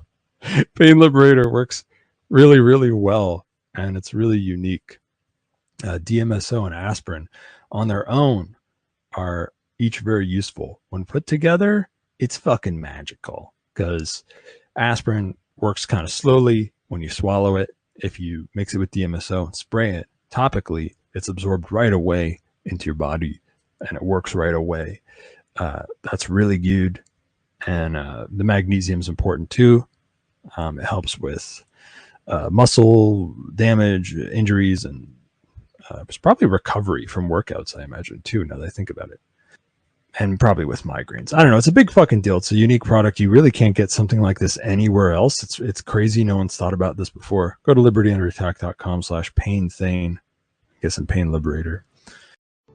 The Restoration Trilogy, originally published at the Last Bastille blog in 2015, read to you by the author. Music courtesy of Alex X Aces Patriots. This work is licensed under a Creative Commons Attribution, Non-Commercial, Share-alike 4.0 International License. Any other content within this work that may not be covered by this CC BY NC SA license is hereby used under the sincere intention of fair use. No copyright infringement intended. Preface. Amongst libertarians and patriots alike, there seems to be a predilection towards wishful thinking. Recognizing the warfare-welfare state as one expression of authoritarian power is a good starting point, but then refusing to acknowledge that all taxation is theft because taxes infringe upon individual property rights is simply absurd. Philosophizing about what the Founding Fathers had to say is time well spent, yet believing that expatriation will remedy all of your political grievances is just naive. Mentioning to people that their natural right of self-defense is also applicable towards police officers is excellent. However, attempting to guilt this same audience for not using politically correct lingo is nothing less than unconscionably offensive. My intention with this publication of these short fictional stories is to illustrate not only the nature of the situation we are all suffering under, but to also highlight the foolish as well as treacherous actions which exacerbate the tyranny ruling us all. Themes of compromise, appeasement, and betrayal abound in this creative work as more of a warning to readers to be wary of most so-called activists who tell them to do this or to do that, and especially those whom attempt to guilt-trip them for their failure to perform these actions. Once you understand that these manipulative rockstar divas who infest the alternative media spread misinformation and even disinformation to their audiences, then I trust you can begin to understand, at least in part, why I felt this trilogy had to be written by someone. More importantly, I felt that it was high time that those who sincerely consider themselves to be freedom fighters have something resembling a vision for what they desire to achieve. Chronicling the evolution of human liberty from the European absolute monarchies through both the American Revolution and the subsequent Whiskey Rebellion, I found it no small task to also futuristically extrapolate what the restoration of constitutional government might indeed look like. In the attempt to do just that, I figured it would be important to also describe a foreign country doing something similar at about the same time, but seeing as this wouldn't make sense for the Iranians to do, I chose the Korean Peninsula as the role model, thereby reversing the historical timeline, in a sense, of the French Revolution. Should anyone like to take these stories and develop them into a full-fledged novel, or even a feature-length film, I would wholeheartedly encourage them to do so. If anything, these stories are explaining the transitional phase from our current political situation to parts 1 and 2 of The Plan for the Restoration of Constitutional Government. Hell, a cinematic trilogy about the plan would be even better, because that would demonstrate more specifically how the current Anglo-American Empire could be thrown off, as well as how the several American republics could be successfully restored. A truly inspiring movie trilogy, rivaling in popularity to that of The Hunger Games or Atlas Shrugged, about securing our liberties would tickle me pink something fierce. Kyle Rearde, Austin, Texas, January 2015. You have just heard the preface to The Restoration Trilogy, originally published at the Last Bastille blog in 2015, read to you by the author. Thank you for listening, and laissez-faire.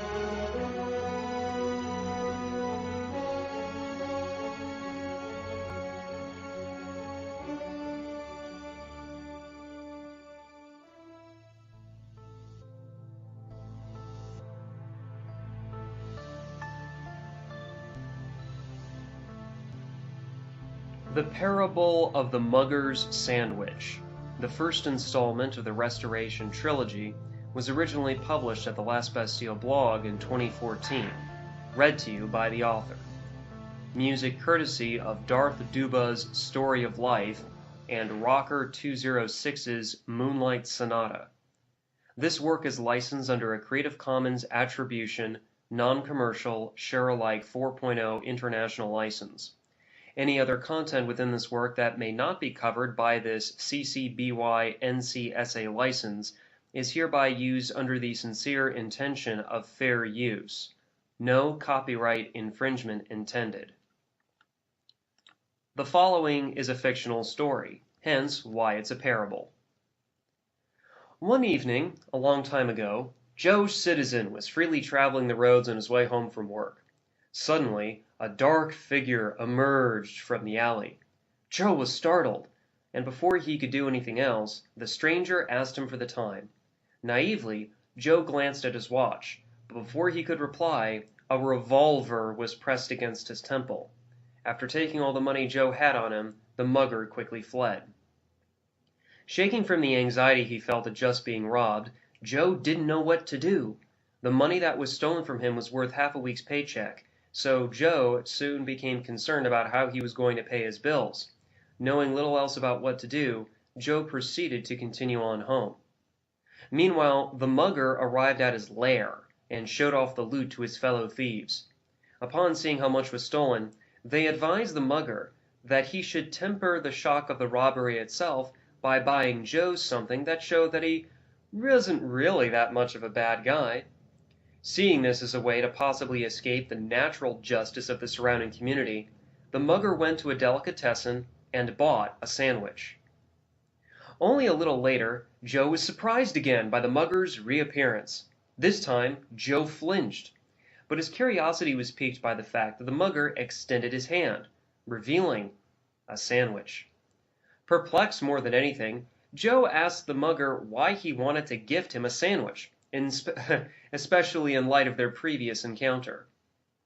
Discovering that the sandwich was bought with the proceeds from the mugging, for despite his thievery, the mugger was no liar, Joe became indignant at the mugger's audacity by knocking the sandwich out of his hand and into the street.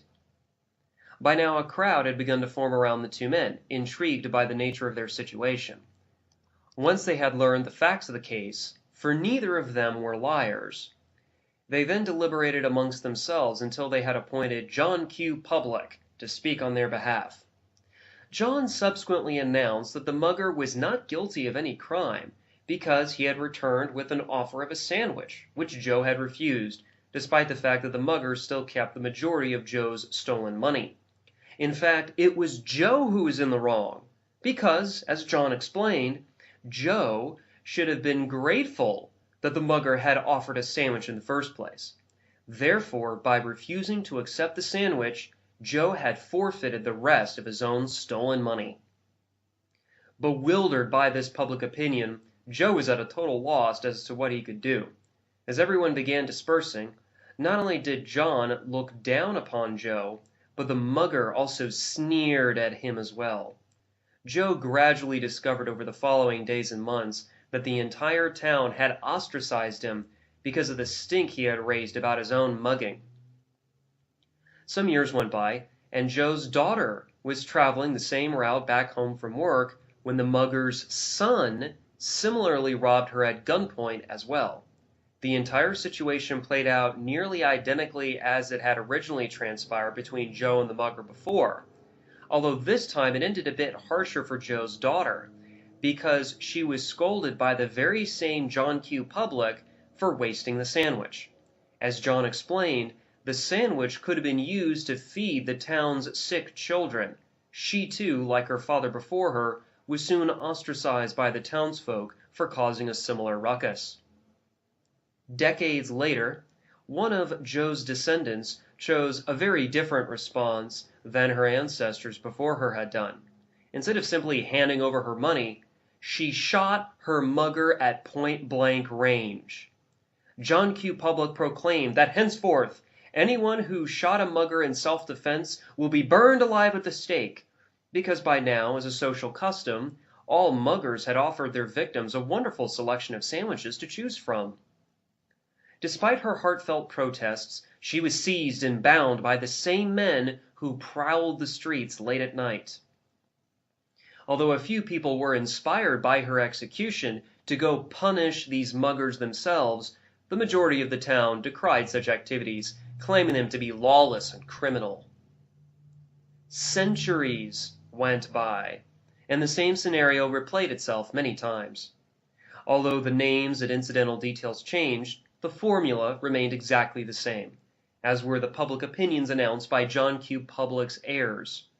Never again would the town's muggers ever be prosecuted or otherwise held to account for their crimes against the townsfolk, for as long as they kept to the traditional precedent of offering sandwiches to their victims, then the interests of justice were satisfied as far as the conscience of the community was concerned.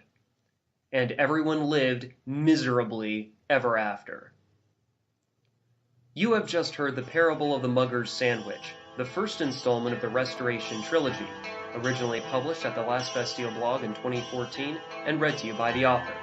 Thank you for listening, and laissez-faire.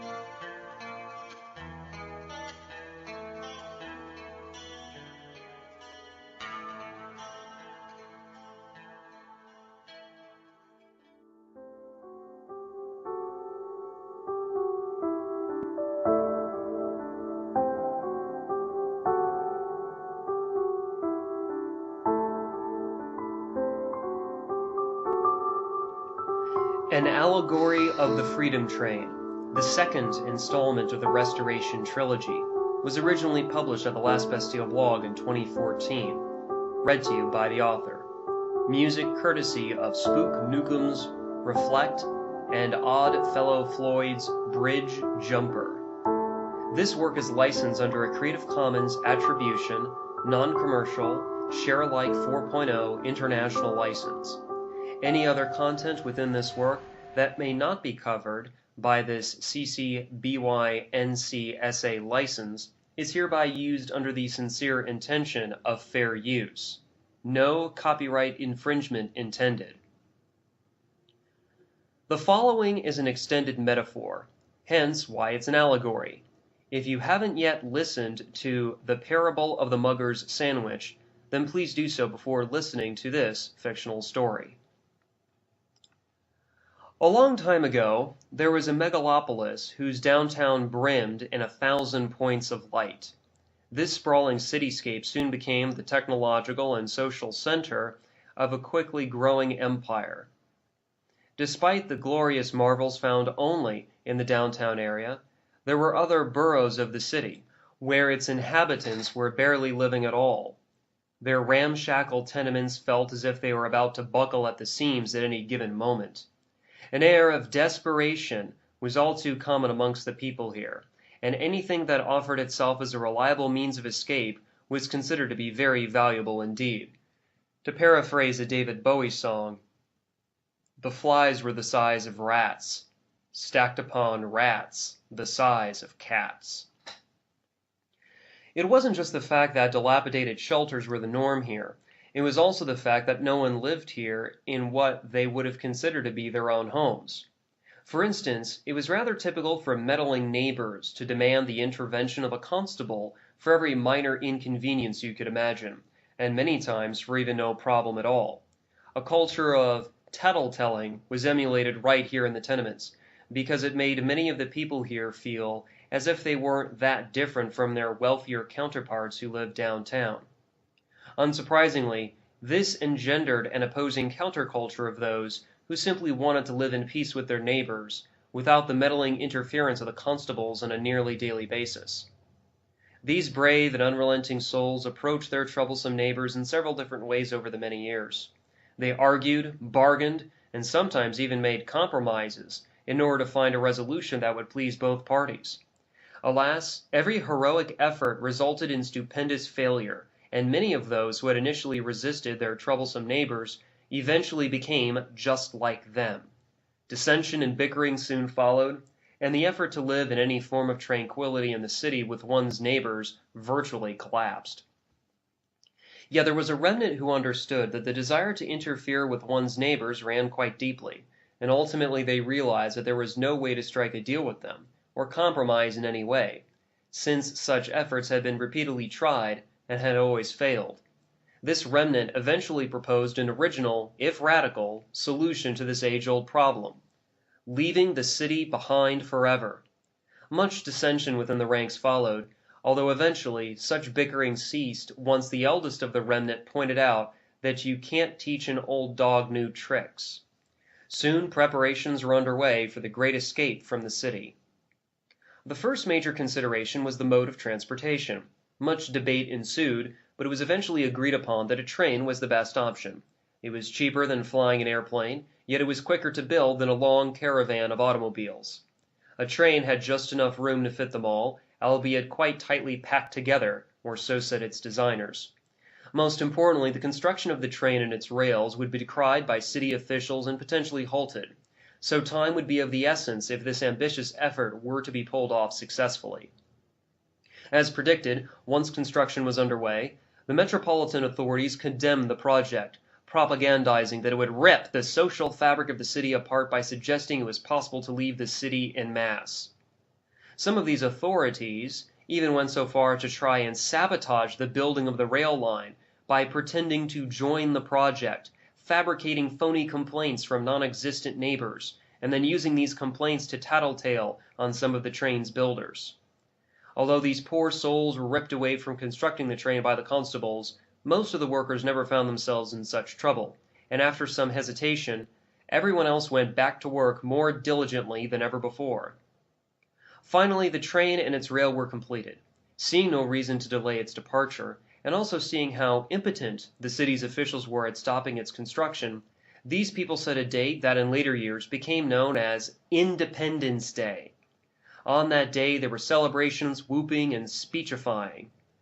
After the train was stuffed to the hilt with passengers, it began to pull out of the city.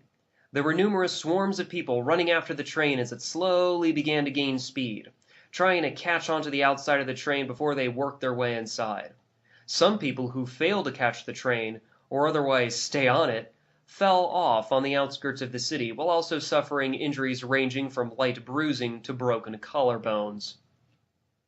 After that hardest push to get the train moving, those who sought freedom from the city and its arbitrary constraints had set off on what they thought of as their great adventure. What they soon discovered was that there were various railway stations along the way, whose memorial plaques told them that these stations had been built by those who had come before. A few passengers got off at this first stop, and they chose a leader who had proven himself capable of fending off hostile savages. His son would eventually take his place, as would his eldest son for several generations. The supermajority of the train's passengers, however, did not prefer this particular scheme, so they stayed on the train to see what the next stop had in store for them. What the passengers began debating with each other over was which train stop was the best one to get off at. Passionate speeches were made about how this stop or that stop was the one that offered the most capable social arrangement for making sure neighbors don't interfere with each other. The train would stop at a couple of stations, and a few people at each one would disembark, but the vast majority of passengers stayed on the train just to see if they could bear witness to an even better outcome. Before too long, one passenger reminded the entirety of the train that, in accordance with their own stated principles, they should stop at each station and passively allow whomever wanted to depart to do so. Simply because the decision about whether or not to get off at a particular stop was primarily a deeply personal one. Once the commotion over this new proposal had settled down, most passengers nodded in agreement, even though some of them felt this idea left a bad taste in their mouths, for they had wanted a solution that would be applied equally to everyone. So on it went, with some passengers stepping off the train at the next stop, but most choosing to stay on it and see how far they could go. One rather vocal minority of the train went even so far as to argue that they will only get off the train once they have reached the end of the line. The majority scoffed at this, claiming that there is nothing beyond the end of the rail, and that everyone must get off only when the train stops at a station, since by now all of them had discovered that the rail line that they had constructed had now blended in with an older rail, which had been built by the same folks who had built this series of train stations. Towards the end of the line, there was one last stop at a rail station where the remaining bulk of the passengers disembarked. Throngs of bodies dotted the train platform, and that same minority who had wanted to go to the end of the line grinned in anticipation of what they considered to be their just reward. Right before the last of the willing passengers had stepped off the train, some of those who had assumed the guise of leadership convinced the rest of the passengers on the platform that it was wrong for even that tiny minority to see the end of the line, much less leave the train for it. By inciting the crowd, these self-appointed representatives stepped in front of the stopped train, drew their guns, and open fired. They killed every last one of the remaining passengers. Much time passed, and those who got off at this last train stop had originally built a relatively small fishing village, which then expanded into a small town, then a larger town, eventually a medium-sized city, and finally into a megalopolis, which bore an uncanny resemblance to the one their ancestors had originally fled. Unfortunately, these new city officials had learned from the previous Great Escape and had forbidden the building of any trains or rail lines that would take people away from the city. Inevitably, there grew a disgruntled minority who wanted to leave this city, but alas, they found themselves trapped, perhaps forever, unless they found another way. Maybe those electrical inventions by that Serbian immigrant could become useful to them. But, for the foreseeable future, they all continued to live miserably ever after. You have just heard an allegory of the Freedom Train, the second installment of the Restoration Trilogy, originally published at the Last Bastille blog in 2014 and read to you by the author. Thank you for listening, and laissez-faire.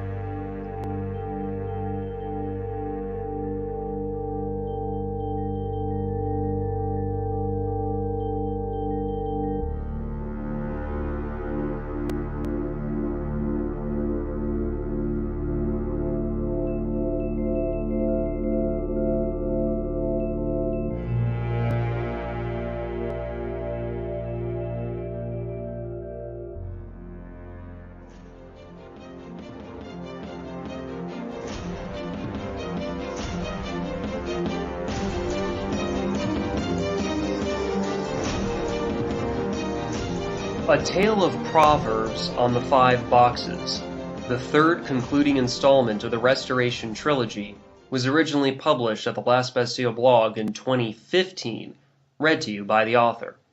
Music courtesy of Ashley Alicize's A Puzzling Predicament, A Dangerous Situation, and my own remixed version of Brayton's North Wind. This work is licensed under a Creative Commons Attribution, Non-Commercial, Share-alike 4.0 International License. Any other content within this work that may not be covered by this CC BY NC SA license is hereby used under the sincere intention of fair use. No copyright infringement intended. The following is a set of proverbs within a frame story. If you haven't yet listened to either The Parable of the Mugger's Sandwich or An Allegory of the Freedom Train, then please do so before listening to this concluding installment of this fictional trilogy. Penelope and Charlie, are you two ready for tonight's story? Oh, good, I'm glad. I think you'll enjoy this one, Since you both worked so hard on your lessons today, I know your mother wanted to spend some time alone with your father, and quite frankly, I could use the change of pace from the Life Extension Conference I attended last week, where I gave the keynote address about the viability of total organ regeneration. But I doubt such a talk would interest you unless you were a gray-haired old scientist like me. Settle down, settle down. If I'd have known any better, I'd say you two are the most rambunctious pair of fraternal twins in all of Appalachia. Despite the fact that I'm a hale and hearty man of 62, does not therefore mean I'm a limitless source of energy, like the geothermal conductor your parents used to heat this house. Speaking of which, I like to light this musty old fireplace here in the den to try and set the mood. For while this tale might sound like ancient history, it's actually quite a good adventure story. Or at least I think so. You have to remember that it was a very different time long ago. There were criminals who murdered, enslaved, and even stole from the people on a regular basis. Although some of these murderers, slavers, and thieves would be punished, the most successful of them were confidence artists who tricked the people into giving up their own personal responsibility in return for a promise of protection against the supposed evils of the world. What the people got instead were muggers bribing victims with sandwiches. A great deal of time passed, and eventually some people became quite fed up with this horrible arrangement, so they attempted to escape it as best as they could. Even though it seemed as if this could work alone, what they soon discovered was that most of the Freedom Train's passengers had condoned the slaughter of those who had wanted to live without rulers. And with that betrayal, the cycle of oppression began again. Not too long after, despotism reemerged with a vengeance, but this time with the capability of literally destroying all life on Earth many times over. Prisons became overcrowded, indebtedness skyrocketed, and mad scientists implemented their eugenics agenda. The people had become equally enslaved, much to the delight of the social justice warriors. Into this sorry state of affairs came into being what eventually became known as a set of proverbs detailing the rise of humanity into our current age. These proverbs of the 5 boxes, originally 3 boxes, describe how our ancestors tried every peaceful solution conceivable to the mind of man in reining in the tyrannical impulses dormant within the lowest depths of the human psyche. Telling these proverbs to our children is a way for us to honor our heritage of hard-won liberty.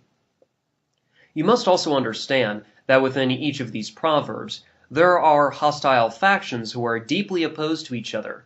Statists, my dear grandchildren, are those criminals and their sycophants who worship the false god called government, which according to their belief system, bestows upon a select few the superhuman ability to be exempt from common morality. For example, their murders were called wars, their kidnappings were called jailing, and their stealing was called taxation.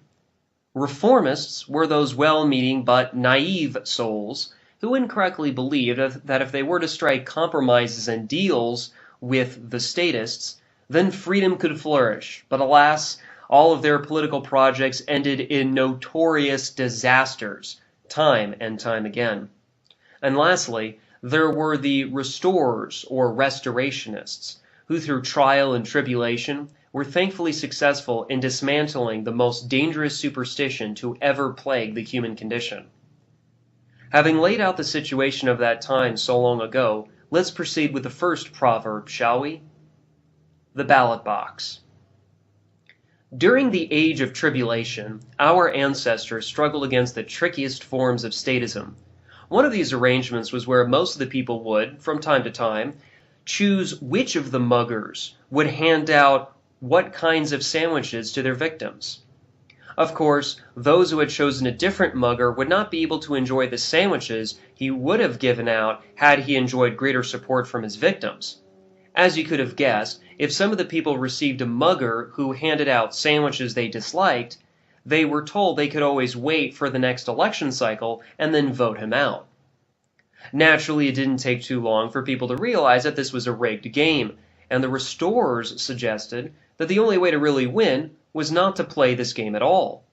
Sadly, the reformists insisted that if everybody just moved to the smallest tax plantation, Then they could much more easily vote out the muggers in public office and replace them with their own trustworthy people who, presumably, would radically change the entire situation by simply mugging the rest of the people a whole lot less frequently, as well as by giving out only turkey, ham, and chicken sandwiches to their victims. As such, the people usually sided with either the statists or the reformists, because they figured that anyone who failed to participate in these government elections deserved whatever sandwiches they ended up with. It didn't matter that the restorers went out of their way to scientifically prove that such electoral voting was fraudulent.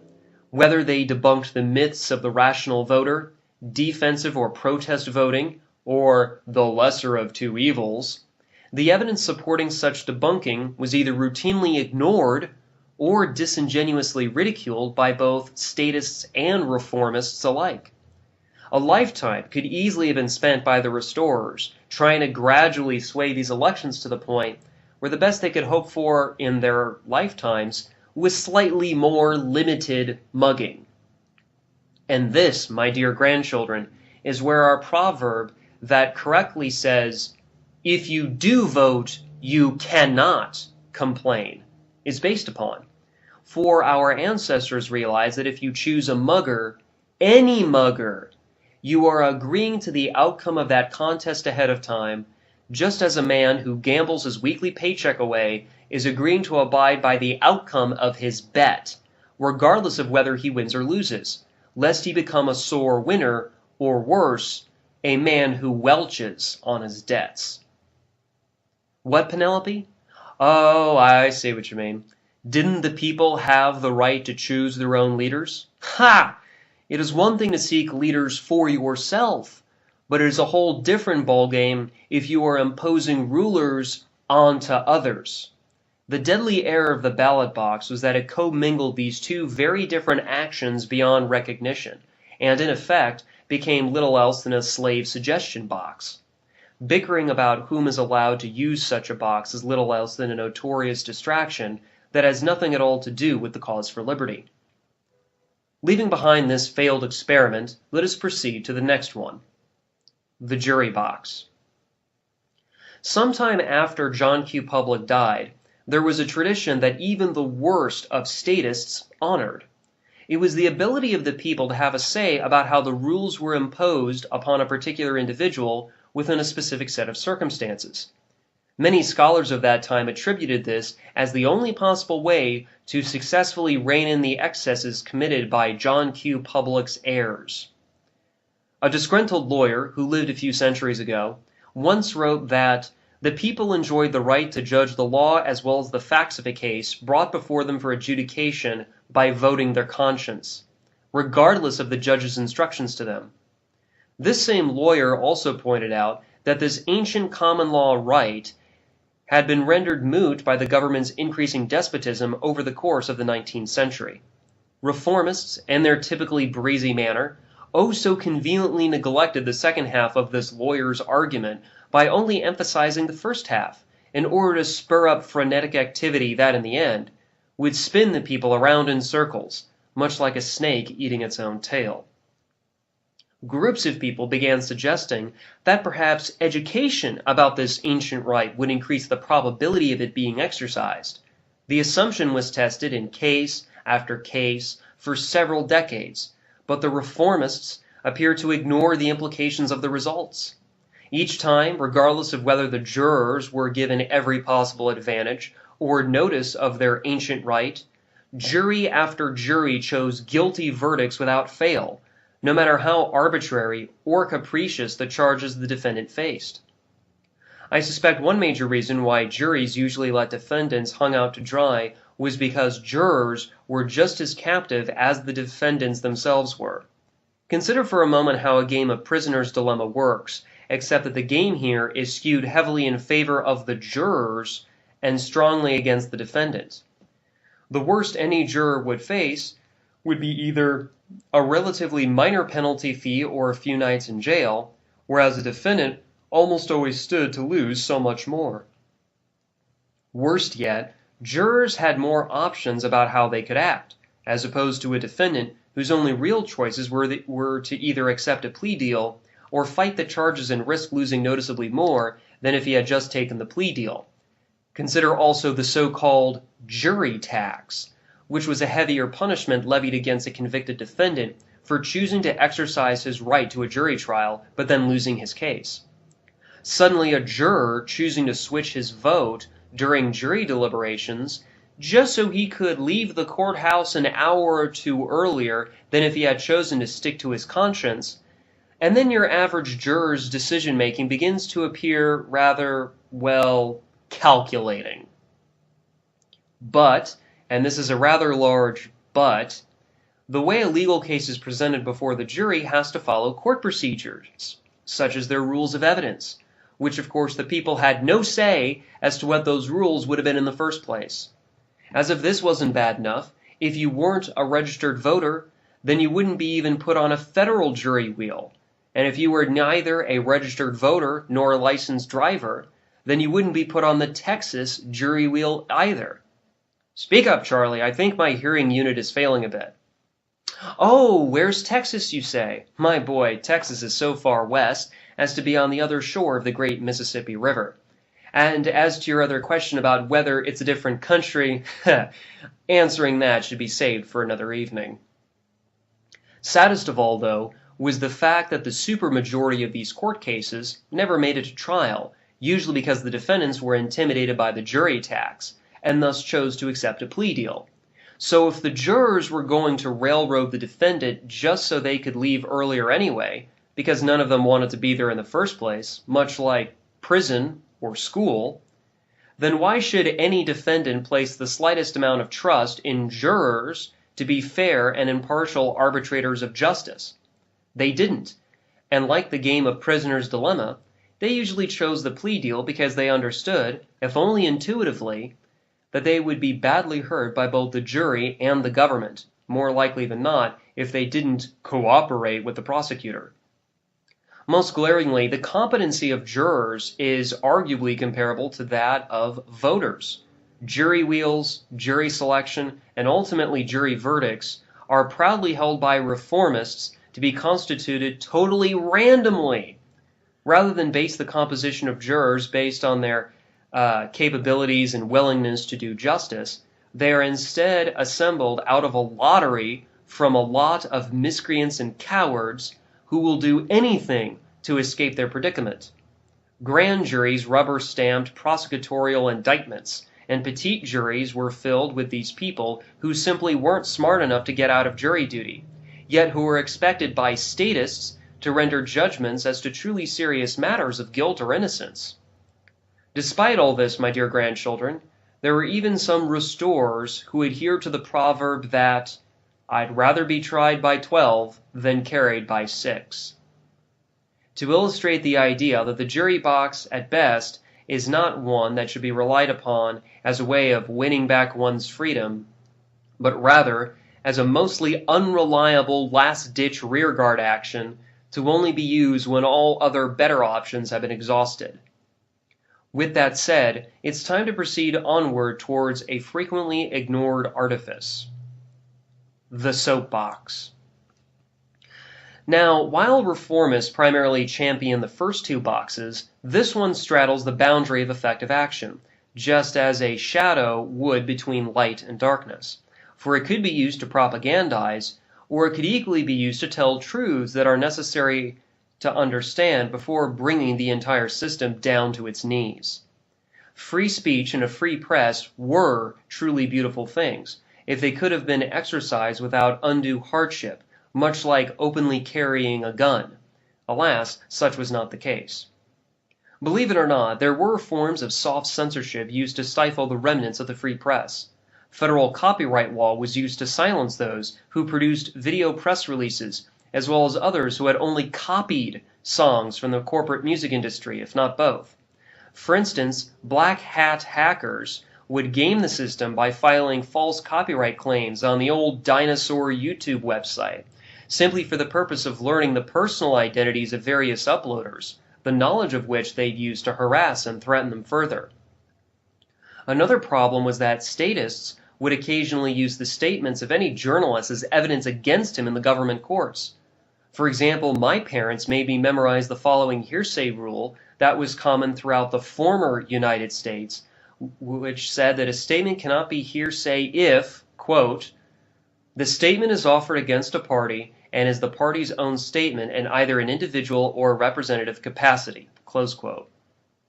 In other words, anything you say can and will be used against you by statists in order to steal your freedom and your property away from you, and they will do this by way of government law. For example, if you were writing a letter to the editor that Americans should consider using their common right of revolution to cast off the yoke of tyranny, all the social justice warriors would come out of the woodwork and accuse you of being an advocate of violence, if not also try to drag you into court on the grounds of incitement, despite the fact that such political content was totally legal at that time, according to the government's own lawyers. It wasn't just the government's laws that infringed upon the free press. Oh no, my grandchildren, it was also the incessant conflict generated by many who claimed to oppose government media. Sensationalism, not truth, was the prime currency, as misinformation and disinformation took precedence over reliable intelligence. News cycle junkies and inept researchers promoted myths and half-truths, which ended up serving only the tyrants. Confidence artists scammed well-intentioned donators out of their discretionary income. Social justice warriors inculcated false guilt in the minds of their victims only because they were both angered and jealous of their lifestyle preferences. Most importantly, the never-ending bickering and infighting, with its concomitant strains of bullying and death threats, only benefited those who wanted their 15 minutes of fame, but not those who had wanted to spread the message of liberty. Repeat that again, Penelope? Wouldn't all that infighting discourage people from opposing those bad men who pretended to be government? Well, my dear, yes it would, and it did. A few people realized how these dynamics worked, but by the time they did, it was already much too late for the remnants of the free press. Ironically, participation in this so-called alternative media, in fact, violated individual privacy more often than not. Smeared were the good reputations of decent people, and baseless accusations held more sway than any exculpatory evidence, mainly because there was no semblance of due process or basic fairness. As a result, many lovers of liberty saw their employment and business opportunities vanish, since there was no remedy for them to even try and regain their good name. This, coupled with the scammers who promoted things like activist legal defense funds, were the causes behind why many restorers becoming more impoverished and disillusioned than they were before, and thus it served as a punitive disincentive against those who opposed the government. An obscure blogger at the time remarked that his greatest fear wasn't persecution from the government, necessarily, but rather the alternative media slowly mutating into an internet version of statist media, hence the name-calling of gun owners as violence advocates. He attributed this in large part to the destruction of language we now know full well as verbicide, which, you must keep in mind, was a little-known concept at the time. Ultimately, he became quite despondent and chose to give up on any notion of spreading a message of any kind, at least publicly, that is. In one of his final articles, he explained that almost nobody was listening, and of those who did, they stubbornly refused to act, instead preferring to simply repeat what he himself had said on a variety of given topics. So, children, the adage provided by a more well-known author that, in a time of universal deceit, telling the truth is a revolutionary act, was more true than even most of the restorers gave it credit for. Of course, both the statists and reformists were more than comfortable telling the noble lie, as long as it served their nefarious purposes. What became of those restorers who were still bracing the free press together with little more than baling wire and duct tape was that they finally shifted their focus from expressing their grievances to teaching their audiences how to resist the government's police forces, because for all intents and purposes, they might as well have been living in 1930s Germany. Having closed the door to that particular avenue, let's next explore what happened to those who had resisted in a foolish manner. The Pine Box.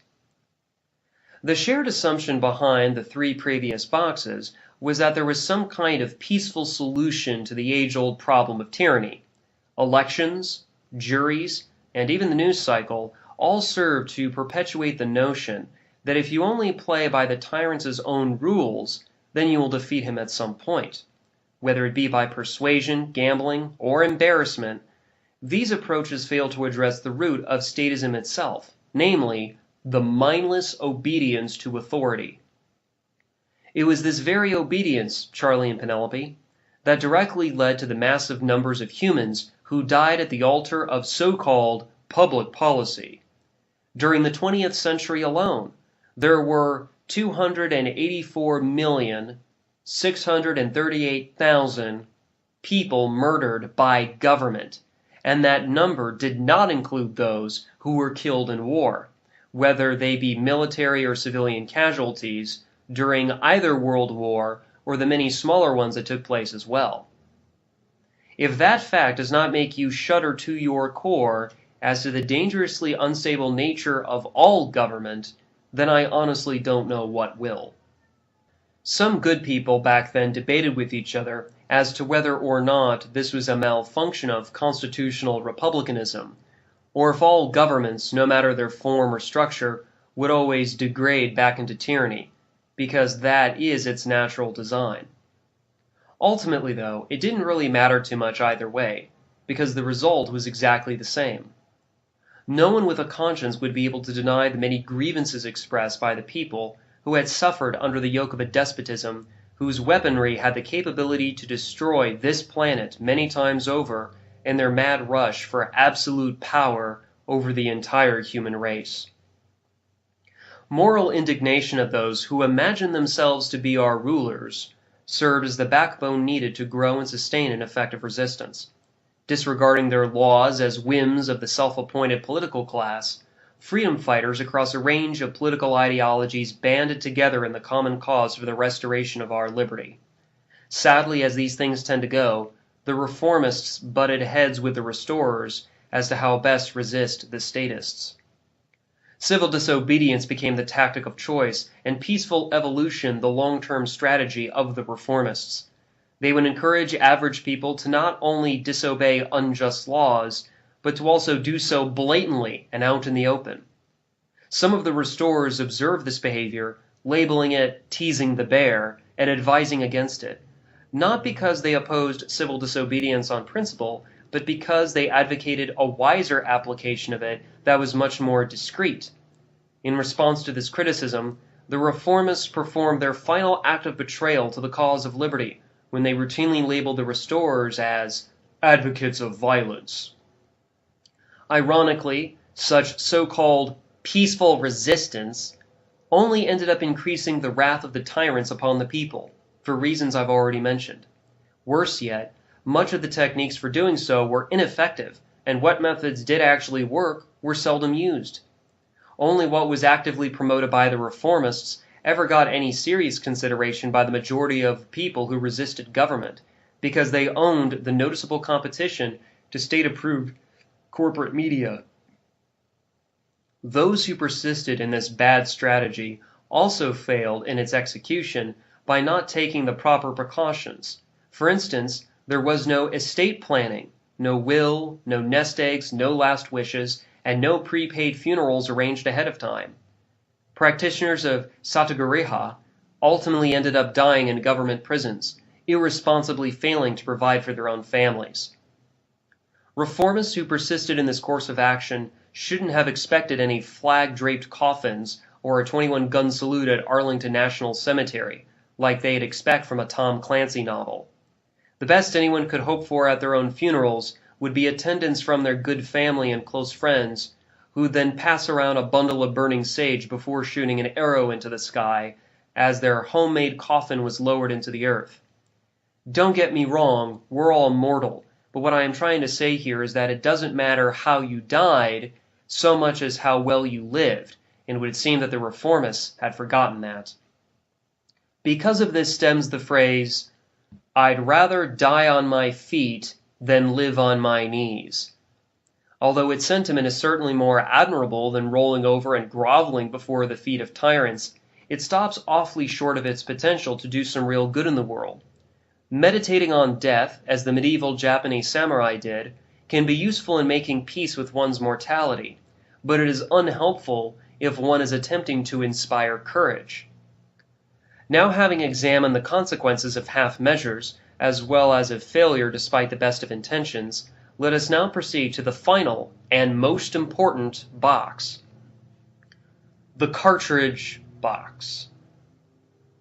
If there is ever a devil, the state is it.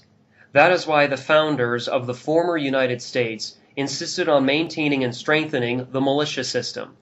Because they viewed government as a necessary evil, they understood that the only truly effective check on the power of any government is for the common people to use their privately owned weapons to deter and even repel the king's guards. As one of those former guards warned back then, tyranny cannot come to the door of any American unless it comes in uniform. You must keep in mind, grandchildren, that revolutions are internal, whereas restoring independence is external. This understanding, coupled with an appreciation for leaderless resistance, should impress upon you the dynamics inherent in the evolution of human liberty. Only a unity of purpose, not a unity of structure, would ever be the appropriate expression of any broad solidarity. People back then routinely confused freedom with comfort.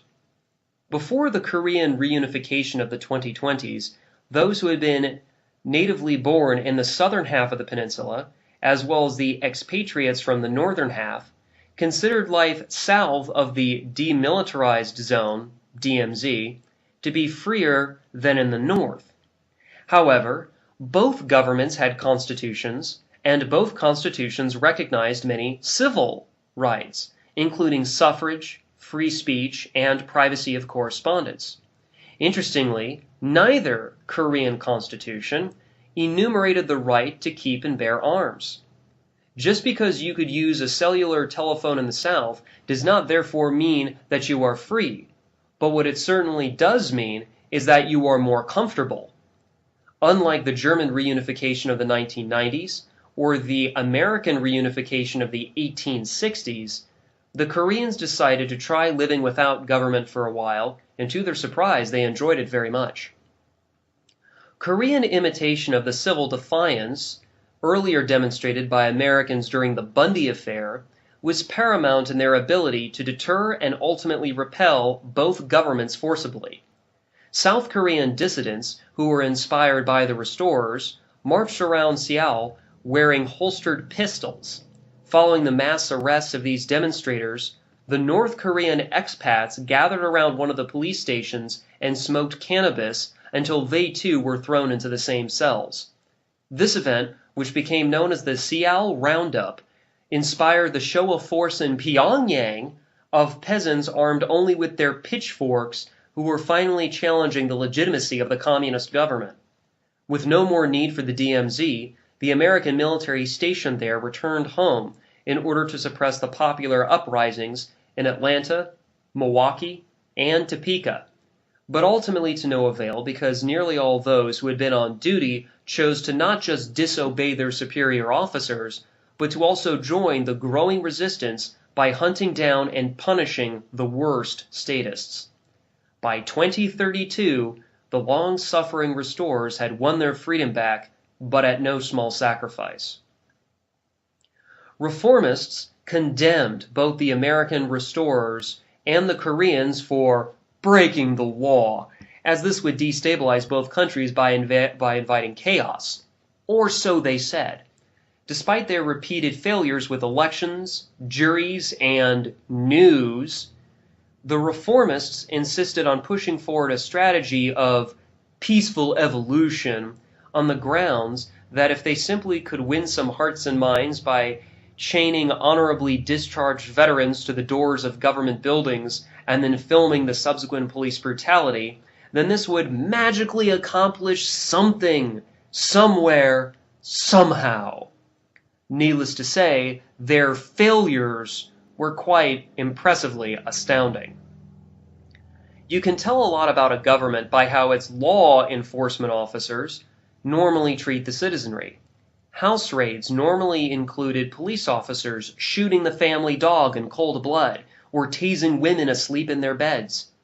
Once the public executions were being held in town squares to the sound of government trumpets blaring, guerrillas emerged who then began their combat operations by doing such things as pouring sand into the gas tanks of police cars. Just like the American colonists and Texan settlers before them, the restorers organized local committees of safety in their neighborhoods and counties in order to bring a degree of stability to their respective areas of operation. These committees of safety, once they had established themselves as pillars of their communities, began recruitment for the formation of openly armed militia units who would meet in local parks to practice close-order drill and conduct physical fitness training as disciplined units. Much of what followed was quite an exciting time. Politicians and their minions were targeted, as were the gendarmerie, the latter of whom were summarily executed on the spot. The strategy and tactics of the restorers was much like the Viet Cong guerrillas of the 1960s, but with the technological roles reversed. Such an effort would have been impossible to mount without the logistical planning before the outbreak of active hostilities. For decades, many stockpilers began squirreling away materiel that one day could be used if any of the normal supply chains ever broke down, even if only temporarily. These stockpiles were quickly put to use by the guerrillas and their many allies, and because of this, the stockpilers became one of the most important support sections for the restorers of constitutional government. Once the many committees of safety began coalescing into larger committees, as the small white dots grew to eventually overshadow the black areas, then governance transitioned to the Constitutional Compliance Convention, whose duty it was to guide the orderly dissolution of the tyrannical empire and the long-sought-for restoration of these United States. A few decades went by, and there were those who felt as if government really was an unnecessary evil. Public debates and many referendums were issued amongst this rather enlightened people, who had not too long before had regained their hard-won republics, and were now faced with the very real prospect of experimenting with limited government much more so, perhaps even to the point of extinction. First, the American Southwest, followed closely by Texas and then the Pacific Northwest, abolished their respective governments, because their executive and judicial functions had already been replaced by the private production of security services alongside multi-tiered third-party arbitration that was sold in a truly freed market by competing dispute resolution firms. Used during both the earlier American and Texan struggles for independence, the well-known phrase, "come and take it," was again pressed into use by the restorers in order to emphasize that the use of weapons to kill government agents, including so-called law enforcement or police officers, was truly indeed the last resort in the defense of freedom.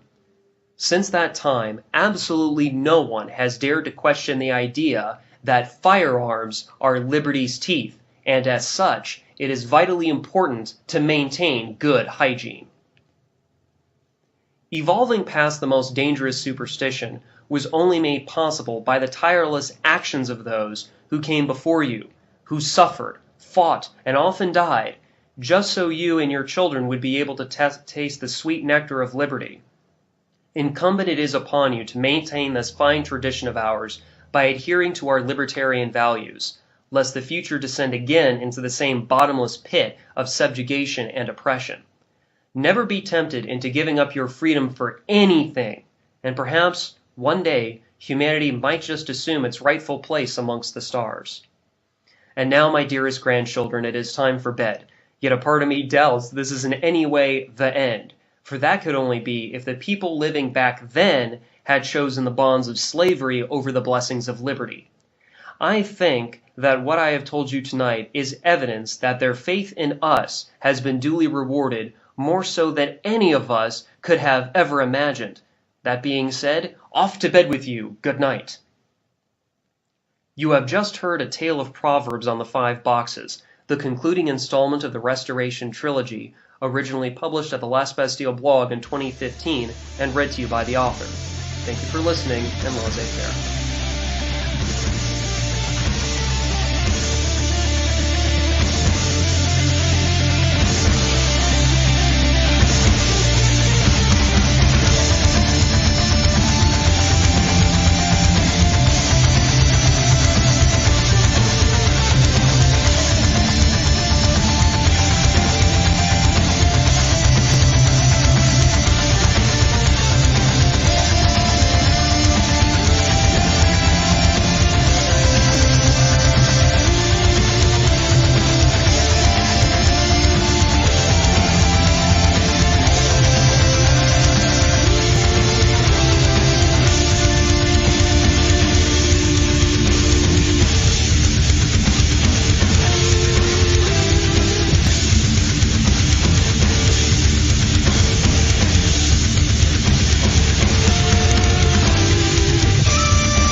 The Vonu Ghost System Bundle gives the beginning, or advanced self-liberator an affordable and user-friendly way to step up their security culture in both the physical and digital second realms. Featuring 2 privacy-hardened devices, hardware hacked by our friend Jam and Biconic. 1. The Ghost Phone, a de-Googled Pixel 3a with Calyx OS. 2. VonuPad Basic, GhostPad T420A privacy laptop, and a Faraday bag to take your devices offline. This Vonu Ghost System Bundle is exclusively available via Liberty Under Attack Publications. Learn more or order today, libertyunderattack.com/GHOSTBUNDLE1. In this technological age, at least right now, some interaction with a digital Babylon beast is necessary. But when we are pushed toward interacting, let us instead choose devices that we own, ones that aren't programmed to rat us out, ones that are as secure as humanly possible, while also balancing the need for an easy user experience. Again, visit libertyunderattack.com/GHOSTBUNDLE1 to order the first ever Vonu Ghost System Bundle. Again, libertyunderattack.com/GHOSTBUNDLE1.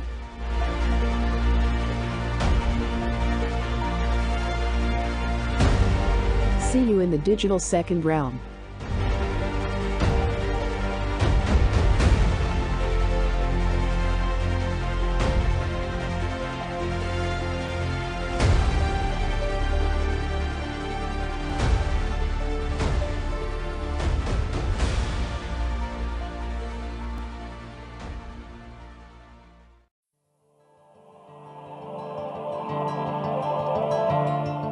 Now that the technological foundation is laid for the PAZNIA radio network, we are now ready to start building out a regular, and more frequent transmission schedule of self-liberational media. Do you want to host your own show on the PAZNIA radio network? Do you already have a show or podcast that you would like premiered or replayed during our transmissions? Something else? Reach out to Coordinator Rayo to discuss details. Email coordinator@PAZNIA.com. Again, coordinator@PAZNIA.com. See you in the second realm.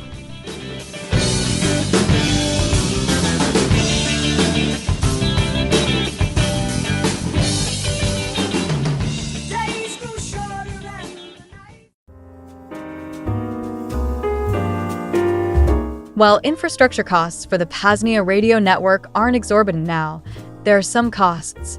It will also increasingly demand more time as we move towards longer transmissions and more transmissions. If you'd like to help cover current costs and even the expansion of our efforts, please visit PAZNIA.com/shop. There, you can make a one-time fiat, Bitcoin, or Monero donation. You can become a stakeholder, and you can even order some one-of-a-kind PAZNIA merch, ranging from shirts to hats to flags, all the way to beach towels. Again, that link at PAZNIA.com/shop. Cheers from the Free Republic.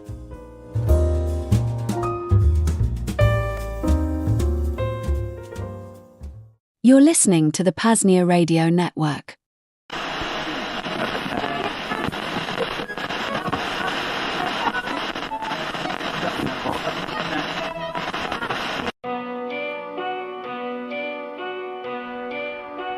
This is the basic law of life, and dear listeners, it is spiritual in its nature.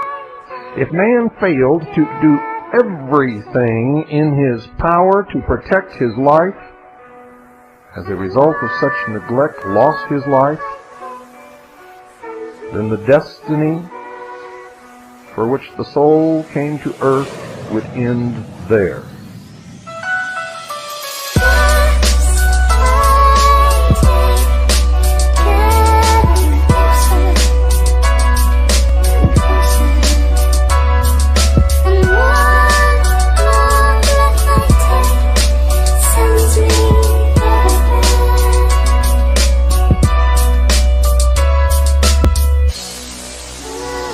Without life, a body or medium to function through, spiritual attainment would be impossible, ladies and gentlemen. Spirituality would then be forfeited.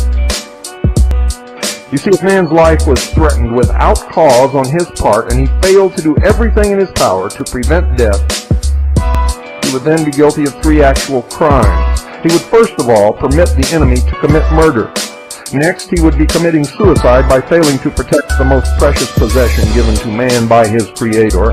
And worst of all, he would end whatever his destiny might be, the purpose for which body, mind, and life had been given to him.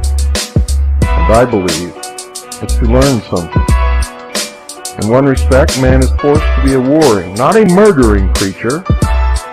And I might inject here that the Ten Commandments does not say, in its original form, thou shalt not kill. It says, ladies and gentlemen, and you can check this, if you wish, go to the original Hebrew and Greek, it says, thou shalt not murder. So in one respect, man is forced to be a warring, not a murdering creature. From his birth, the law of self-preservation forces him to be on guard against every inimical force attempting to destroy him by one means or another. He must be on the alert to prevent man, natural forces, or his own carnal desires to betray him into acts of degradation. Man is a warring creature.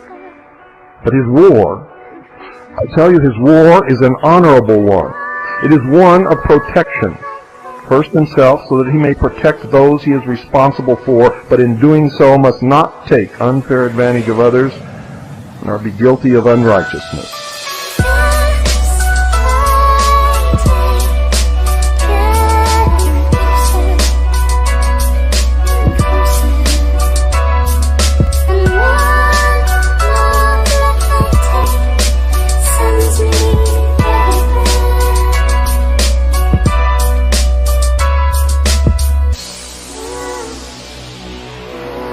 The nature of this was and is actually spiritual. It is the battle of righteousness against evil. It is a war biblically spoken of as taking place in heaven because it is waged within man's spiritual nature. He fights to fulfill destiny and to finally create heaven on earth for himself and others who follow. By the war of righteousness, wherein there is no selfishness, he attains the consciousness which makes him a man, knowing both good and evil, having chosen good to attain the promised sonship. Notice, you must choose. You must choose. Each and every one of you listening to this broadcast tonight must choose, and you must choose very quickly. You might ask, is there actually a need for some form of evil in the life of man? Was this, together with some form of fear, ordained in the beginning? And I say nothing has been ordained, but if the divine law is to be fulfilled in the life of man, then it is certainly necessary that he, according to sacred concepts, become a crusader in God's cause and not exist as a negative, effortless, uncreative, unproductive creature, a leech-chased parasite upon the rest. The first command is that he must become a man in the true sense of the term, and this implies that he must prepare himself to meet the enemy that is ever alert to destroy the best that he has created. He must meet evil as the soldier meets the enemy. Doing this in the righteousness of his conscience neutralizes fear. Many of you call and ask me, Bill, aren't you afraid? My answer has always been and always will be no. No, no, and no.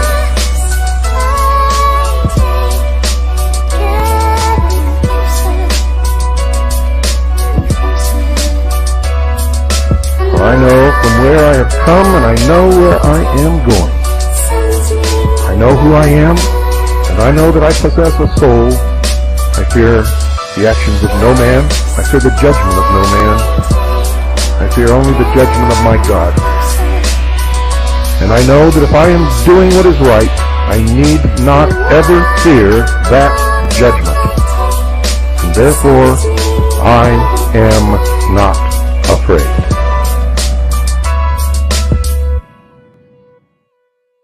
You've just heard a transmission of the PAZNIA radio network, the entertainment and propaganda arm of the Free Republic of PAZNIA, a public service of the PAZNIA Free Press. Long live the Second Realm.